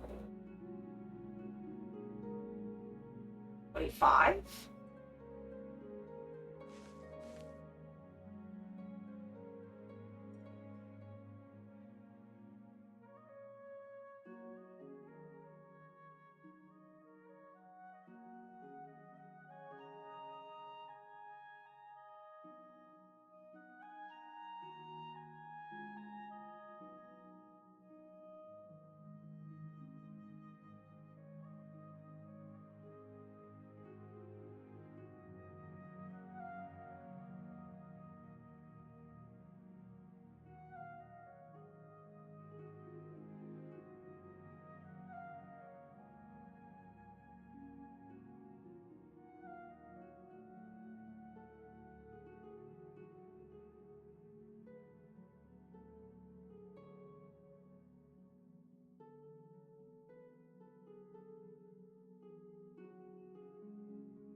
promise this makes sense. I know I'm not talking, which is bad, but clairvoyance. Okay, so I just have to cast that a bunch of fucking times.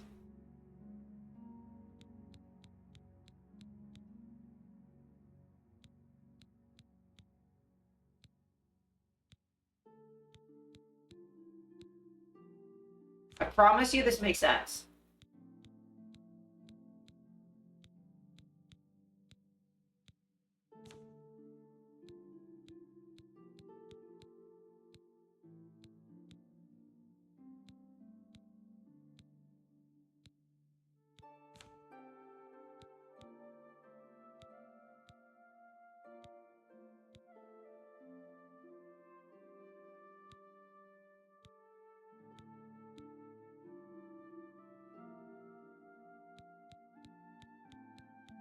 Okay.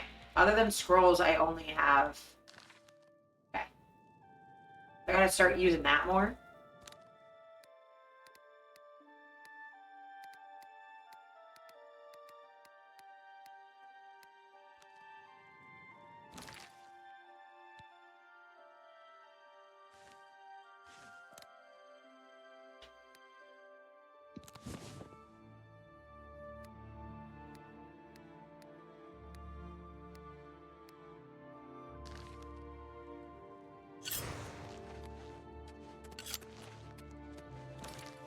Okay, well, I don't think I have a spell open yet. Okay, cool. So we're going to go... Jesus Christ. Sorry, I know I'm being weird, but I promise you it's gonna pay off.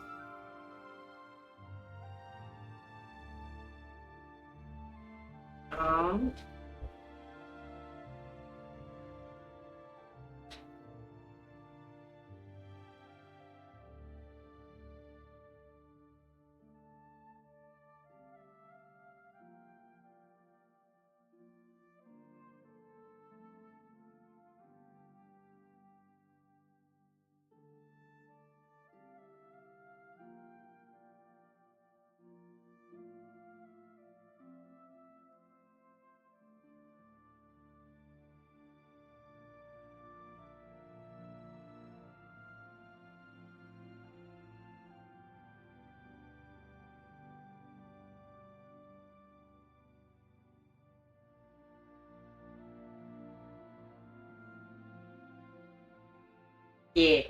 I'm trying to figure out like a spell that I need to cast that's gonna make things a lot easier for us going forward, but I'm not high enough level for it yet.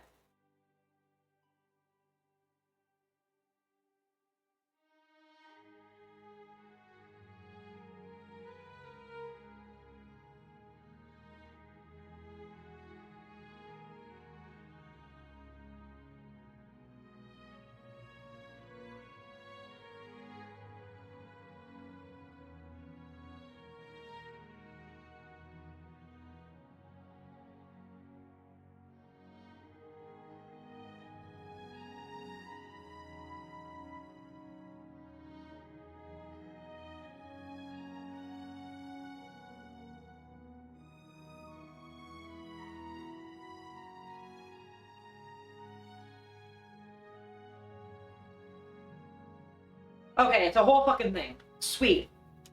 So I need to level up my clairvoyance for... Okay. I need to do a bunch of stuff to be able to make a thing for the last, Daedric Quest. So I'm going to do the other one first, and then I'm just going to spam clairvoyance for a bit.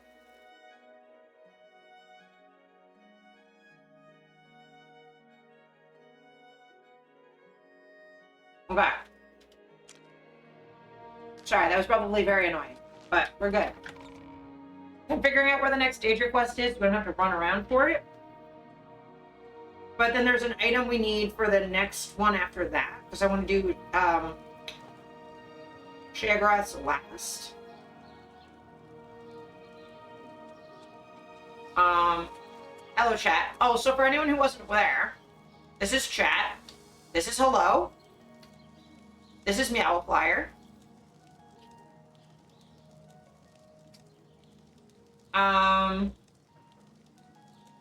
This is Ghost. This is Korok. Korok's always over here. I don't know why. Anyway, these are my scamps. They're chat collectively. Fuck. It's fine. I think the names have changed. No. Hello? Meowplier. Ghost. Korok. Thank you for the Korok. Pine. So, Pine, this is you. Anyway, chat, come on. Yes, follow me, chat. Good chat. We got this last session.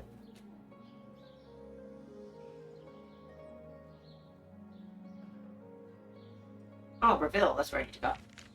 His father. So we need to go out here. Strange door. We're not going through the strange door. We're gonna go to the stable. Yeah.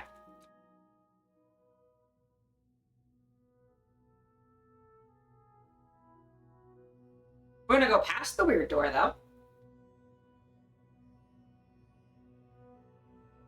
I'm so excited to do that, but we're gonna do a bunch of main quests first.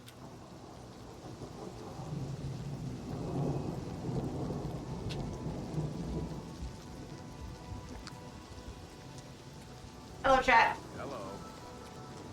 Hi, guard. Yellow.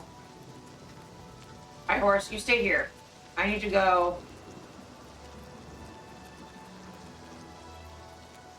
Not there, I don't think. No, that's just a gate to Oblivion. To go...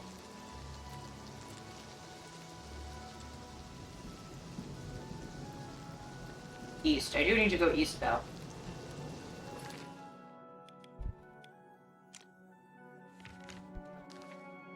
I need to go that way. It's a thunderstorm, I'm gonna go swimming. What could possibly go wrong? I'm gonna deal with that later. Ah! I thought that was water, it is not. Come on, chat, you can swim, right? Chat? Chat? You're just gonna be up there?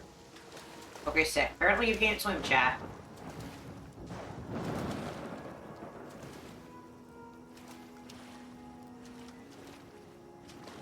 Whether I cannot swim? Apparently. Apparently there's a strange door out here. Yeah, I don't want to go to the strange door. Where are we going? Okay, we need to go north of that.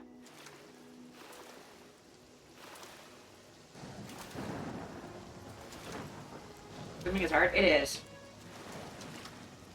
The funny thing... Whoa, that is a strange door. Why is it floating?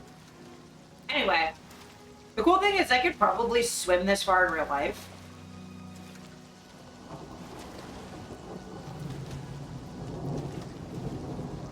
Yeah, no thank you.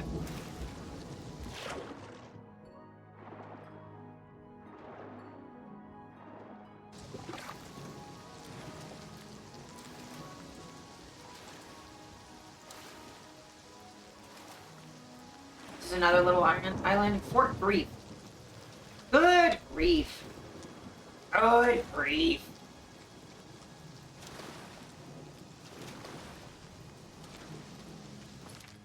Okay. Yeah, we're almost to the island. Then we need to go to the river right after.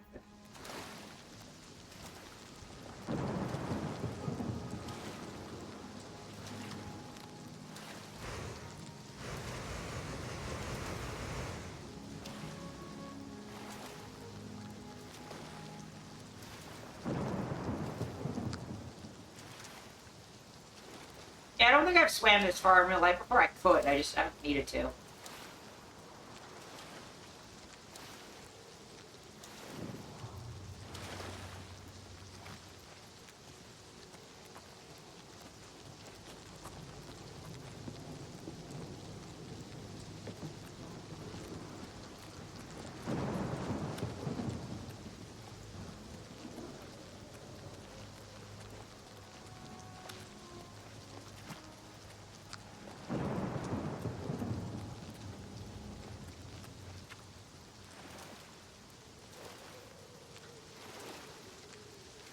What the frick? Oh, I think that's a weird moon glitch, if I remember right. It's the moon loading weird behind trees.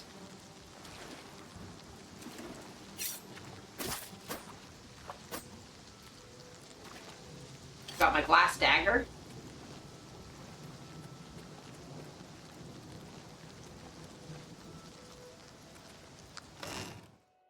Often with some gold in it. Don't mind if I guess.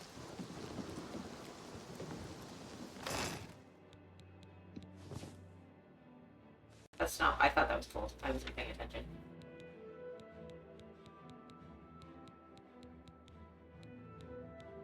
Coffee sandals.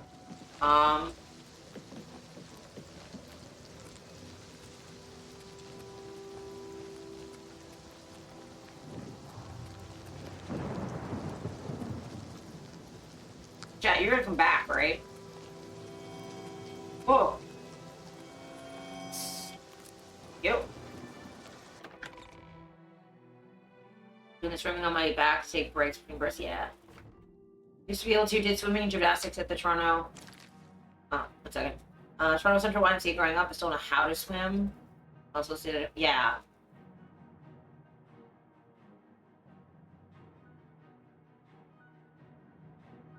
Yeah, I mean, there probably is.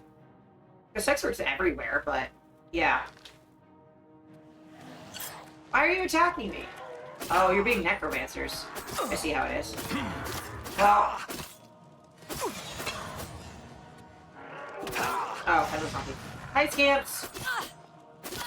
Chat, hold on a second. I know they're killing you, but 1 second. I killed you too. That's fine. Sorry, chat.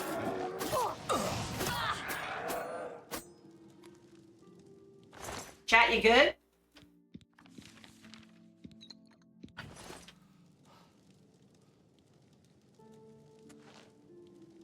So many bits of leg.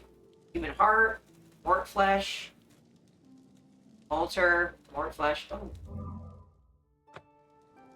Oh, nice. Zombie. Oh, you're good. You're fine. Dead treasure hunter. Yeah, that's true. Gold. Probably all that's worth taking. Ooh, chest. Gold. Open easy lock. So, I mean, I already have that spell. That's fine. Necromancer. Necromancer.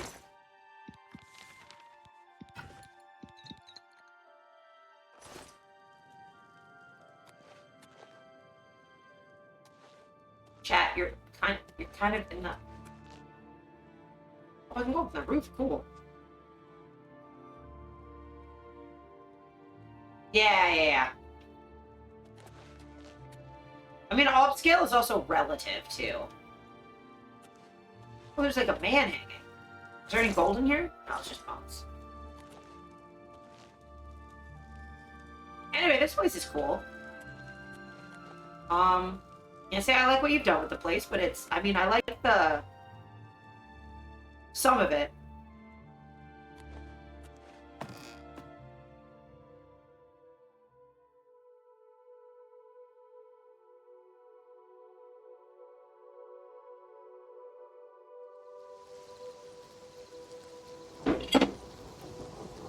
It may be on top of the chapel, or it crashes. Yes. So they didn't solve all of the problems. Constant crashing, it's still crashing. Gotcha.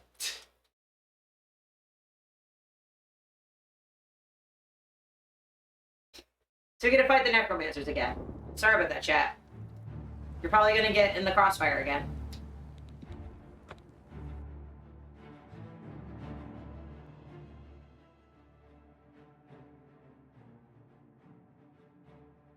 Not like this was particularly hard.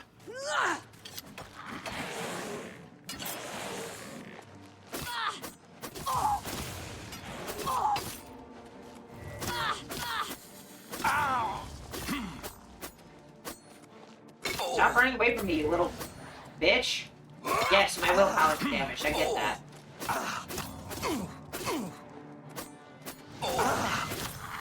Sorry, chat. Sorry, chat. I didn't mean to.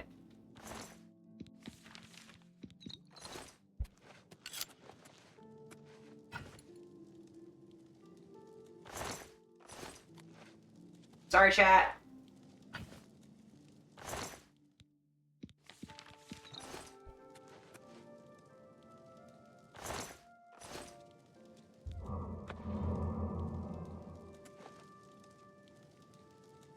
That arm just fucking flew. That's neat.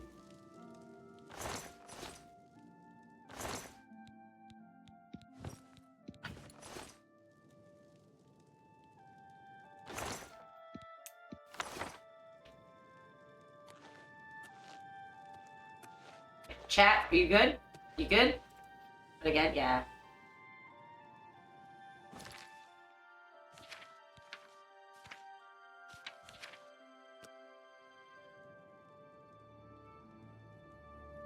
Okay, now let's go to the roof. Chat, you're fine. You came back. You're good. You're fine. You're fine. I only stabbed you a little bit.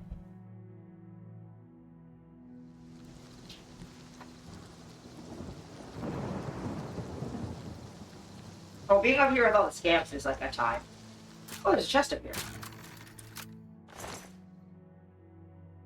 Ooh, shield on self?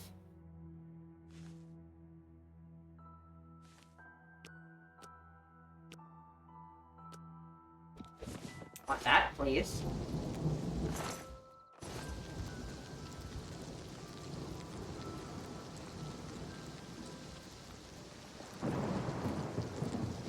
You're on the door, actually. Literally bleeding. Yeah, well, I do that every month. That doesn't make you special.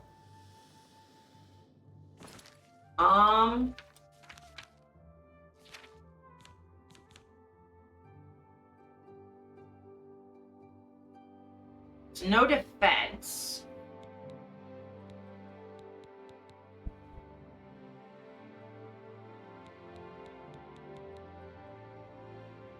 But yeah, I guess I can keep that on me.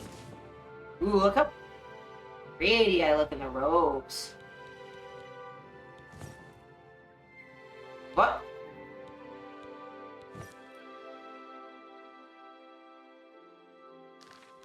Okay, man. Yeah, well. I use that if I'm fighting spellcasters instead of melee stuff.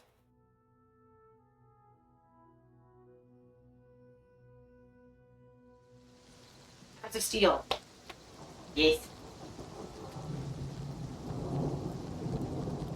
Hey, chat, you're with me now? Yeah. Gonna keep up? There's a bridge over there.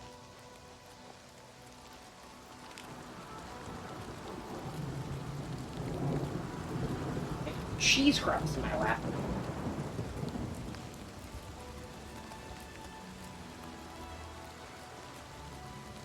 Come along, chat. Come along. Come on. Come on. Oh, you little scamps, you. Jeez. Oh, you're just little scamps. Come on, man. Come on. Oh, it's a firefly. Fireflies are the fucking best, man.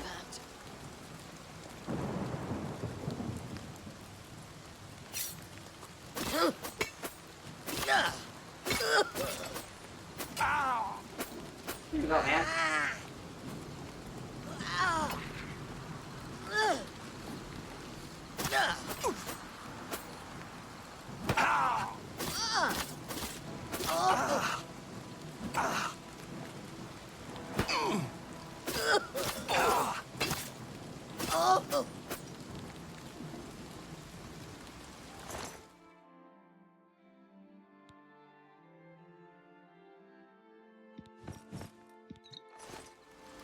Can I have your... I'm over encumbered if I...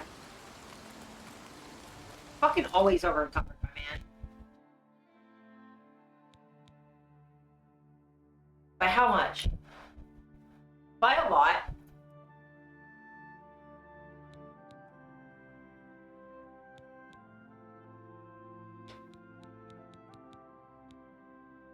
Shove that.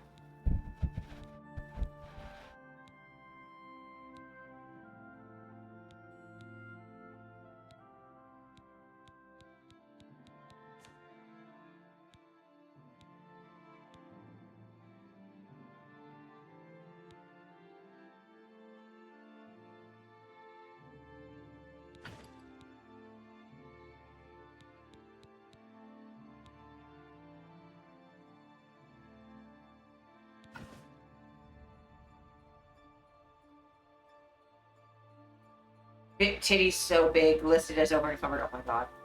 I mean, I don't have titties, but I know what you mean.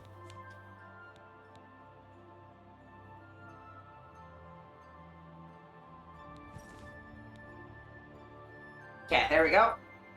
Good now.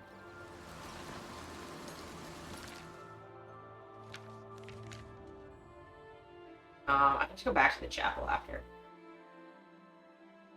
But I'm gonna reveal. Never mind.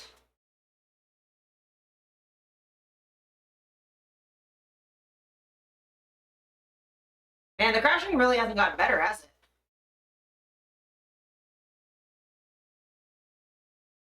God damn it, man.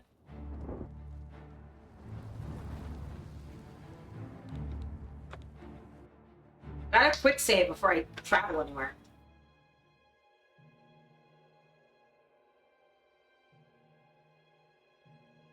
What?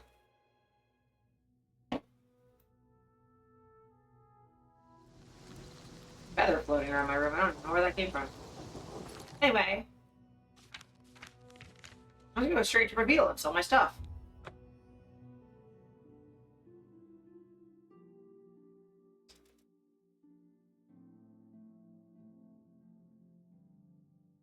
I don't need any of this shit. See, I have an ass so fat that it's listed as over encumbered. I'm carrying too many sweet rolls.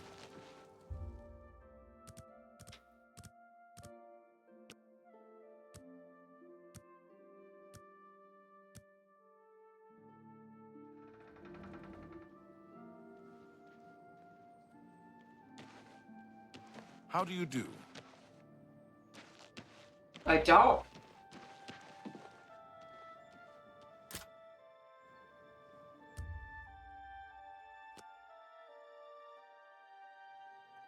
I'm a lollipop god. Yeah, kinda. Actually.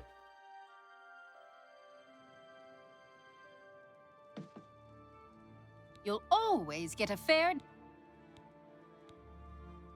Certainly. Ah, max that out. Okay, sick. Can I interest you in some of my wares?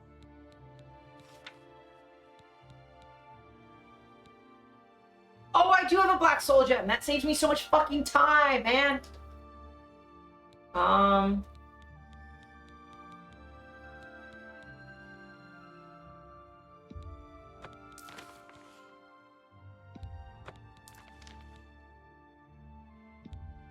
You got a great...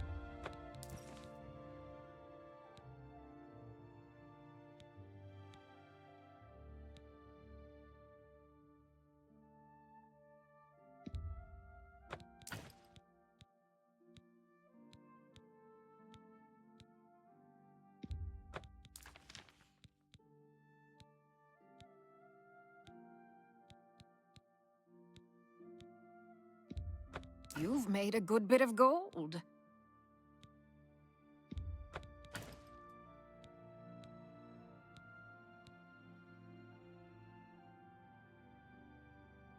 Another satisfied customer. Sure. Bye.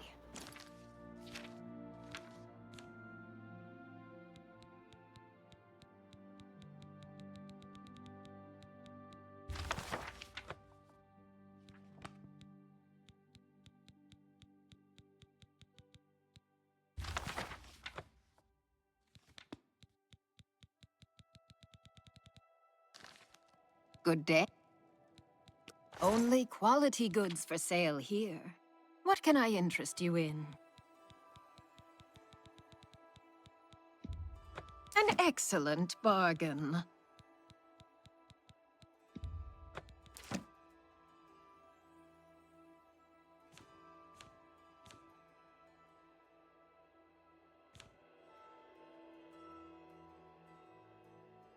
thank you for your business. You too. Okay.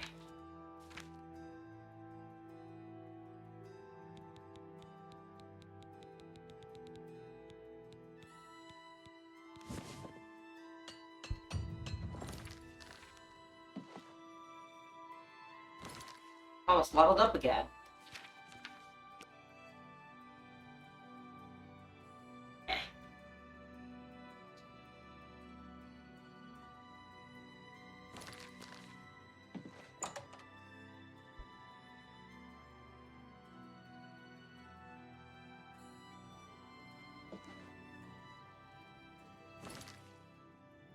Wow. Back to the church.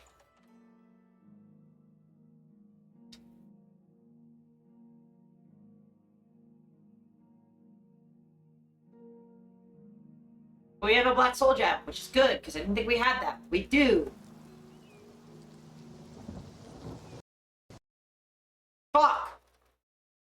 Yeah, I know, the crashing is actually worse. I don't know how it's worse, but it's worse. I'm glad I'm quick saving everywhere I fucking go. Sorry about the nonsense, chat.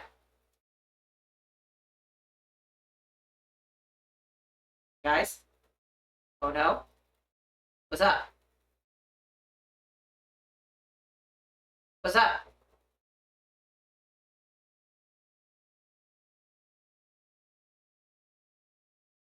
You did.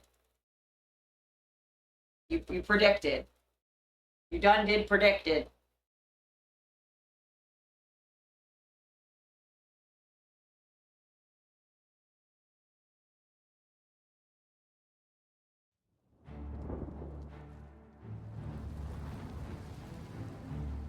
Dolly, how dare you? Dolly!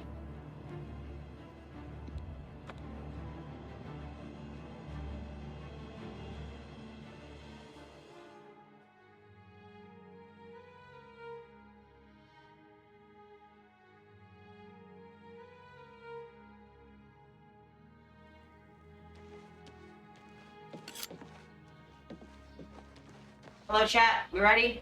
Oh, look at how lined up you are. So nice, so sweet. Chat, look at us. Nice. Family photo. Look at us, chat. Look at us. Take cool tricks. I should go. No, you're good. Look at us, chat. Anyway.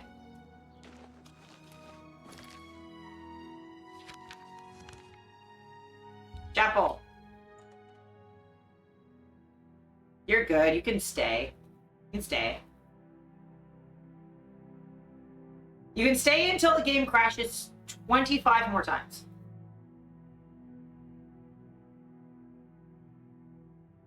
Much happier than my actual family? Yeah. Mood. Oh, I get my horse now. Because I quick traveled. And it's daytime, so we can actually see where the fuck we're going.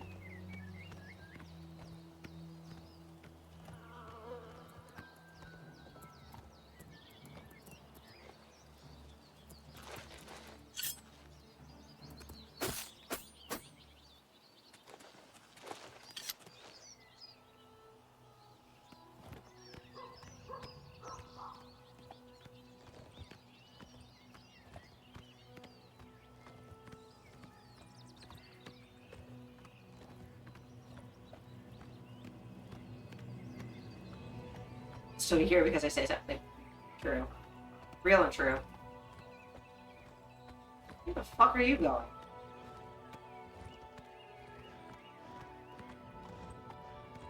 Being chased by an imp. I love this game that, like, so much random shit just happens. Anyway, bye, I'm going this way. I'm gonna grab this plant real quick.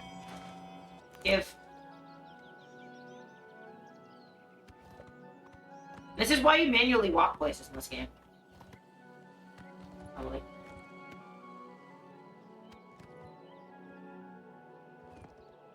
Oh, that's fair. What was that? Minecraft trying to attack me? What's happening?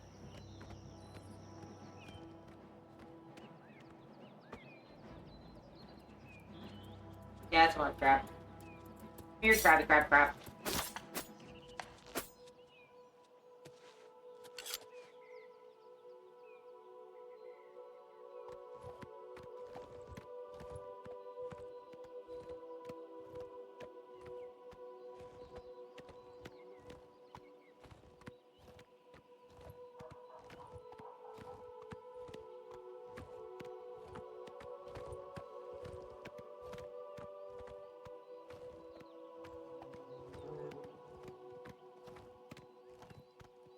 This is really pretty. Oh, there's an inn over there. Oh, walks my thing. Hello, deer. I love that the deer don't run away from you if you're on horseback, because they're like, oh, it's a horse. Like, only kinda.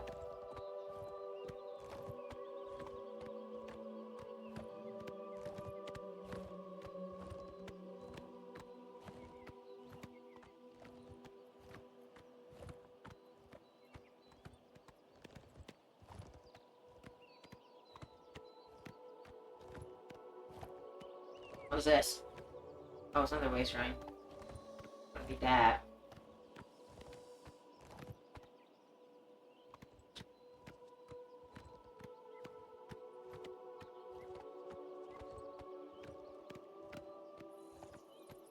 There we are. Harriet Shrine. Let's go.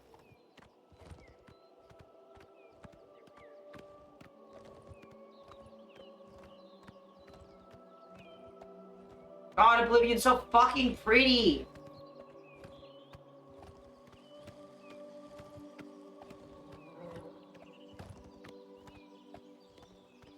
So there's ways in game of finding all of these without having to just know. Or just wander around a bunch. You have to like go to all the mages guilds and talk to people, or but I've done that before. I don't wanna.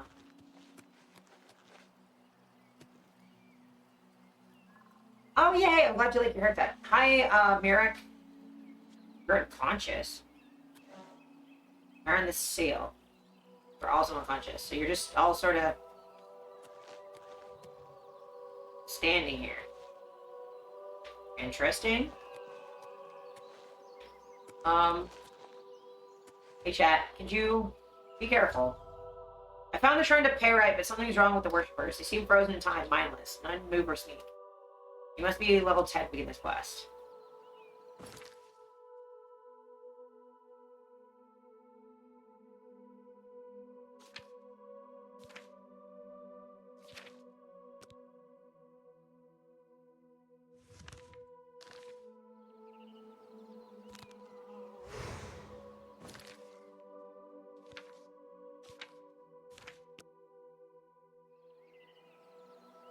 I feel a crash going on. Foxglove. I have this tattooed on my thigh, actually. A little bit of foxglove. So this is Perrier. He's a fucking dragon. Look at him. He napping? Yeah, they're napping standing up, which is odd. But look at him. Look at him. He's a fucking dragon. Look at him.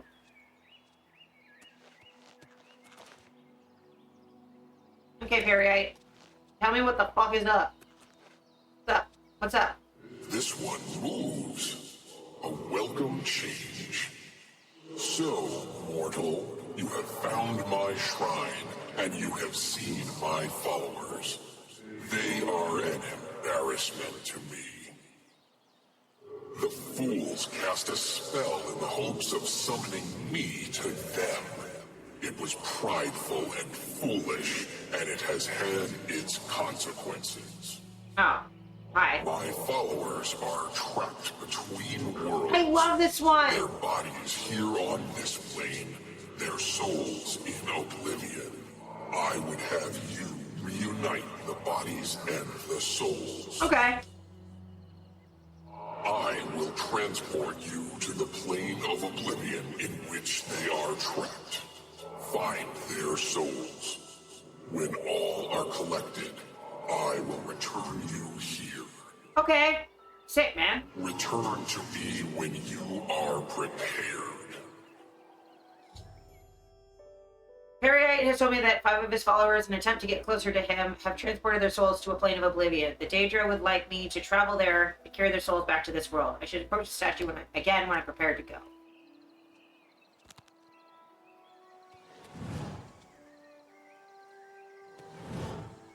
I go there. Okay, I think really quick, I'm gonna go, drop off some stuff at the house. I forgot, to go off stream because I was traveling. I was away. I forgot to move all the stuff from one house to the other. But I am gonna just quickly go to, Anvil and put stuff in that house.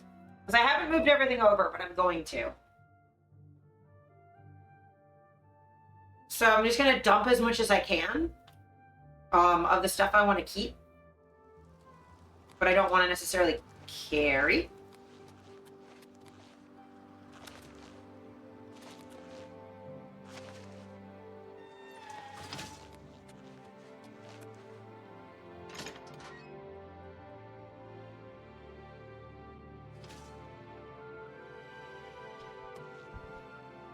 Chat, you're kind of...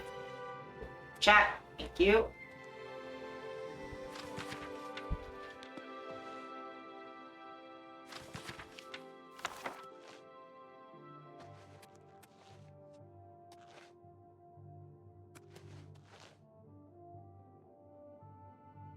We're going to really start the game, yeah.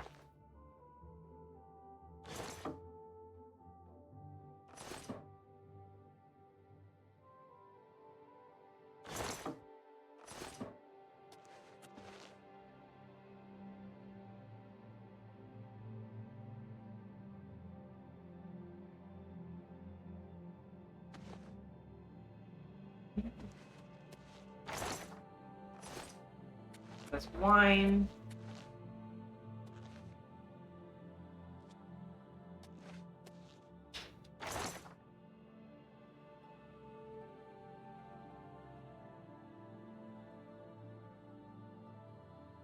It's not easy being checked. It's not.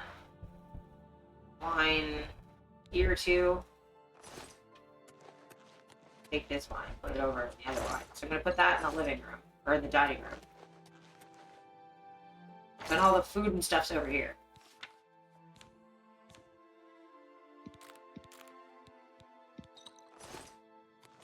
I'm gonna put the books in here. That's probably where I would read.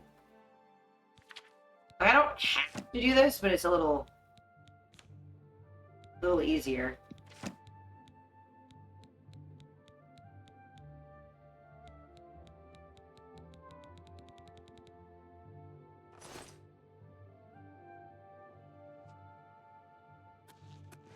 Because having things like organized means I know where shit is in the house.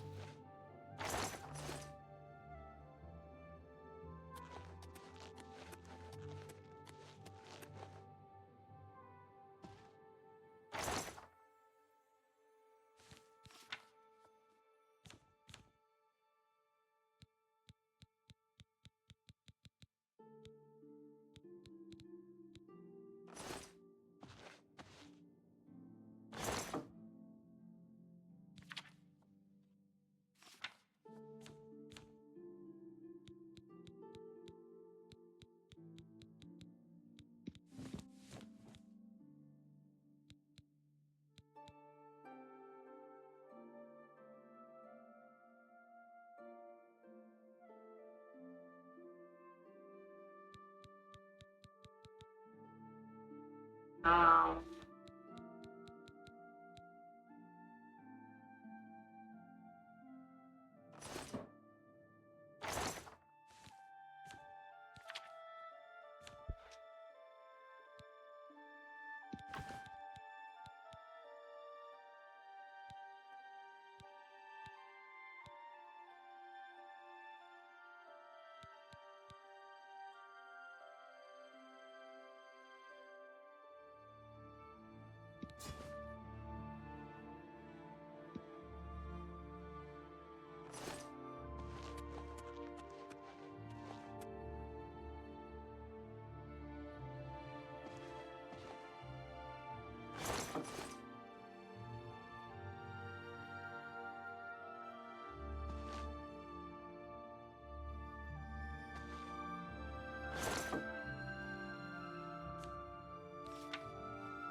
I think that's everything I want to get rid of.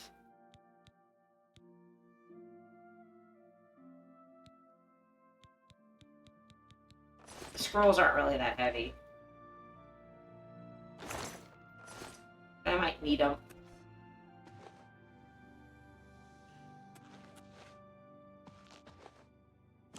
I'm gonna quick save just in case.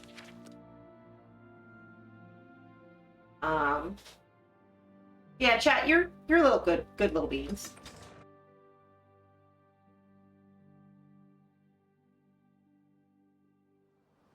Ooh, it's rush hour outside again, just like this morning when I was doing stuff. I go that way. Which way? That way. Got it.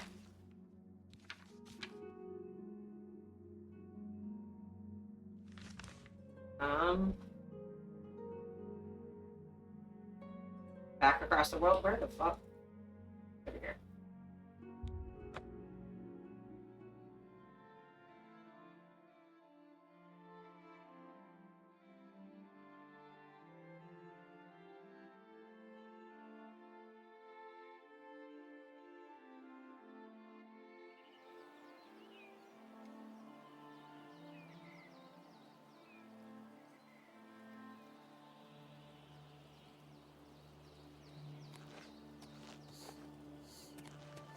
Hey, chat.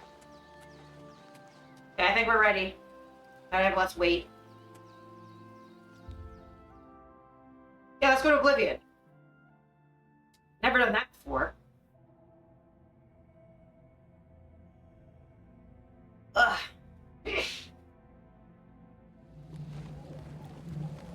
Oh, we're in like Oblivion.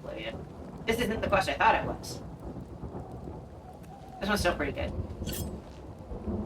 My little glass dagger. 5 more minutes of sleep.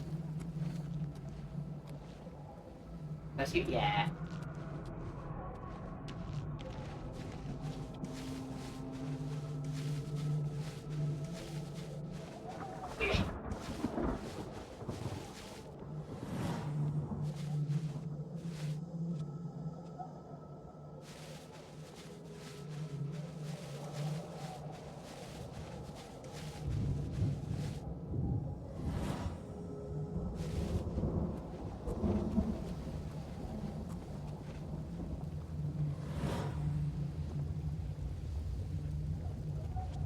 Okay, Spell, you are being unhelpful.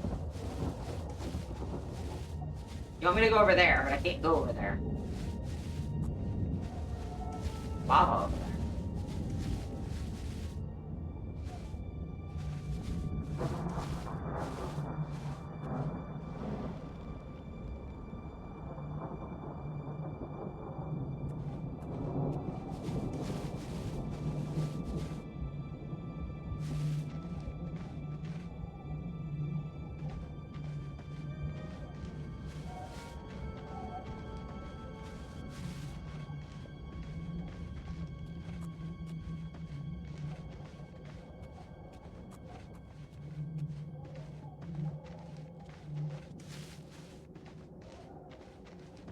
Man on fire.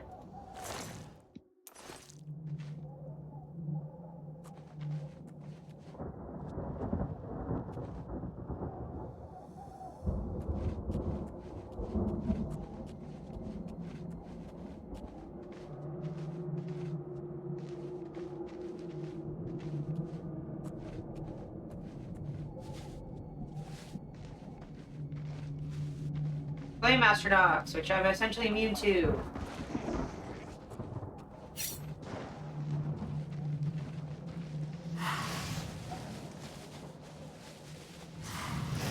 Booty!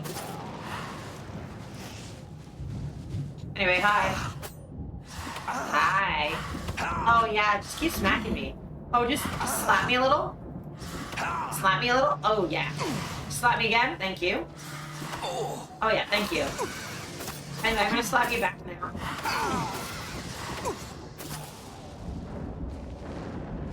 I'm sorry, Mommy. Sorry. Sorry for that, Mommy. I'm a problem. Anyway.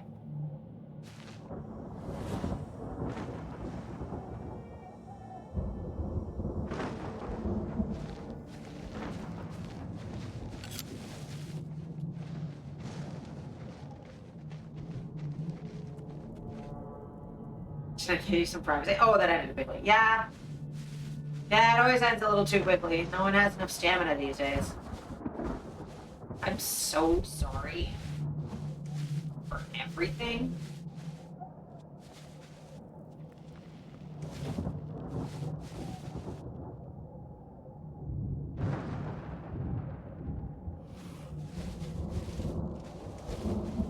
Is there a yes? Dolly?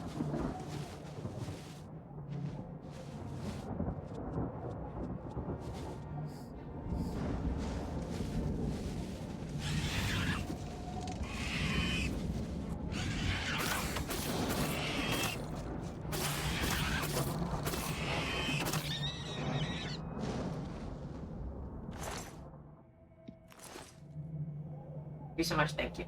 Appreciate it. I know I'm a lot. I'm aware.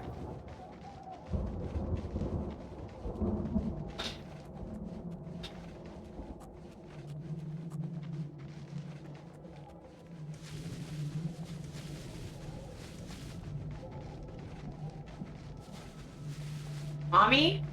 Mommy? Hello? Mommy? Mama? Mommy? Mommy? They didn't have to do that, you know. Like, I mean, at least I appreciate that. They didn't have to do all that. But they did, and I appreciate them for it.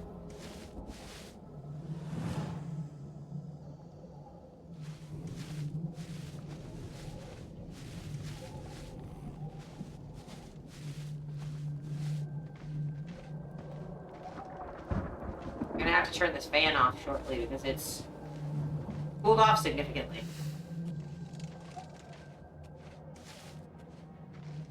For the people that love you, I appreciate that.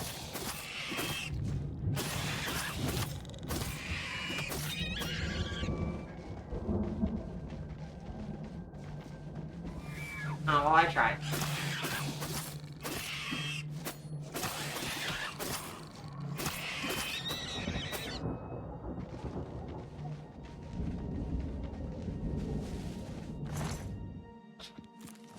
Why are you ever ringing me?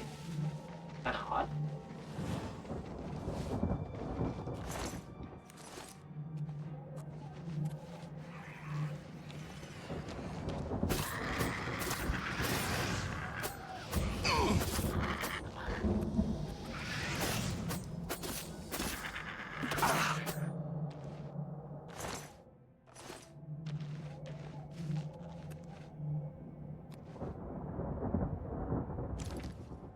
Anyway. I'm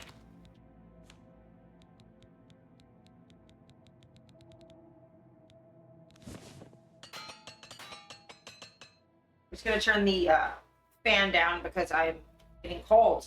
It's a good problem to have, I think.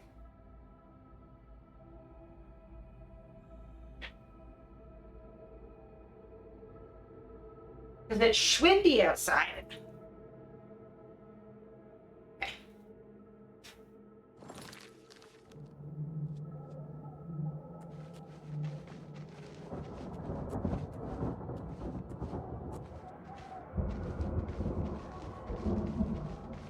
Hey, man. Fleshy bod. Ooh, Daedric teeth. Grand soul jab. Oh, the arrows. Hey, buddy. You good? Yeah, don't attack me, please. Soul of Kiwan. Hi.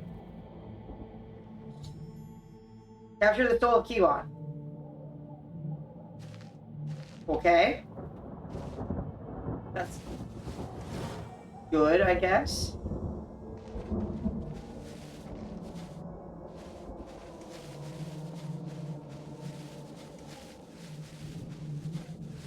I thought that was a toe for a second there. Look at all that fire.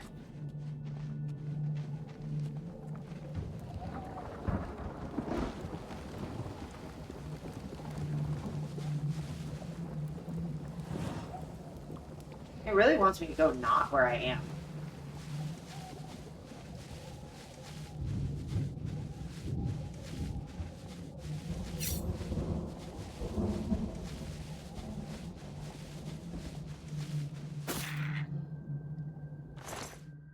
Get fuckled. Now it wants me to go that way.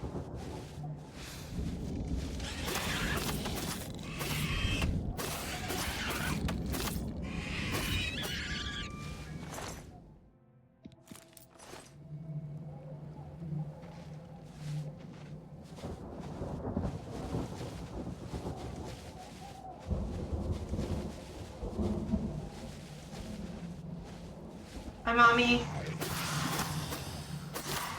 Puppies! Puppies! Never mind. No puppies for me.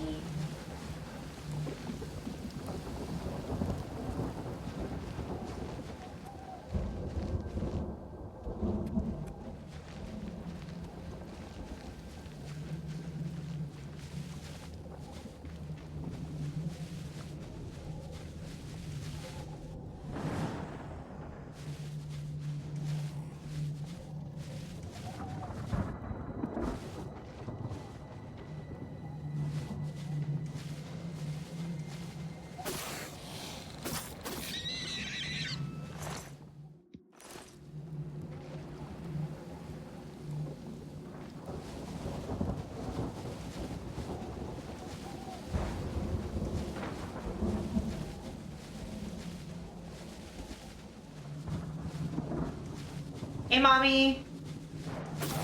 Sorry, Mommy. Sorry.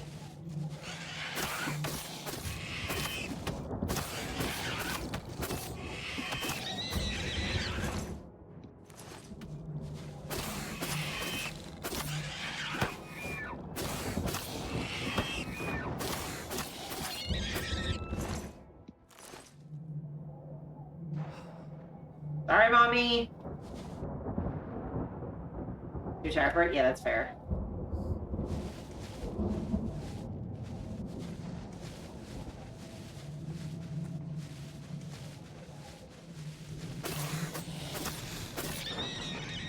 You know how much easier sneak is when you have a level in sneak? Okay. Control has decided I'm just gonna moonwalk sideways.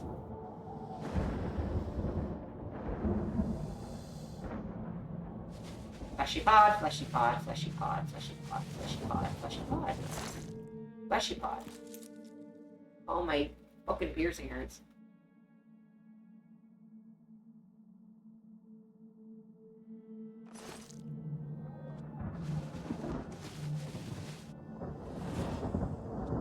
Not that way. But what if I want to go here? Fleshy pod, fleshy pod, fleshy pod, fleshy pod.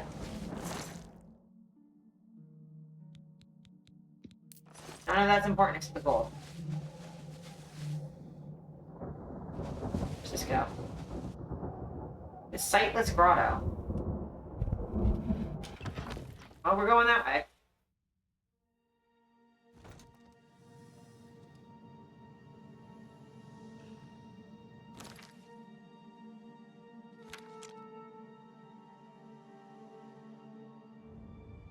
Oh, it's symmetrical, so that's fine.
Hi, Mommy.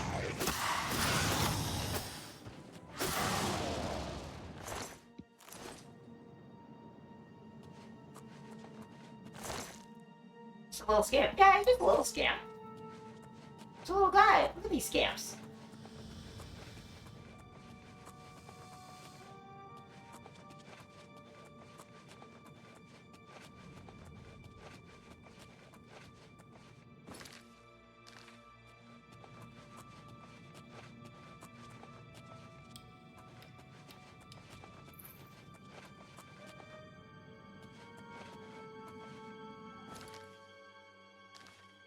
Go this way.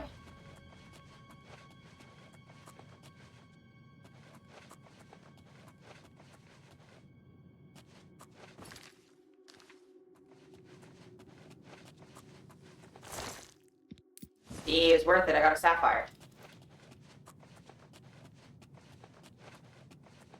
The wrong way is where the loot is.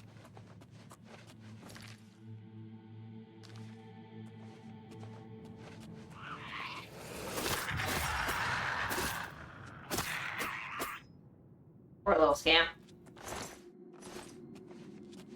Okay, come on, chat.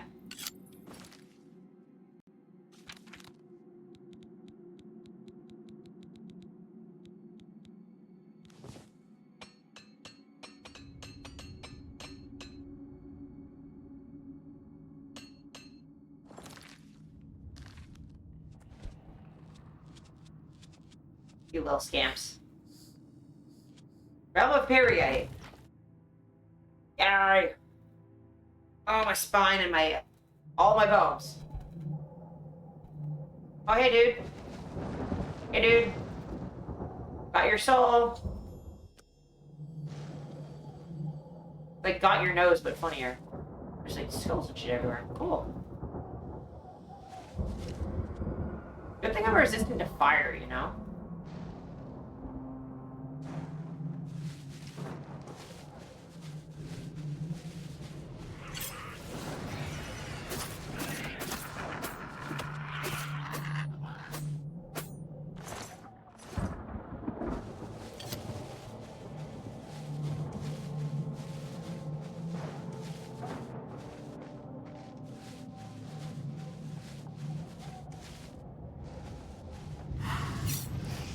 Hi, Mommy. Mommy, sorry. Mommy, sorry. Mommy, sorry. Mommy, sorry. Fucking folded you.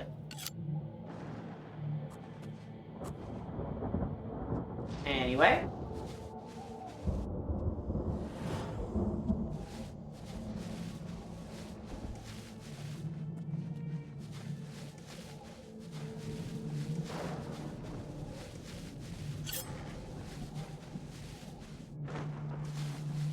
I can't tell if there's like an actual scamp or it's just you guys.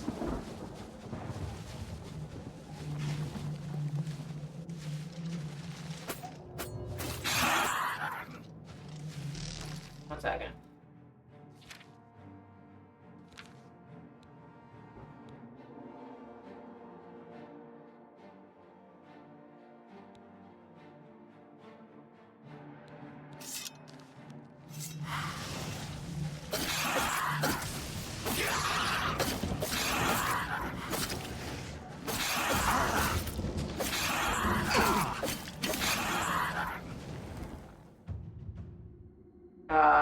Cut the necks from long practice sessions with all manner of blades benefits. You are now an expert with the blade. Regular attacks now have a chance to make your opponent bleed, dealing damage over time. Hell yeah. Alien, Daedra Heart. Yeah, just give me all that. Give me all that shit. Anyway, go back to my glass dagger.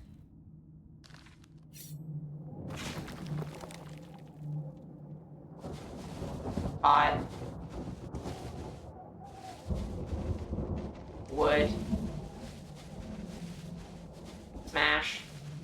What is wrong with me, you know? The question I ask myself with alarming frequency.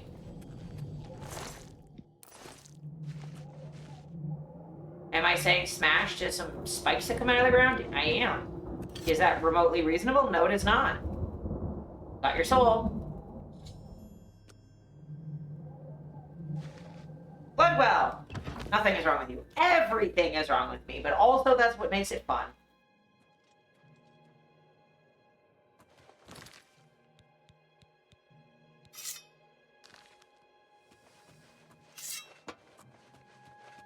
Get boxed.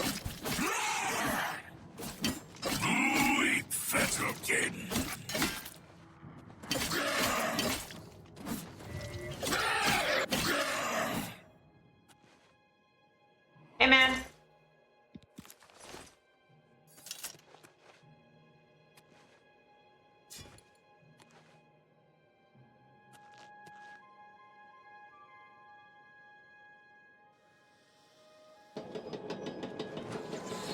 Oh.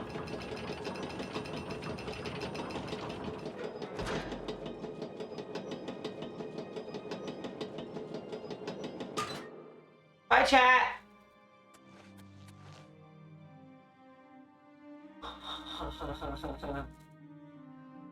Night, Dolly. I appreciate you stopping by. I was gonna watch chat die.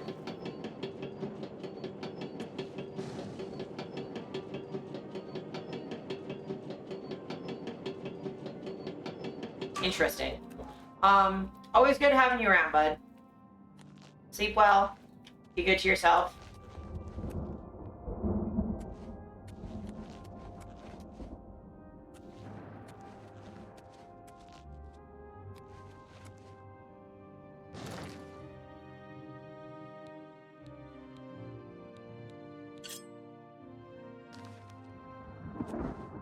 Wait, if I just...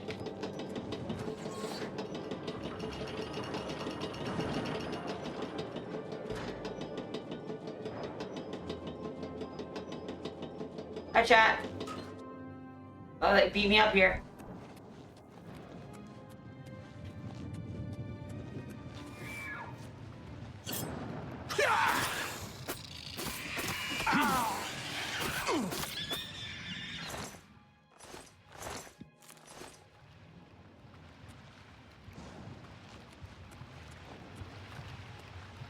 I'm getting close to the blood well part of the blood well.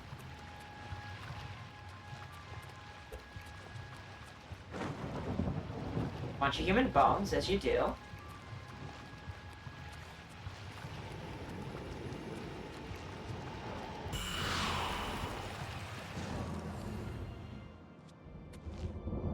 Neat.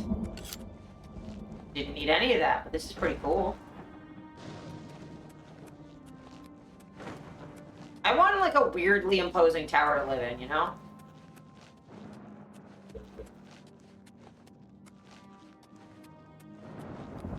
Like, I feel like this is my calling.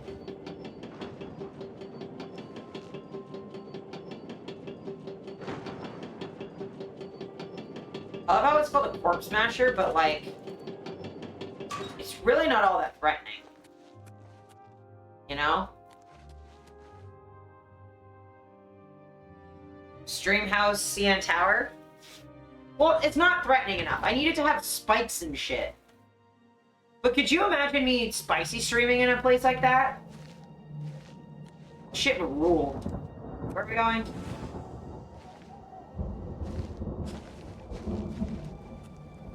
Man, I can't walk in the lava spell. I don't know how to tell you that, like, lava is really... We can install that. True, we can install the fear spikes. Also, where's the wood? The wood spikes. The smash spikes. There you are. Heyo.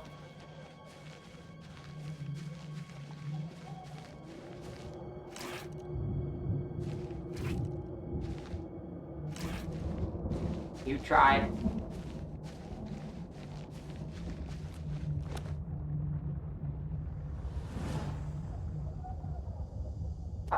I'm not going over the...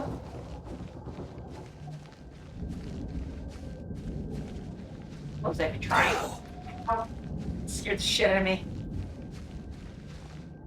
Fucking Whomping Willow got me. Oh, there we are. Hi, Mommy. Sorry.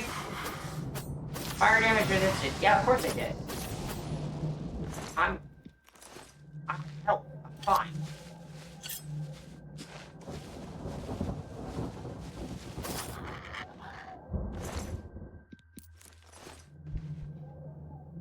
Yeah.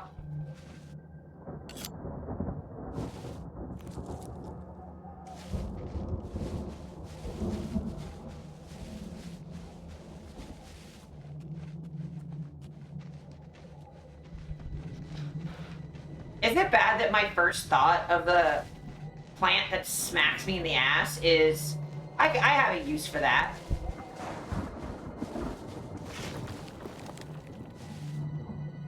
Okay.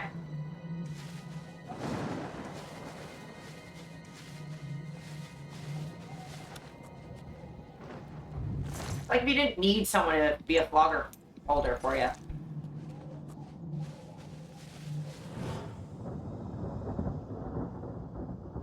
Yeah, walk through lava. I have fire resist, not lava immunity, my dude. Of course. That's got a bone in it. Got gold in it. See, that was worth it. That's also just got bones in it.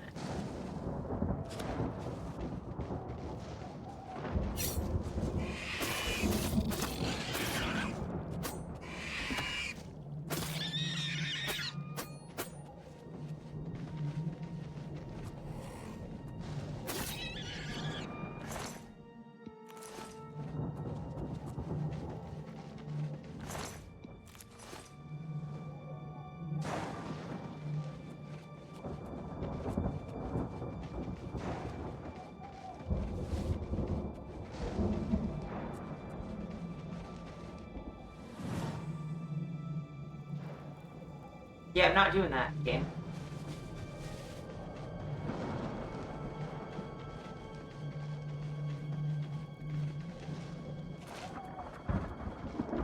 Go this way.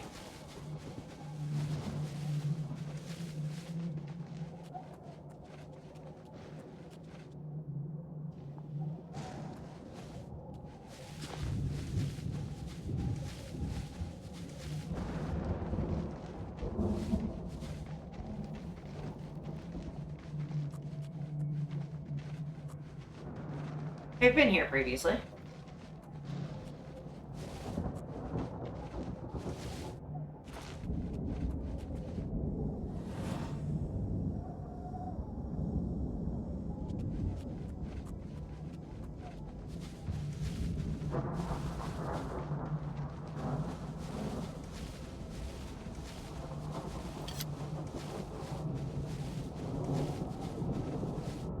I thought I just rot.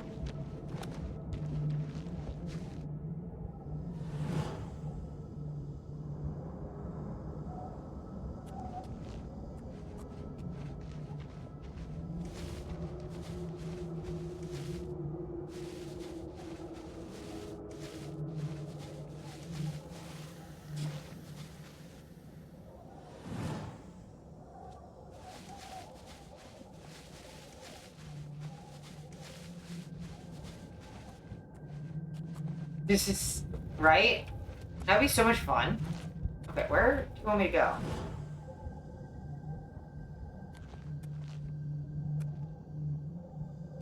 Game, how many times do I have to tell you? I cannot go through the lava.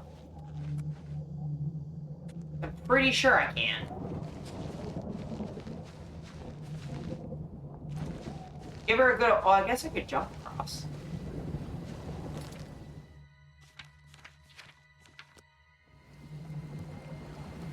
Just for safety's sake. Chat, you're not going to do well with this, I don't think. Okay, I made it. Oh, I spoke too soon. But we made it anyway.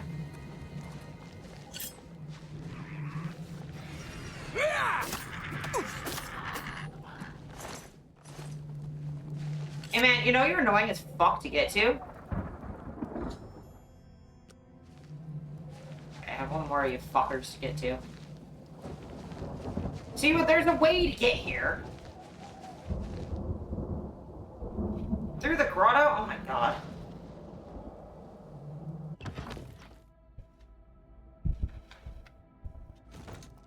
Urgh.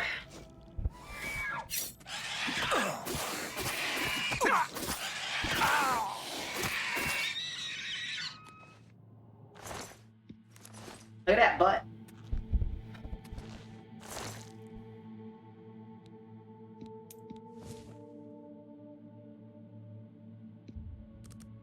I want one glass arrow. I think that's funny. Ooh, it's a fleshy pod with stitches in it. It's giving Oogie Boogie.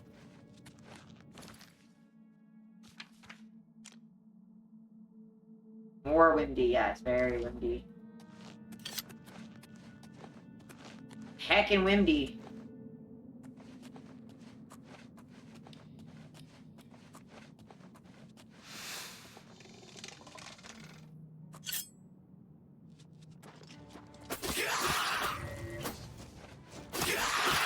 Why are you attacking chat?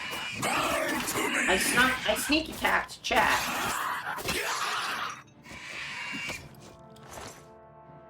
Oh, I'm over encumbered now. Let's say take another longsword.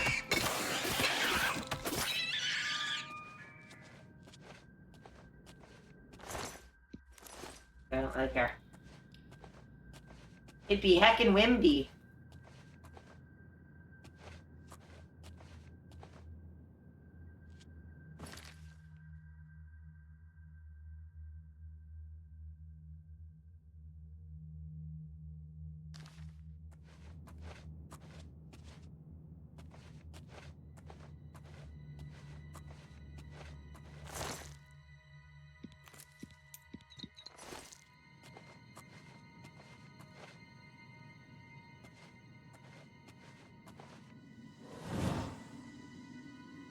I'm not going that way. Especially because I can't jump now, so...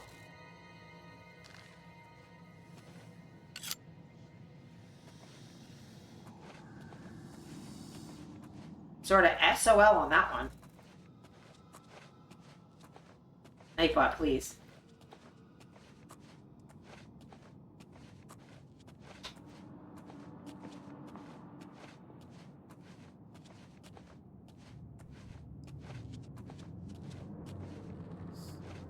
Hi, chat. Sorry, I went the wrong way. I led you astray.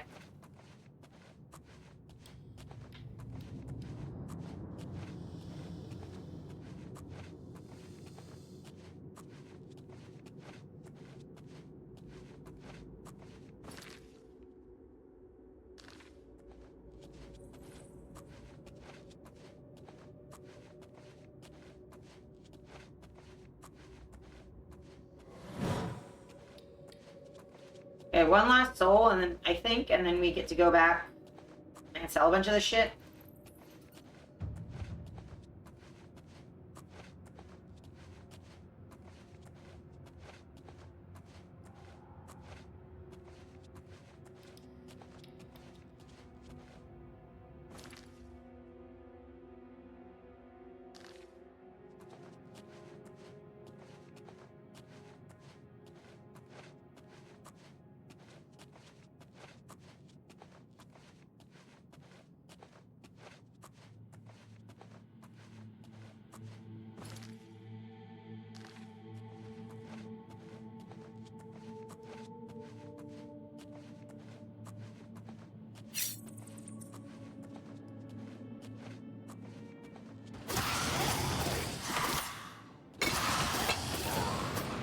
Sorry, Mommy.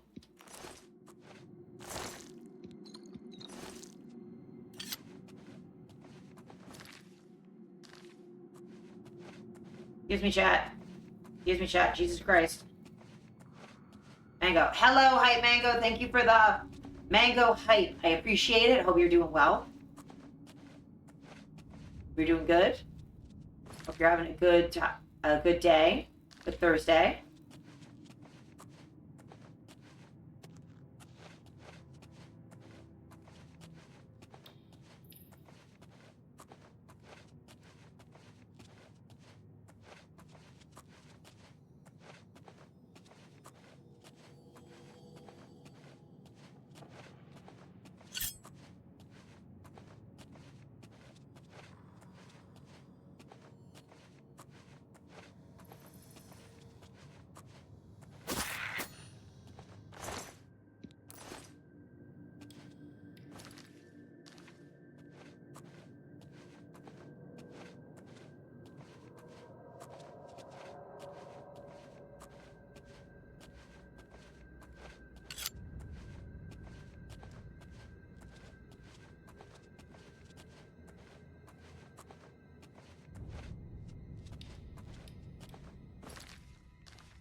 party body over here. Okay, where are we going?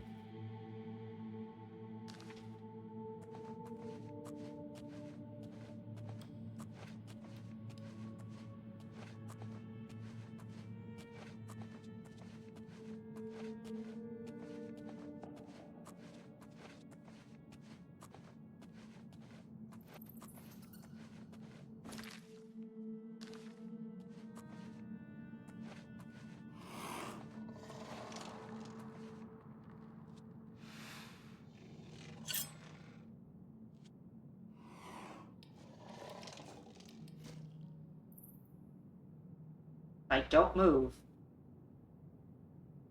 They can't see me. This is hilarious. Did you just turn around, my dude? Thank you.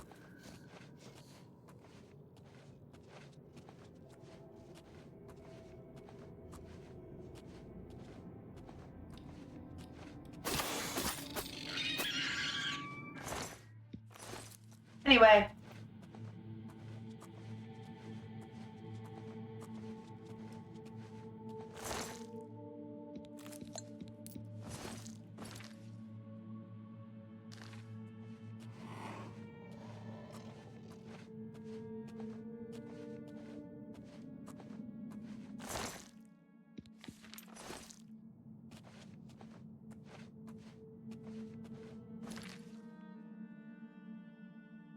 Yeah, it's just a straight hallway. There's probably nothing in there.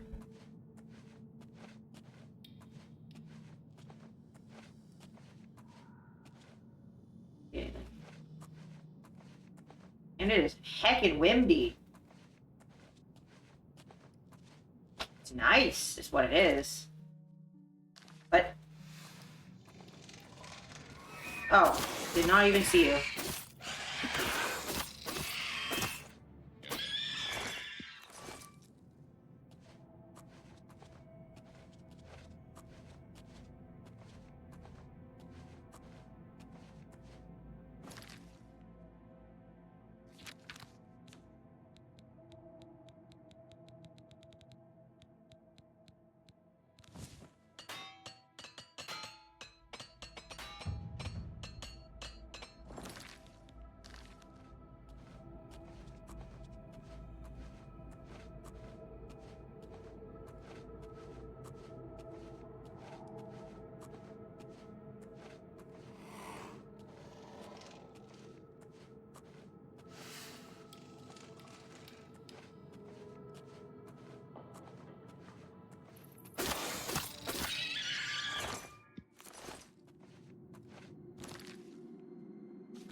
Stepping softly, hiding in the shadows. You do everything in your power to remain undetected. You have become a journeyman at sneaking. You move more quietly even when running and wearing heavy boots. Sweet. I'm really good at stealth, apparently.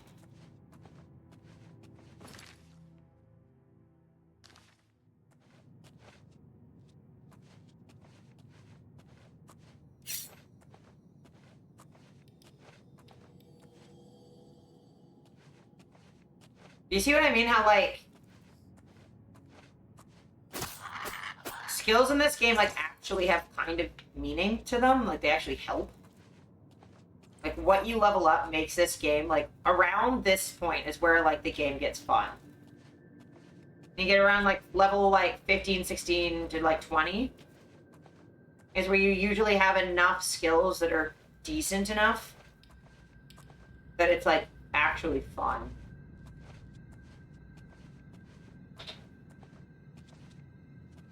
Not that it's, like, not fun at lower levels, but it gets, like, way more exciting.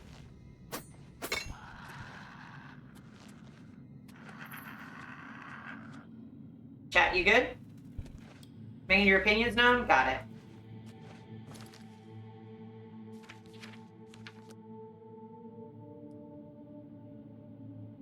Chat, you just need me to hear you. I get it. Ow.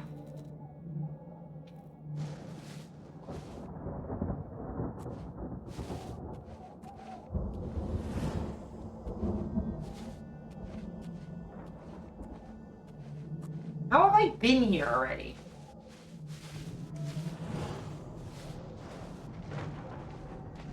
Didn't realize the door was there? It's gonna take me a second. I gotta go fucking 300 steps that way.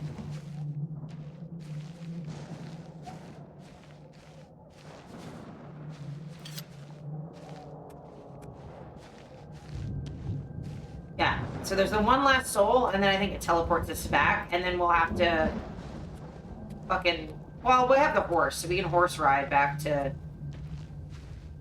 town.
Sorry for the ads, y'all. You're not really missing anything but me fat walking, so you're good.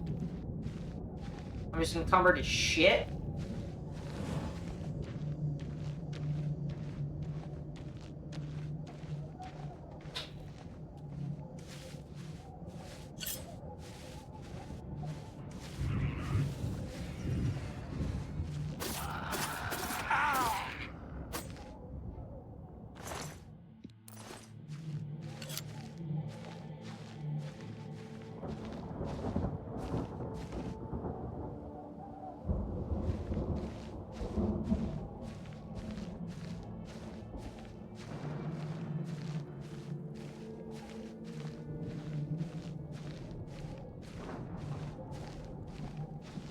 I can't really go that way because I can't jump.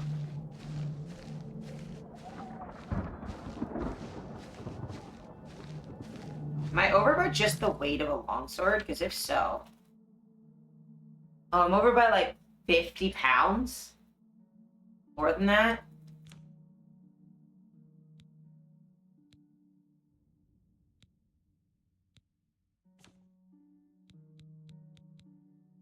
I put the helmet on. Does that help? Nope.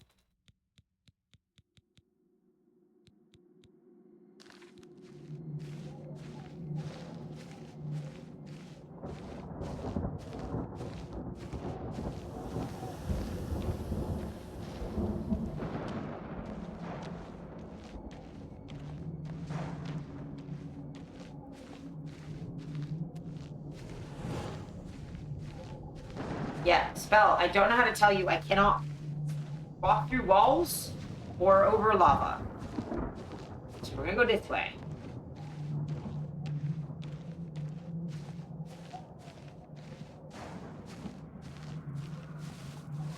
Welcome back from Asheville. I appreciate it. I get paid like 5 cents a stream. Not even. But it does add up over time, and I appreciate you spending your time. That's the one thing you can't get back, is time.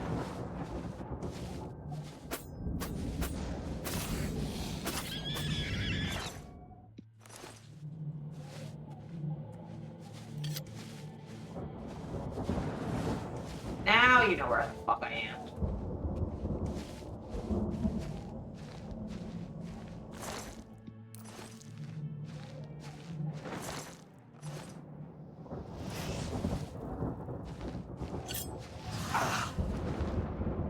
Mommy? Mommy, can you come here? Okay. Sorry, Mommy.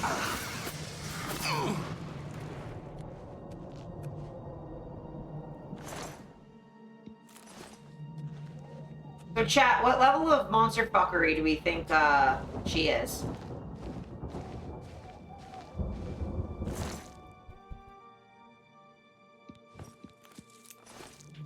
Elven Greaves? The fuck? Those light armor? They are. Is it better than what I have? A little bit. Ooh.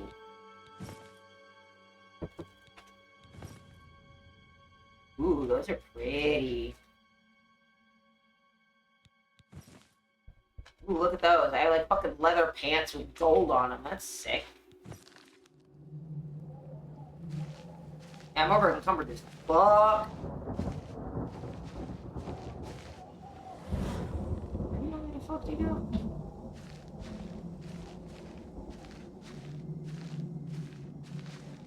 Through there. I'm not doing that game.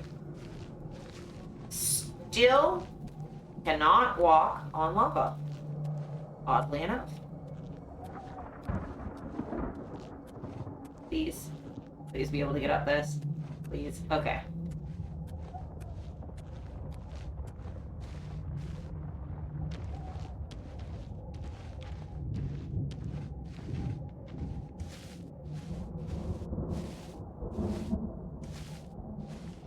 One more soul. Over there.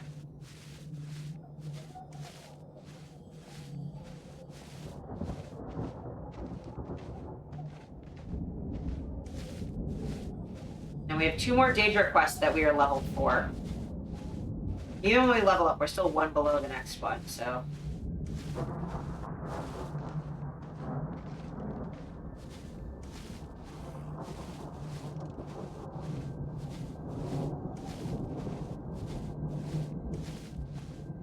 And there's a couple at level 20 that we can do.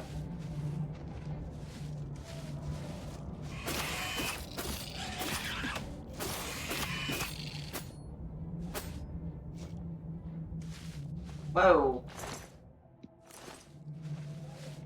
Alright then. He's up there. Okay. We're almost there. We're almost on this quest, chat. Chat, where'd you go? Chat? Chat, I lost you. Not even that fast. I don't know where you went.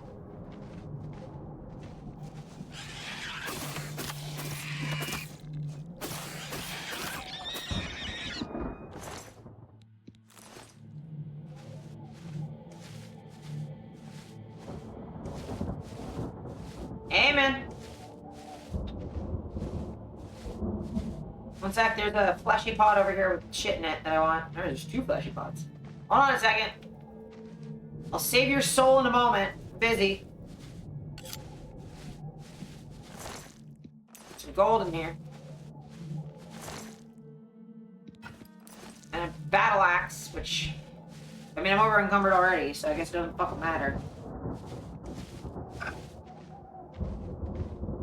Oh, I burped and it was, fully just, beef jerky. Hey, man. Oh, stop running away from me. I'm very slow. Okay, you're dead now. Mace. Daedra Heart, and, like, all your random other shit. Oh, hey, chat, you came back. Welcome back, chat. One of you is missing. Where'd Korok go? Korok's missing, that's fine. Korok can be missing. Korok's allowed to be missing. Dude. Yo. Oh, there's a fleshy pod, one moment.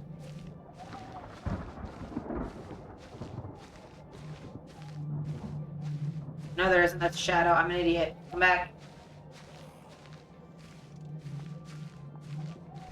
Hey, man. Capture the soul of Mirik.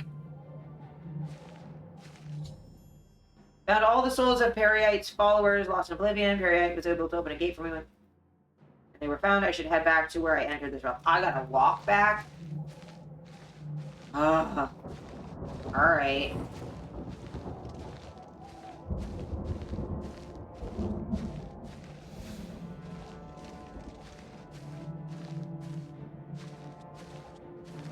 Did I start the battle music because I walked into fire? That's fun and interesting. Gotta go over there.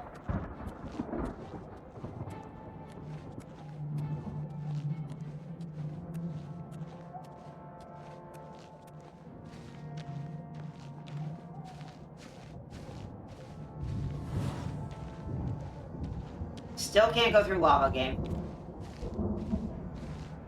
Wish I could.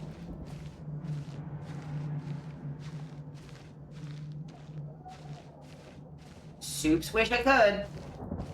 My fire resistance isn't quite that good. Really going over there.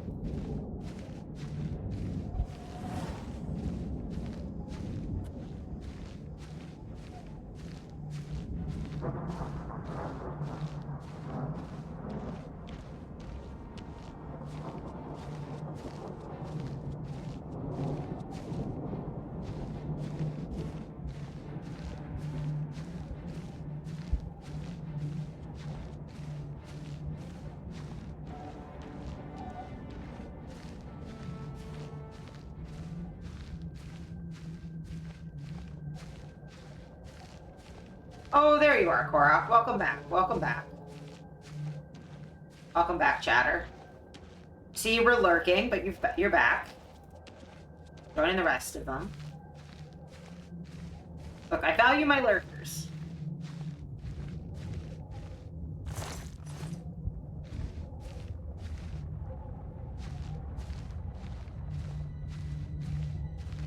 You know what? Describing a corpse as empty is kind of wild, actually.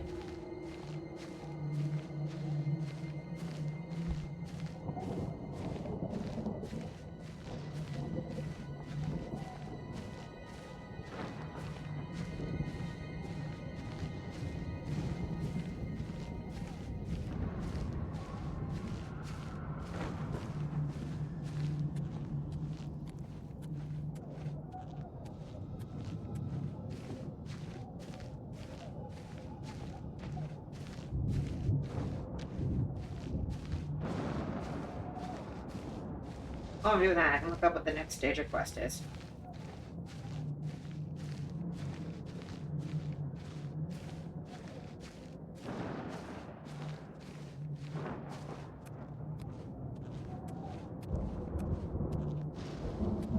When we're level 17, we can do another one.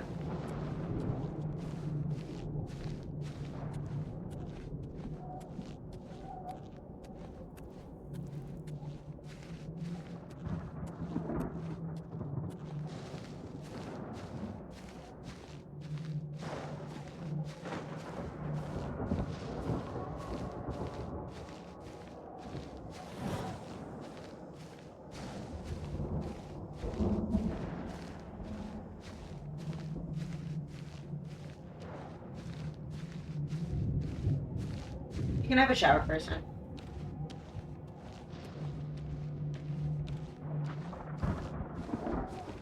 Steph was asking about dinner.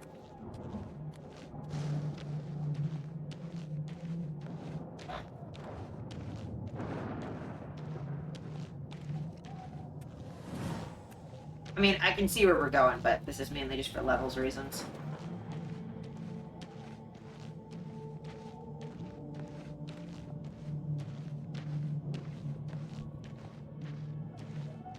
I can't even get up here because I'm so fucking over encumbered. I can't jump.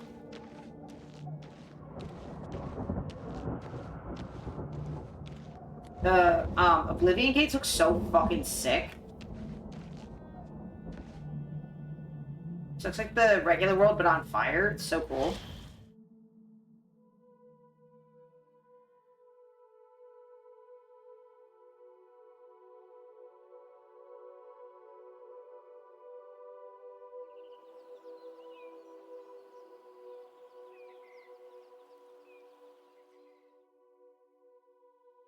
Return to the mortal realm and the souls of Paradise followers have gone back to the bodies. I should speak with the Daedra again. Yeah, I should actually. Hey, man. You have returned my followers, mortal. The natural order is restored, and for this, I thank you. Welcome. Perhaps they have learned the folly of attempting to touch a Daedra prince. Take this with my blessing. May it bring you order.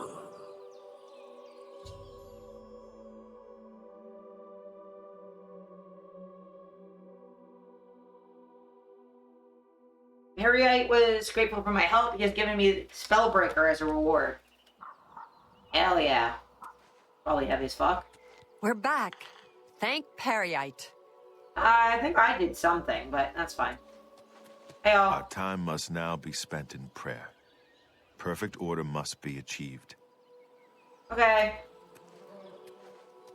Welcome. Our time must now be spent in prayer. Anyway. So what's Spellbreaker, you might ask? Spellbreaker is a shield.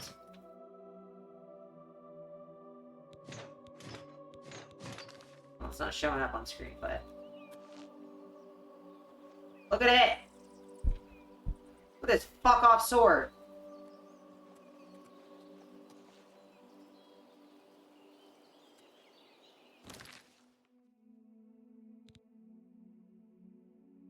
It weighs 18. It's shield of 7. So it weighs a lot more than the Kavat shield. But it's enchanted, so it reflects magic. And it's light armor, so... Or, I think it is? Oh no, it's heavy armor. Yeah, so I should use the Kavat one. But Spellbreaker's pretty sick.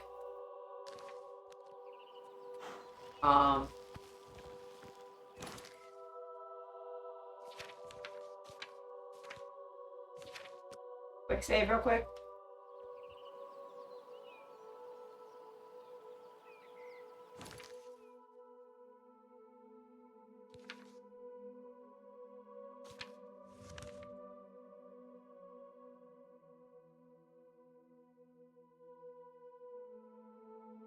Reveal is close, so I'm gonna have to swim part of the way.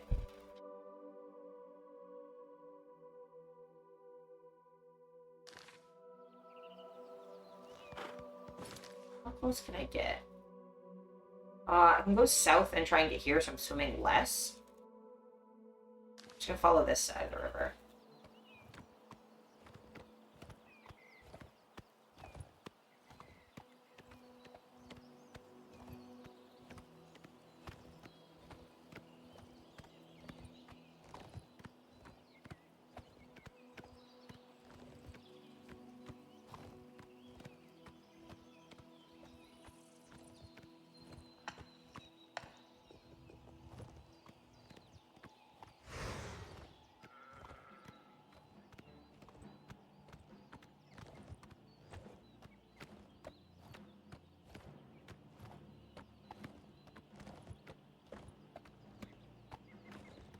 Heckin' windy.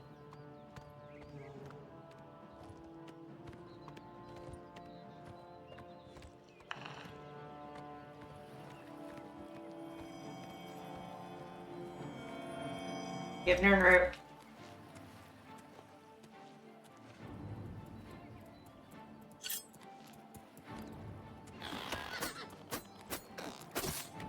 Stop attacking my horse, please. Oh, there's another fucking mud crab.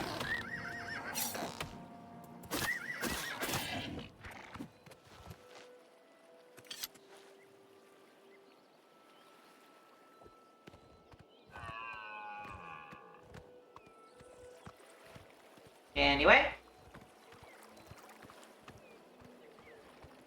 Whee!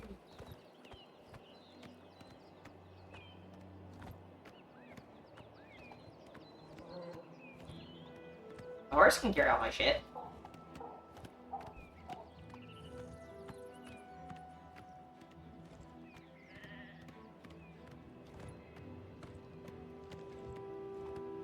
The goat. You love a goat.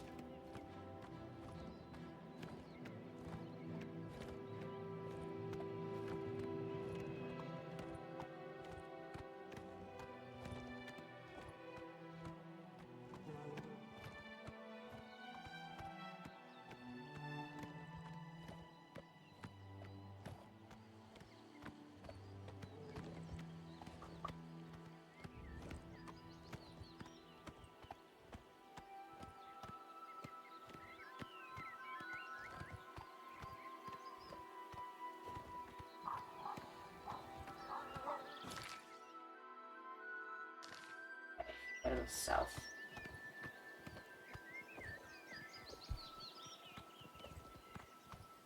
Hey, dear. Dear, dear. I am writing you a letter in the hopes that you'll know better than to go in the woods in Pennsylvania. A man in a tree waiting to kill ya. It's not fair. I promise I'm a well-adjusted, happy, healthy, mentally stable adult. Most of that was true.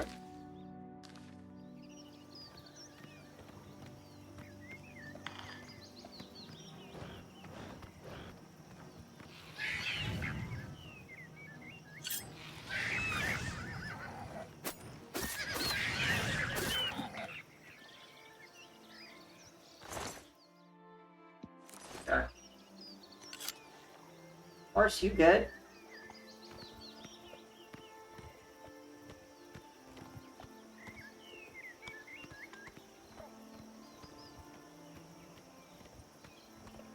The gall of that ant. Ha ha ha.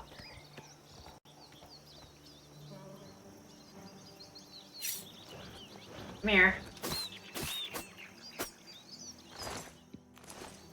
Get fucked. Hey, horse.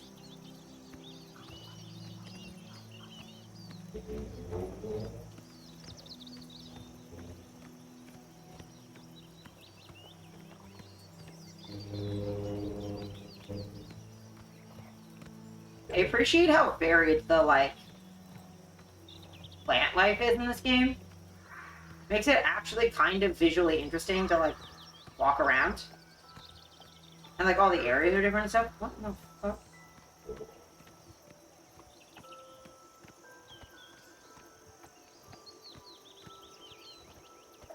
Alright. That's not the weird door, but it's certainly fucking weird, whatever that is. Oh, it's a little thingy, I see.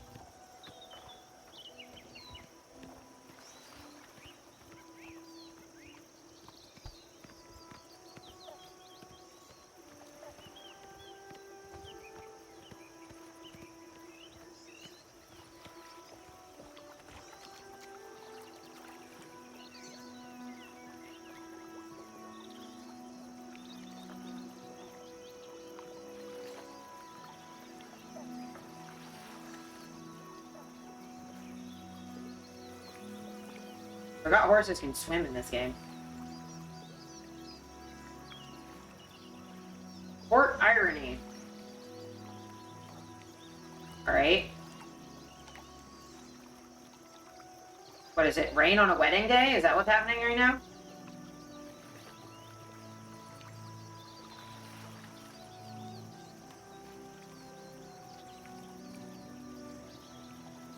The 10,000 spoons when all you need is a knife?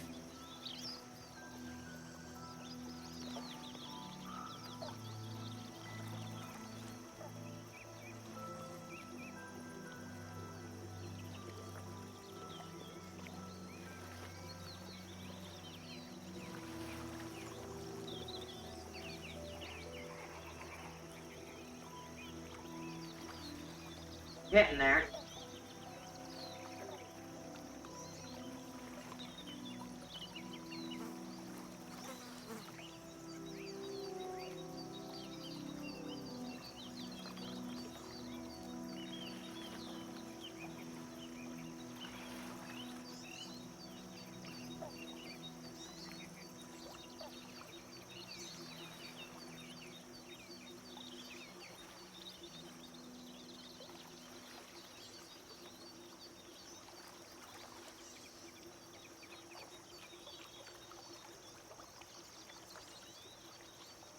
It's still probably faster than me doing this with me.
You're the shiznit? No, you. How you been doing so far today, Vampy?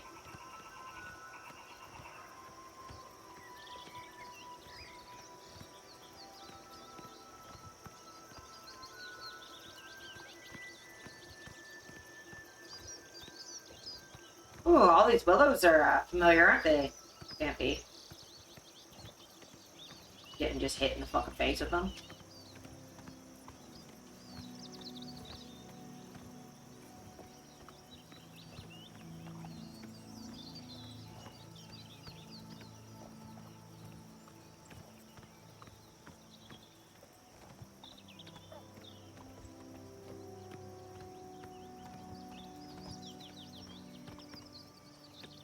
Sleepy, emotionally drained, went to the gym. Sorry you're emotionally drained, but congrats on gym stuff. I know that's difficult when you're like tired and sleepy.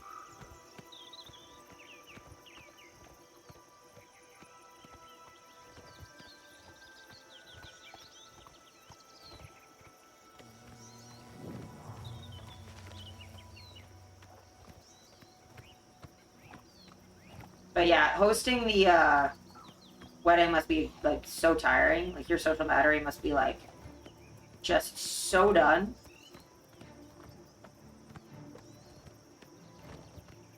I don't really want to deal with a mud crab right now. I'm gonna keep going and see if it goes away.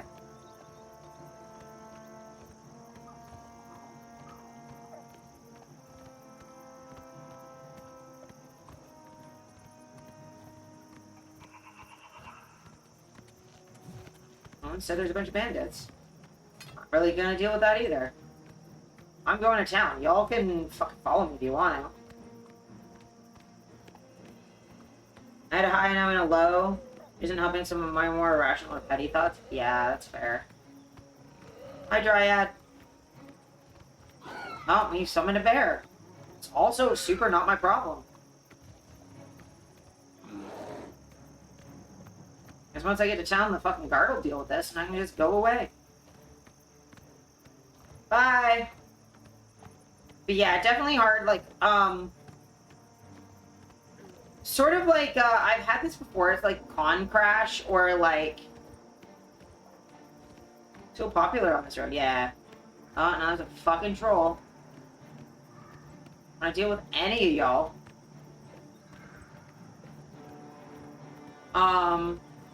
But yeah, after big events, there's always like kind of a social crash.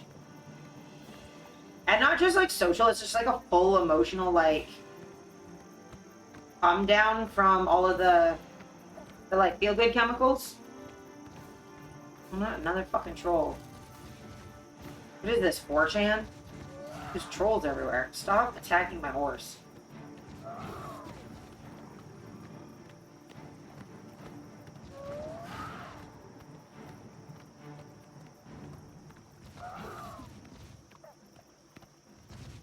Oh, don't want to look. Oh, the mountain lion too. Cool.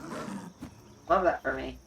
They got 2 trolls, a mountain lion, like 3 fucking bandits, a dryad with a bear. Oh, there's a Nurgle. No, I'm not getting that.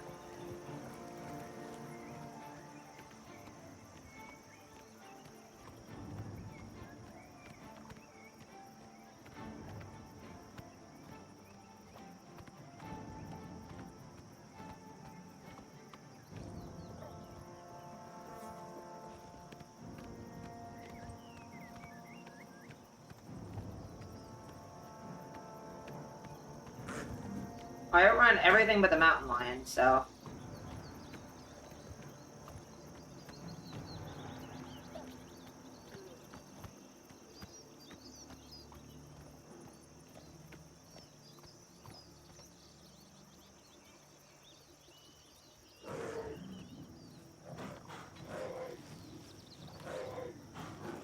Wild.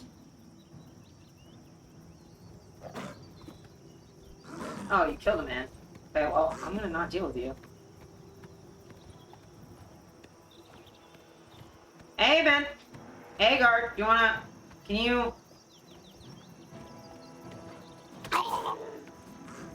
This is the part where you fall down and bleed to death. Thank you. I'm gonna go get that nerd right now.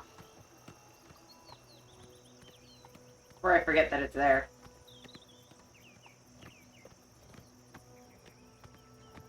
I'm also gonna loot this dead man.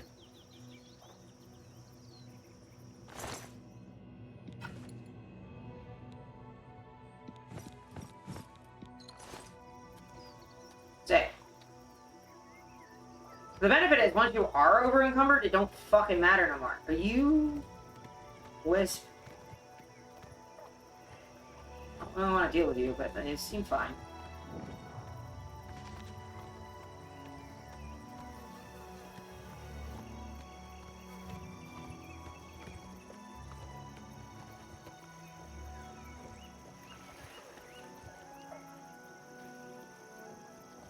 Do they all just kill each other? That's really funny.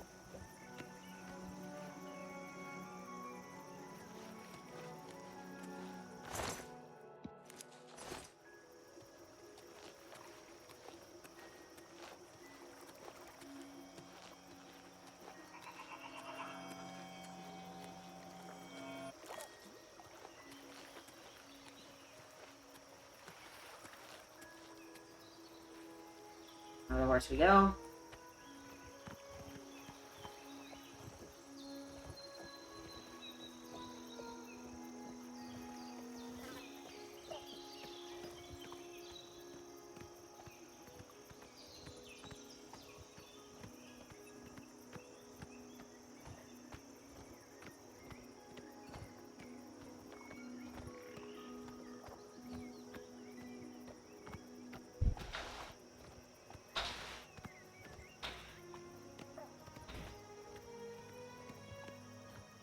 I believe it's almost been 7 hours of streaming.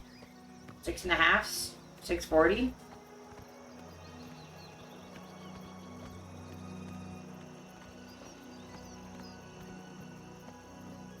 Nice long solid stream.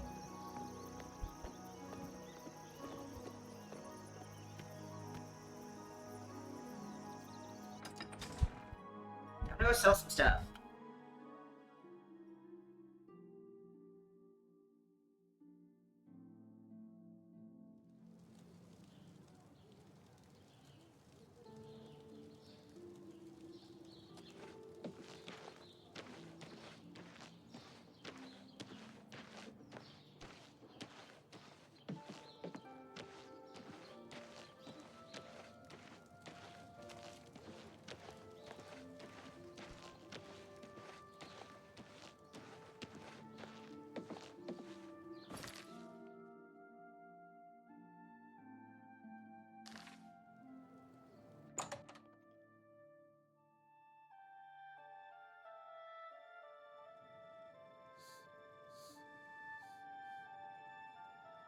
Hey chat, you're in the way a little.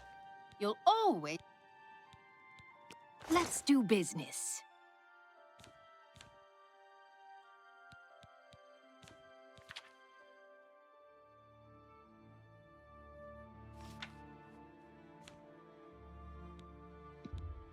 A good price. That seems a fair price.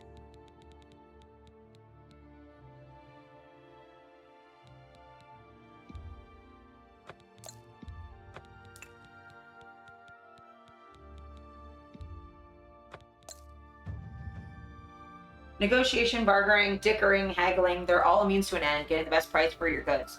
You're now a journeyman of mercantile. You can now buy and sell any object to any vendor, even if they normally do not deal in that type of wares. Merchants may also offer you even better items. Oh yeah.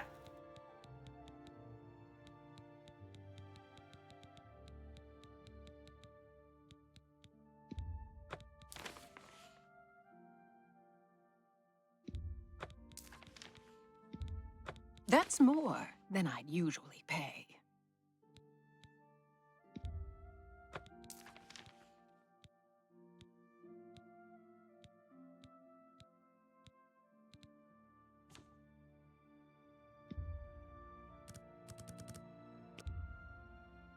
An excellent bar.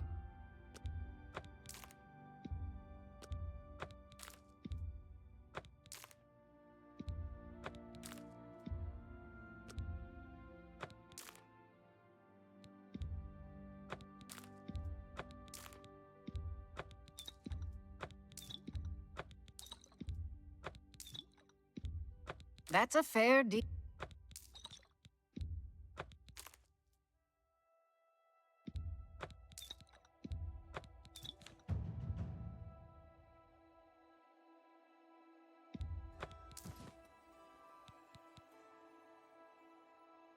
Mithril boots. Yeah, they just weigh more. It doesn't actually do anything. I don't know why I'd wear mithril instead of chainmail. Yeah, too. Yeah, it just weighs more. It's a little bit more than the Kavash one, but it weighs considerably more, and it's not enchanted, so.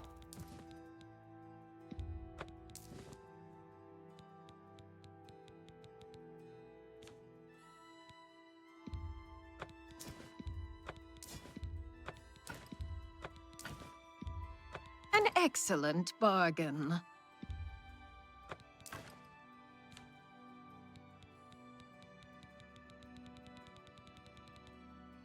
Thank you. Come again. Yeah. Goodbye. Saves me a lot of hassle to be able to sell everything in one place. Now I just need to find this one spot in Breville, and then we can do the last two Daedric Quests that we're leveled for. Well, never mind.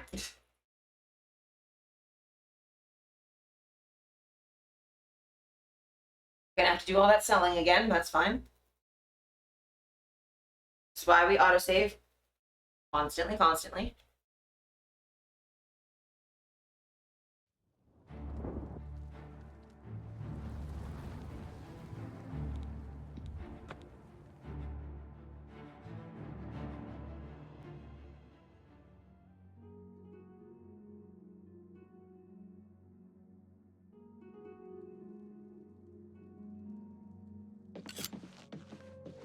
I hope.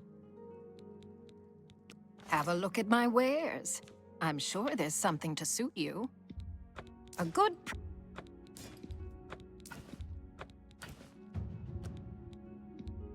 You've made a good bit of...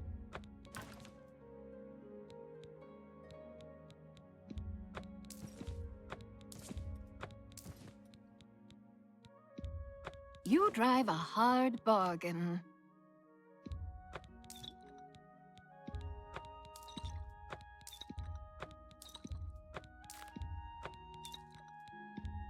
That's a fair deal.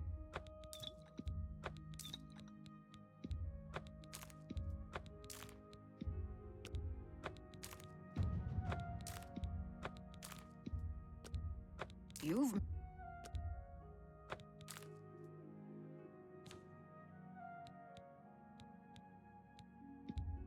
That... A good...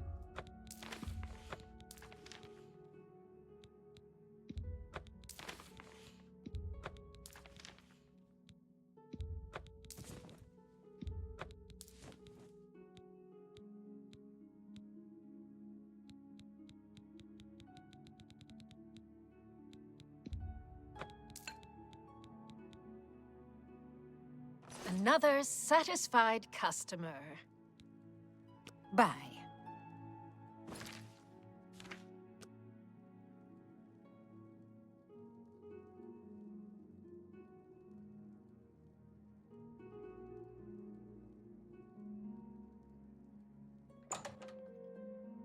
Okay. God, the weather's so nice outside today.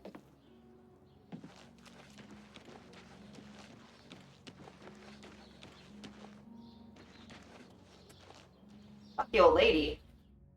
Guess the lucky old lady on the cheek and hope you'll get your wish. Sweet.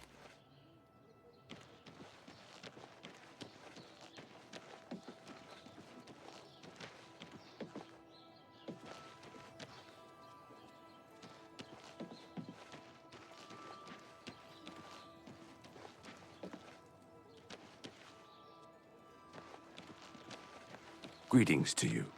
How Yo. goes it? Not bad. How are you? Good to hear. Goodbye.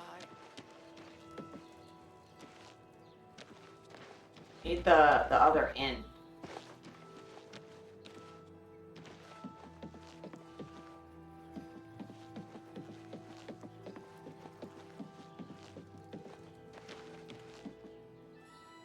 There we are.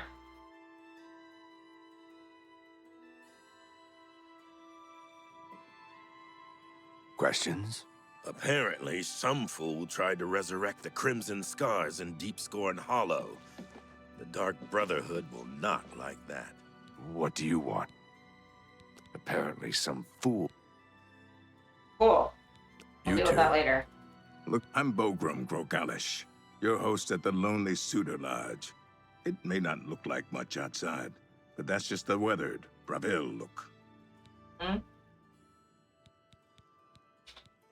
A little food and drink will do you some good.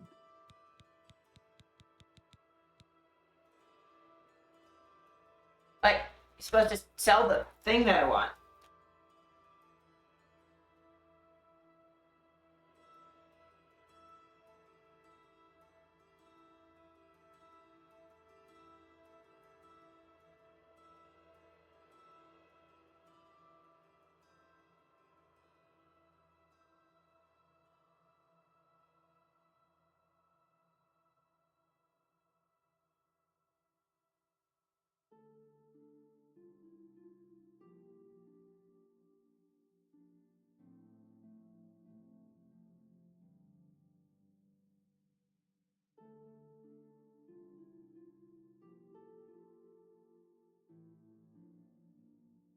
Okay, well, it's not here, but I know of another place where I can Take be. care. I was gonna try this one because I was literally right here. But alright. Okay.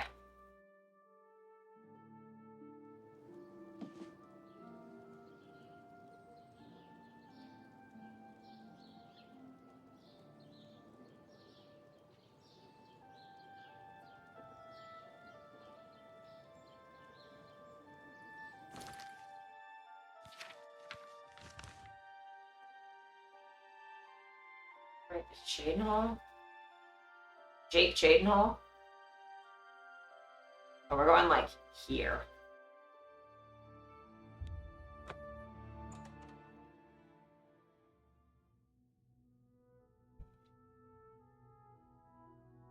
Okay, that's not too hard to get to.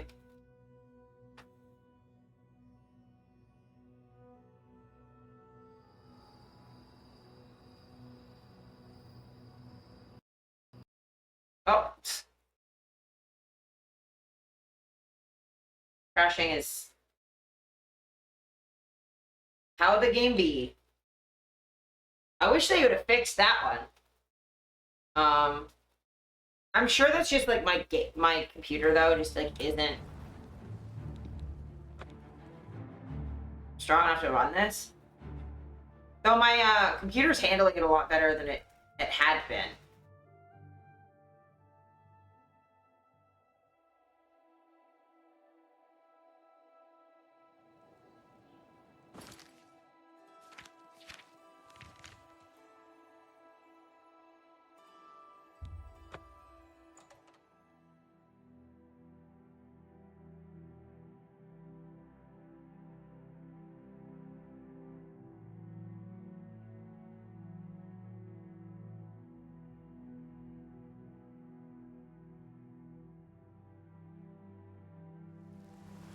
Yeah, how many are at level 20? There's 2 at 17, 3 at level 20. So we'll do those later. My horse. Hello, horse. Go that way. We're just gonna go straight ahead.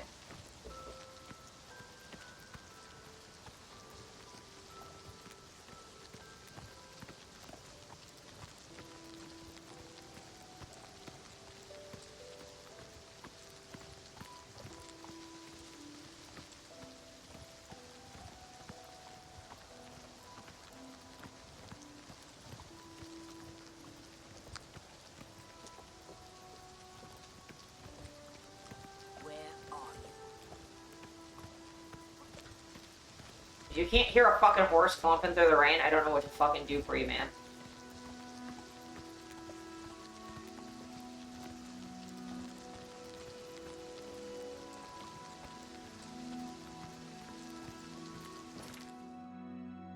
Yeah, we're heading straight for it, basically.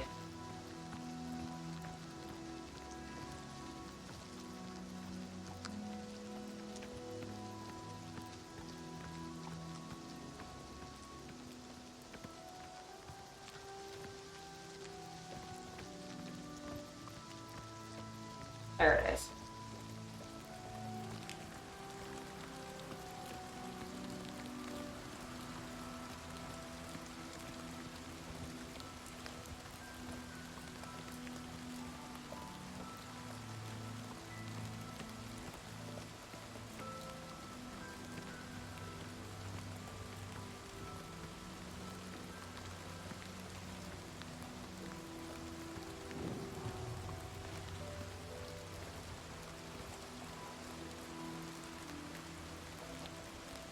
Chat, are you good?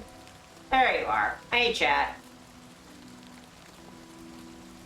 I have seen everything. After you've seen through Vermina's eyes, nothing can frighten you.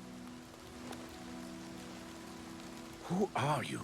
Who dares to walk in the House of Shadow? What business do you have with the Lord Vermina? I'm gonna say, hey, Here sup? we worship Vermina, praying for her to grant us true visions. What is your business here?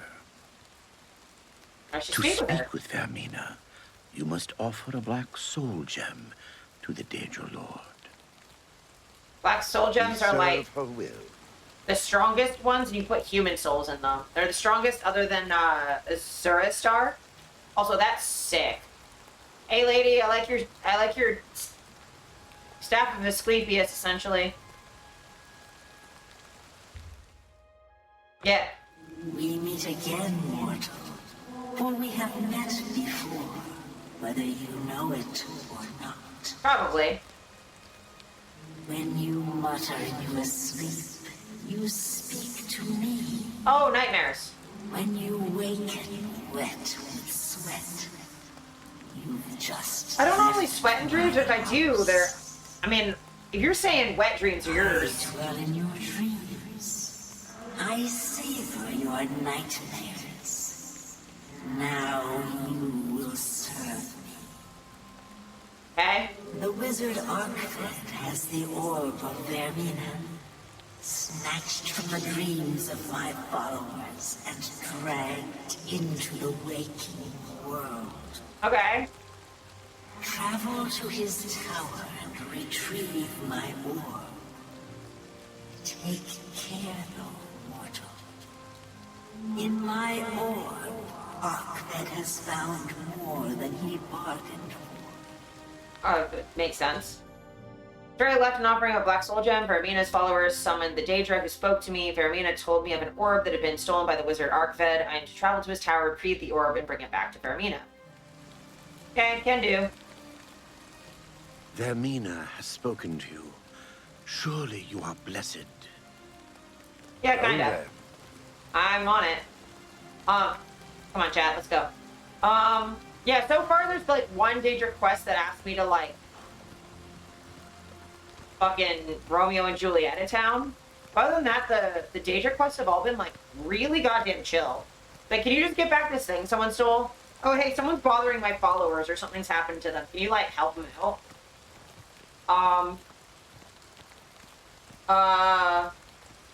Oh, hey, can you just like go get a thing? Alright. Like, so far the Daedra, like, it's like, oh, free some slaves. Help my followers. Get back some shit that someone stole from me. It's like the vast majority of things I've been asked to do. It's like, alright. Oh, yeah, fuck with two villages. One in a fun way and one in a murdery way, but...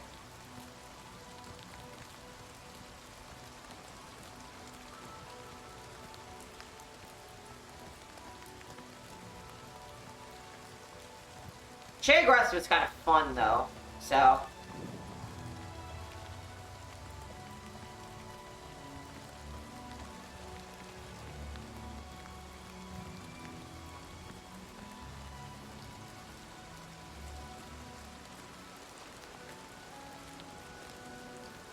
So we have one Daedra who is kind of not great, and the rest were all chill. And I'm supposed to fear them. Why?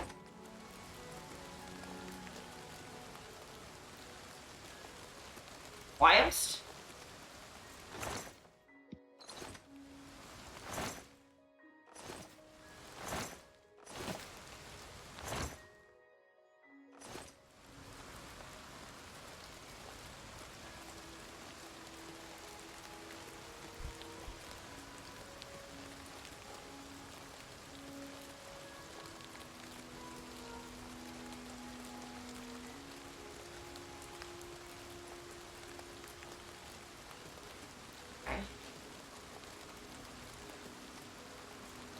Hey, chat.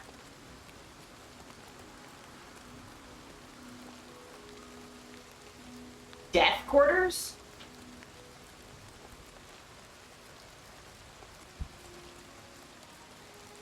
Just gotta go in the front door. We'll check out the death quarters later. I'm sure we'll come out that way, honestly. Trespassing. Alright. Actually, because of the magic shit going on,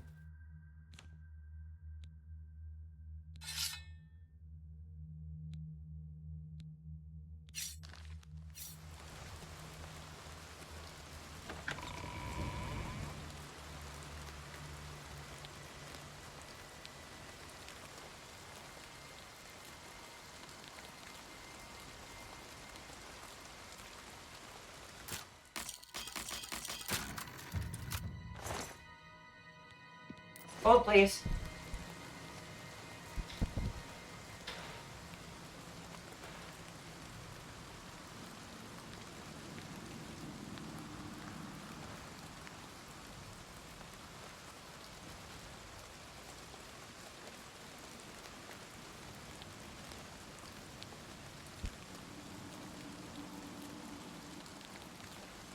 What kind of wine do you got? Do you have Cyrodiil brandy?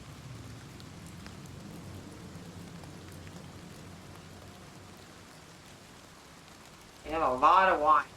Fine.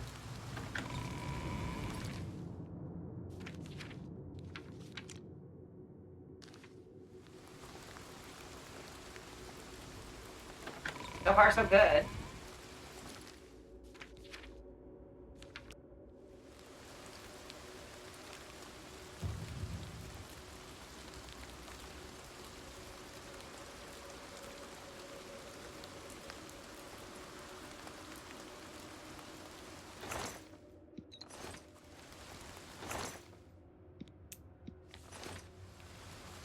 And steal all your shit?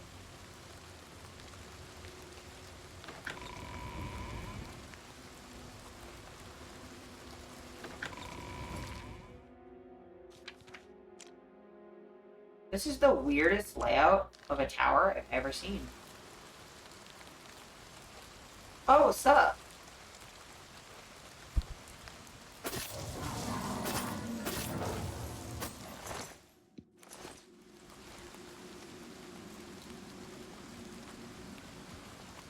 You seeing me doesn't matter, because I'm immune to you.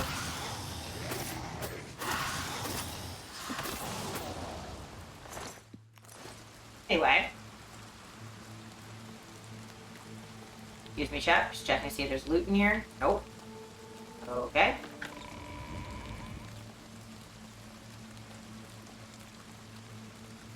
To Archved's Void. Alright. I'm sure this can only go well. Oh. Okay, well. Whoop. Brother, please don't wobble me off the fucking edge.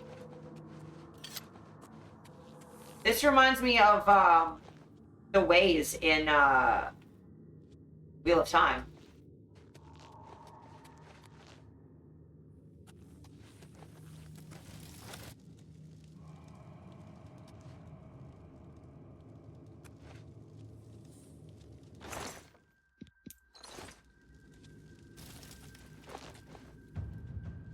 Whoa. Whoa, I jumped further than I thought I did. Okay. Ooh, this is hard to do when I can't see with the light in my face.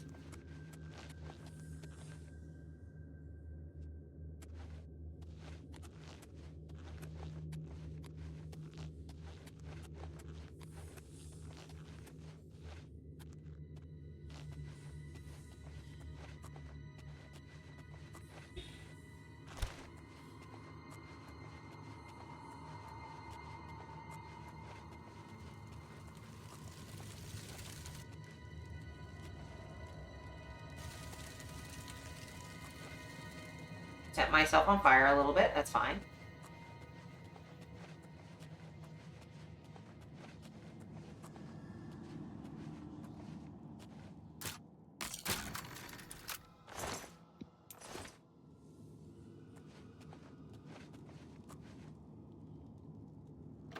Lost Falls, okay, cool. This is very much a straight line. I think I'm in his nightmare, I think, is what's happened. Ow. It's just like a wild guess for the tower that just goes in a straight line without going up.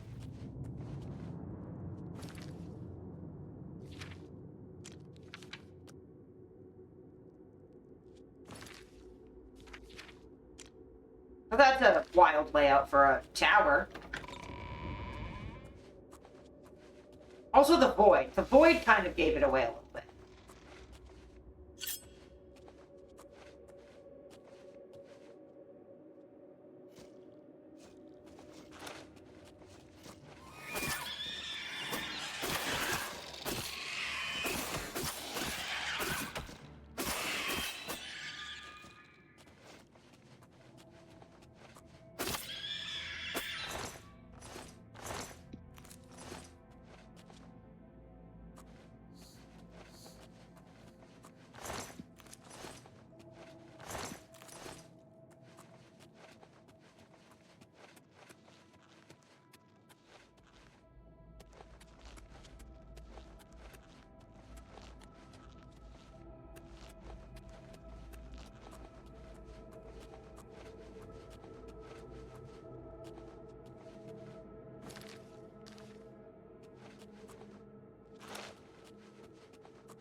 Come here, hot lady. Bye, hot lady.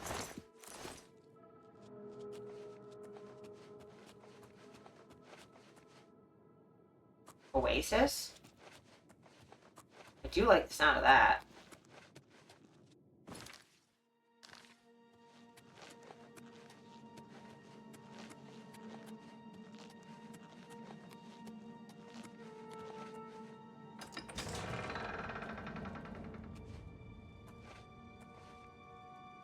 Oh, that seems less than perfect.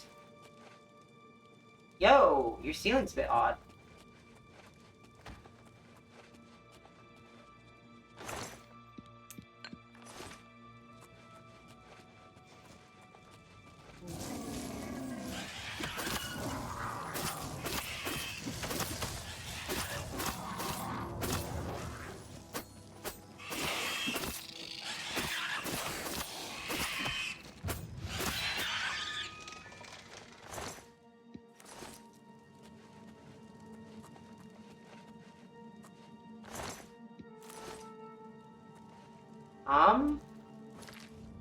My shit's about to break. I don't like that.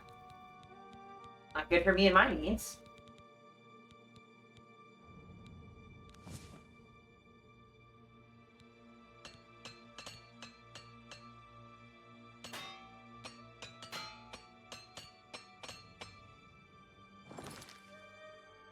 Not that many repair hammers.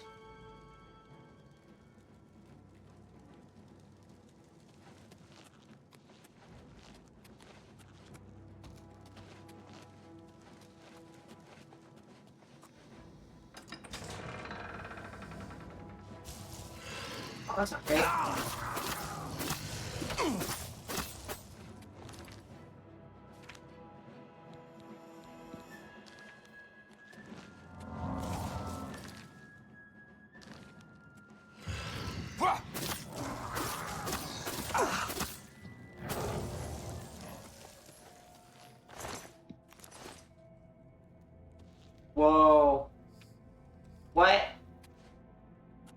room. Big room.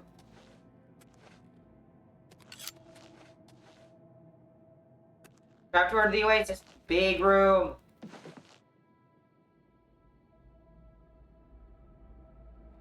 Big room. You can jump on the bed. Hey! Big room! And now I know how Jordan feels. Hall of Changes. What in the frick?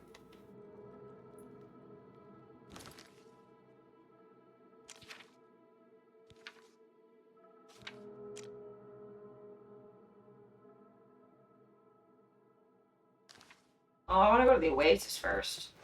Oasis. Go through the trapdoor. Tiny little trapdoor. This is also really bright. We can do that a little bit. Not even turning it down, just pointing it away from my fucking face.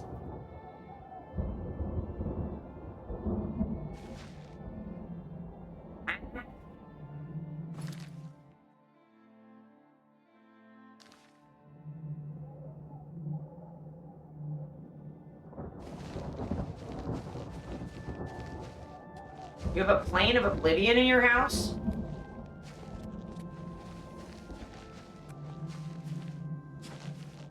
That's kind of cool, but why?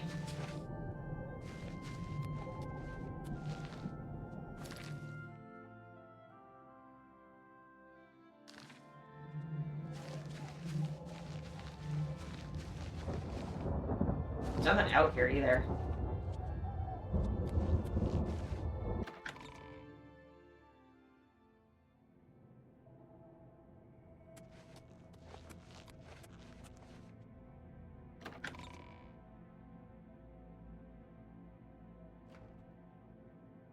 Actually, I'm gonna go the other door real quick, just to see if that goes to the same spot. Ooh, big room. Big room is big. Excuse me. Excuse me. Pardon me. Coming through.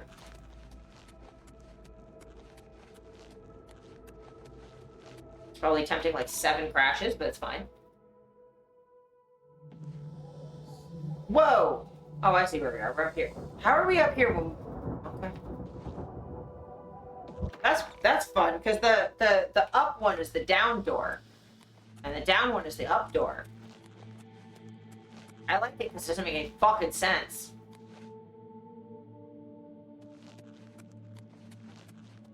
Really not how directions work. It's dream logic is what it is. Like, literally speaking. Whee! Big room!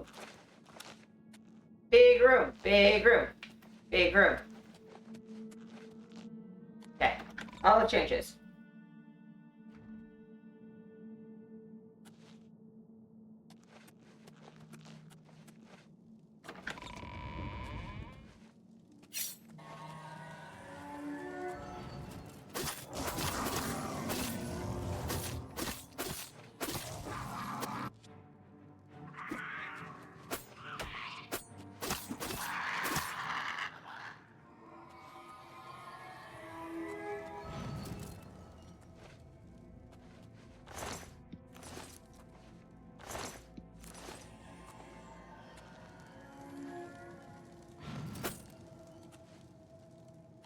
Oh, that's hurting me. Okay.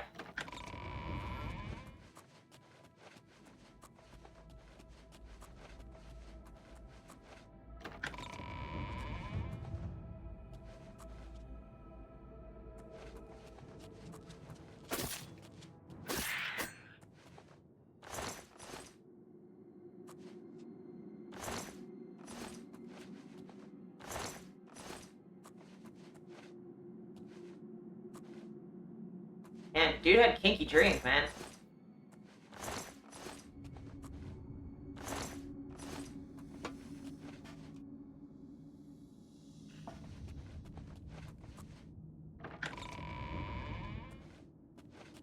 That's really fun.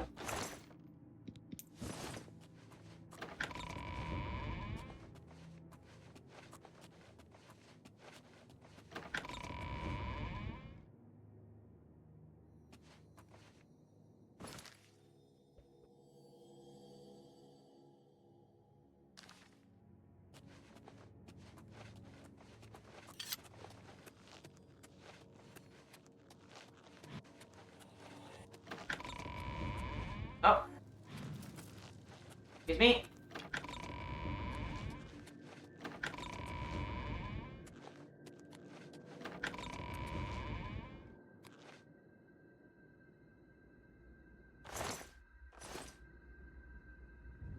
This is fun. This is fun. It makes no sense, which is why it's fun.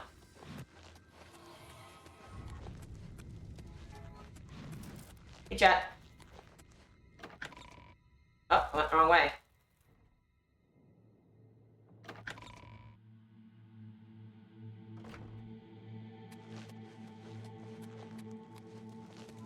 Excuse me.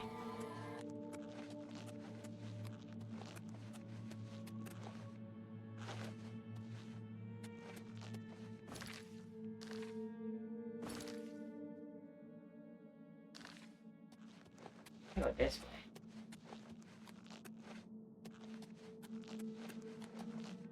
Ah, Trixie.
This is fun.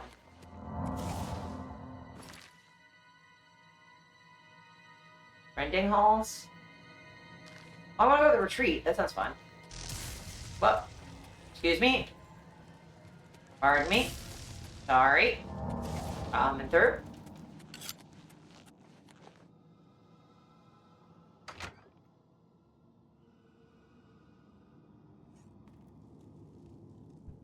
Whoa.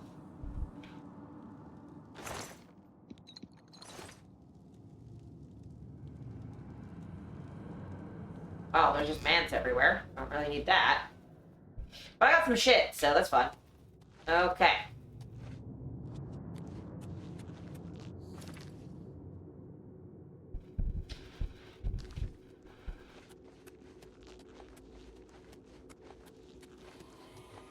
Excuse me, pardon me, come through.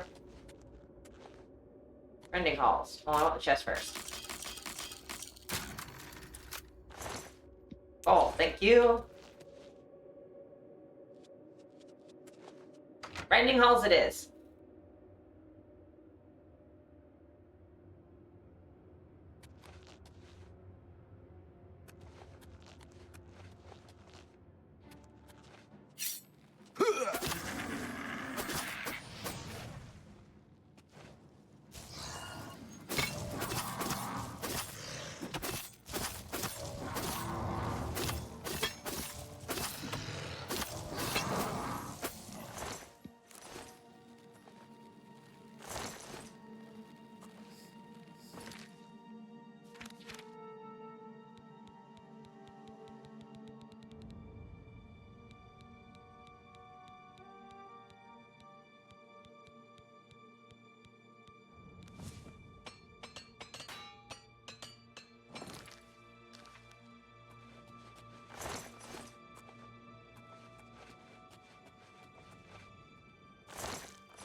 Get got.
Debilitate. That's a spell. Sure. Paralyze. Cool. Cool, cool, cool, cool, cool.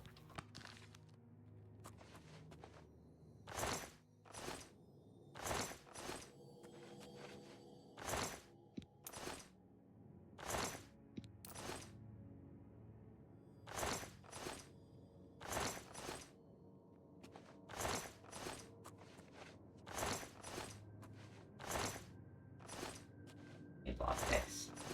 I have the world's best lockpick. Okay.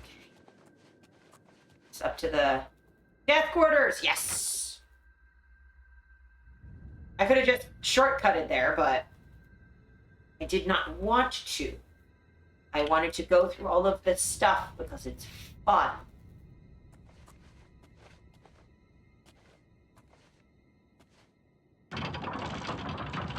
Ancient portcullis. Sick. Okay, none of this makes any fucking sense, but that's fine. I'm covered. I'm good. And your bedroom is interesting.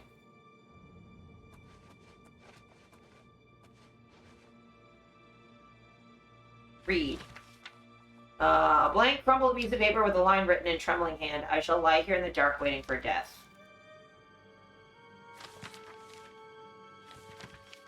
A note written in trembling hand. There is no world so great as the world of the mind. There is no voyager so well traveled as the traveler in the land of dreams. There is no abyss so deep as the well of terror that lies within each of us. I have plumbed its depths. I have seen the unthinkable. I am unafraid. Even death's boundaries do not confine me. I'm the lord of limitless space and the master of place and time. Through the doors of sleep, the universe lies waiting for me. I will no longer wait for my dreams to carry my worlds away, to unknowable deeps, to unspeakable vastness. I shall dwell in the house of Vermina forever, the orb my companion. There is no compass to my destination, no end to my journey. My mind is the eternal voyager, fearless and wild, with wonder in the halls of horror. That's kind of sick.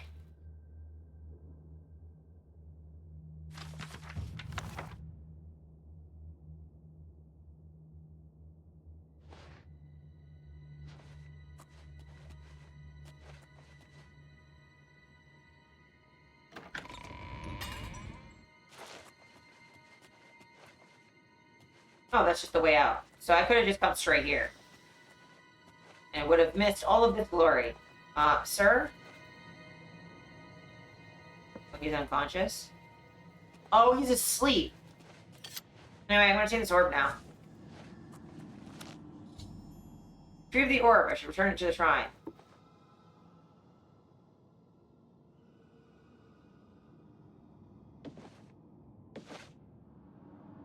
Oh, I can sit next to him. He'd kill him, but...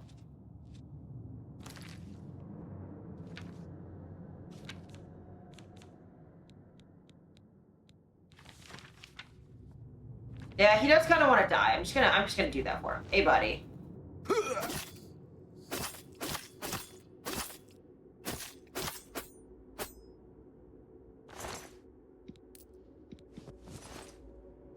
Hi, buddy.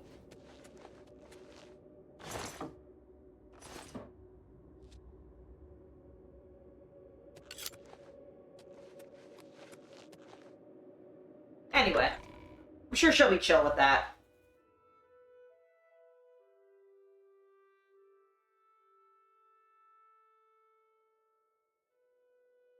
I think him just being asleep for forever is probably not great. And it crashed again. Woo! Damn, it's heckin' windy. Okay.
worries, Vampy. It's been fun. I think I only have time to finish off this quest. I don't think I can do a whole nother Daedric quest. Because we basically done all of them except for one of my favorites. So next stream I think we'll try and focus pretty much entirely on... Let's go. We'll focus on finishing off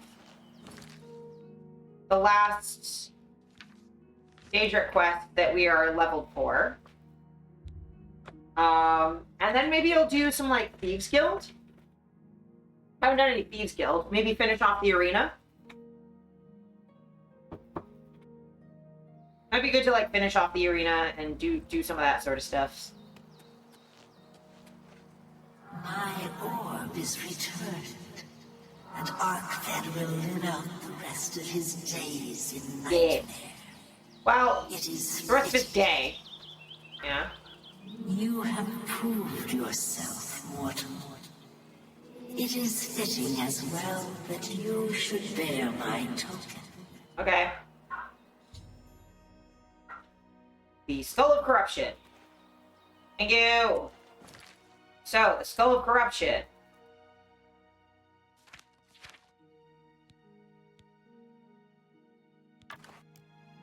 Is this. Can't remember what corruption does, but I can do it now.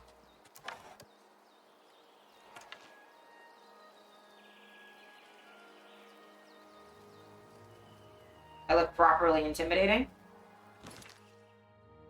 Anyway. I hope this fucking staff comes and goes. Okay, let's, last dagger.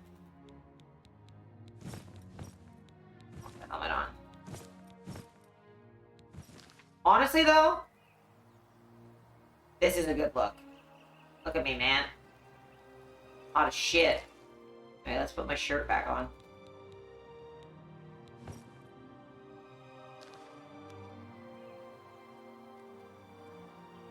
Okay. So for quests...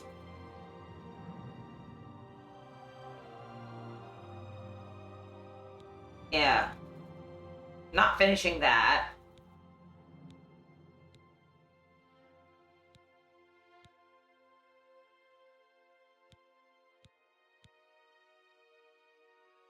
Hair loading first, yeah.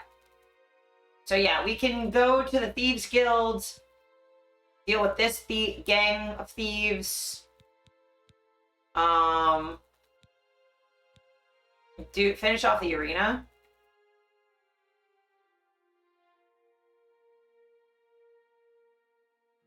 Because I think we're getting close to the end of the arena, too.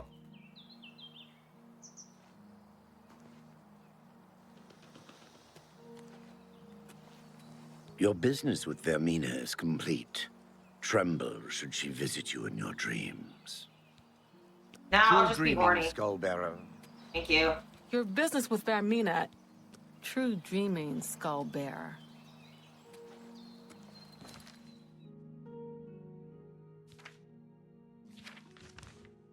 Go back to the house.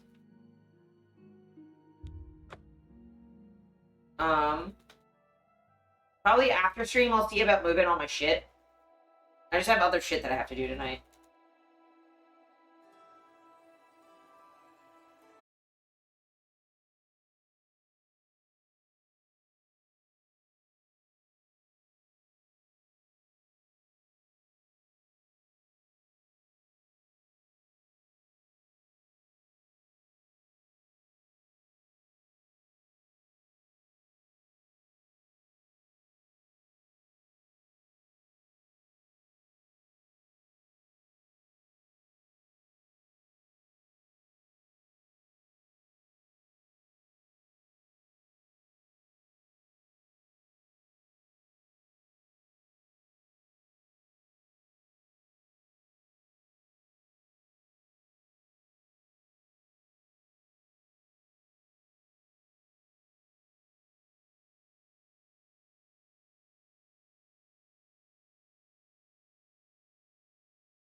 Okay, that should be working. There we go. Sorry, when it crashes, it breaks OBS.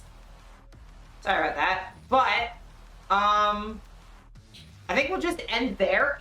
Because all I had to do is save anyway, so I'll just do that at my own time. Yeah, it was nice having you guys here. Sorry for the crash.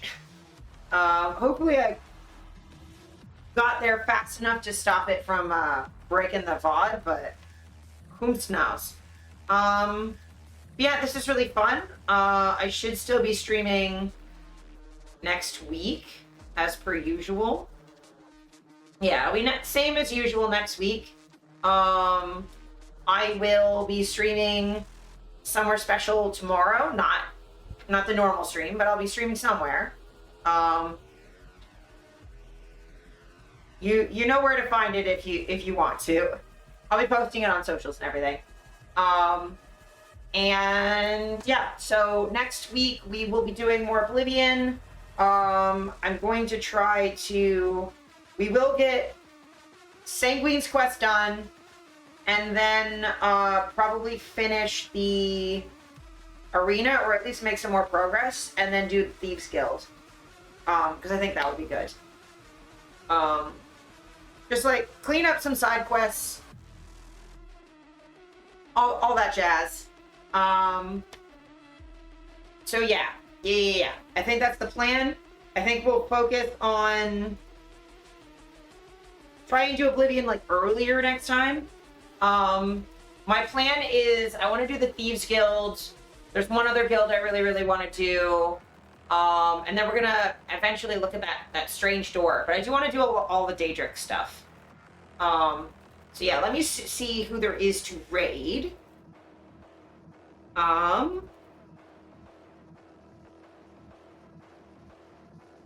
Let's raid Mikey. Mikey's great. We raided Mikey last week. Let's raid him again. They're great. And they're a friend. And I've met them in person, which is always good.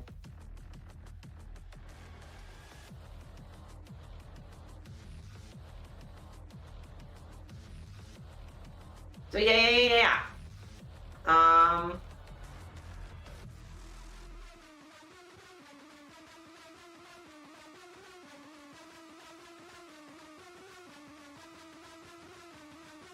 There's our raid message, if you want to use a raid message. I appreciate you lots. Thanks everybody for stopping by and hanging out. I know this is a long one. I appreciate y'all. And yeah. Love you. I'll see you next week. We'll be doing more Oblivion. We'll be hanging out. And I'm gonna go do dinner and some more work stuff and like probably save an Oblivion real quick. But yeah, I love y'all so much. I will see you next week. Thanks, eChef. Thanks, Vampy. Thanks, Pint. Thanks, Dolly. Thank you to Steffi, who is here. And Mangoes was here. Probably forgetting somebody. But, oh, Okairi was here. I appreciate y'all for stopping by. And yeah. Just give Mikey some love, even if you have to raid and run, and then take your meds, eat some food, drink some water, and take care of yourself, okay? Bye!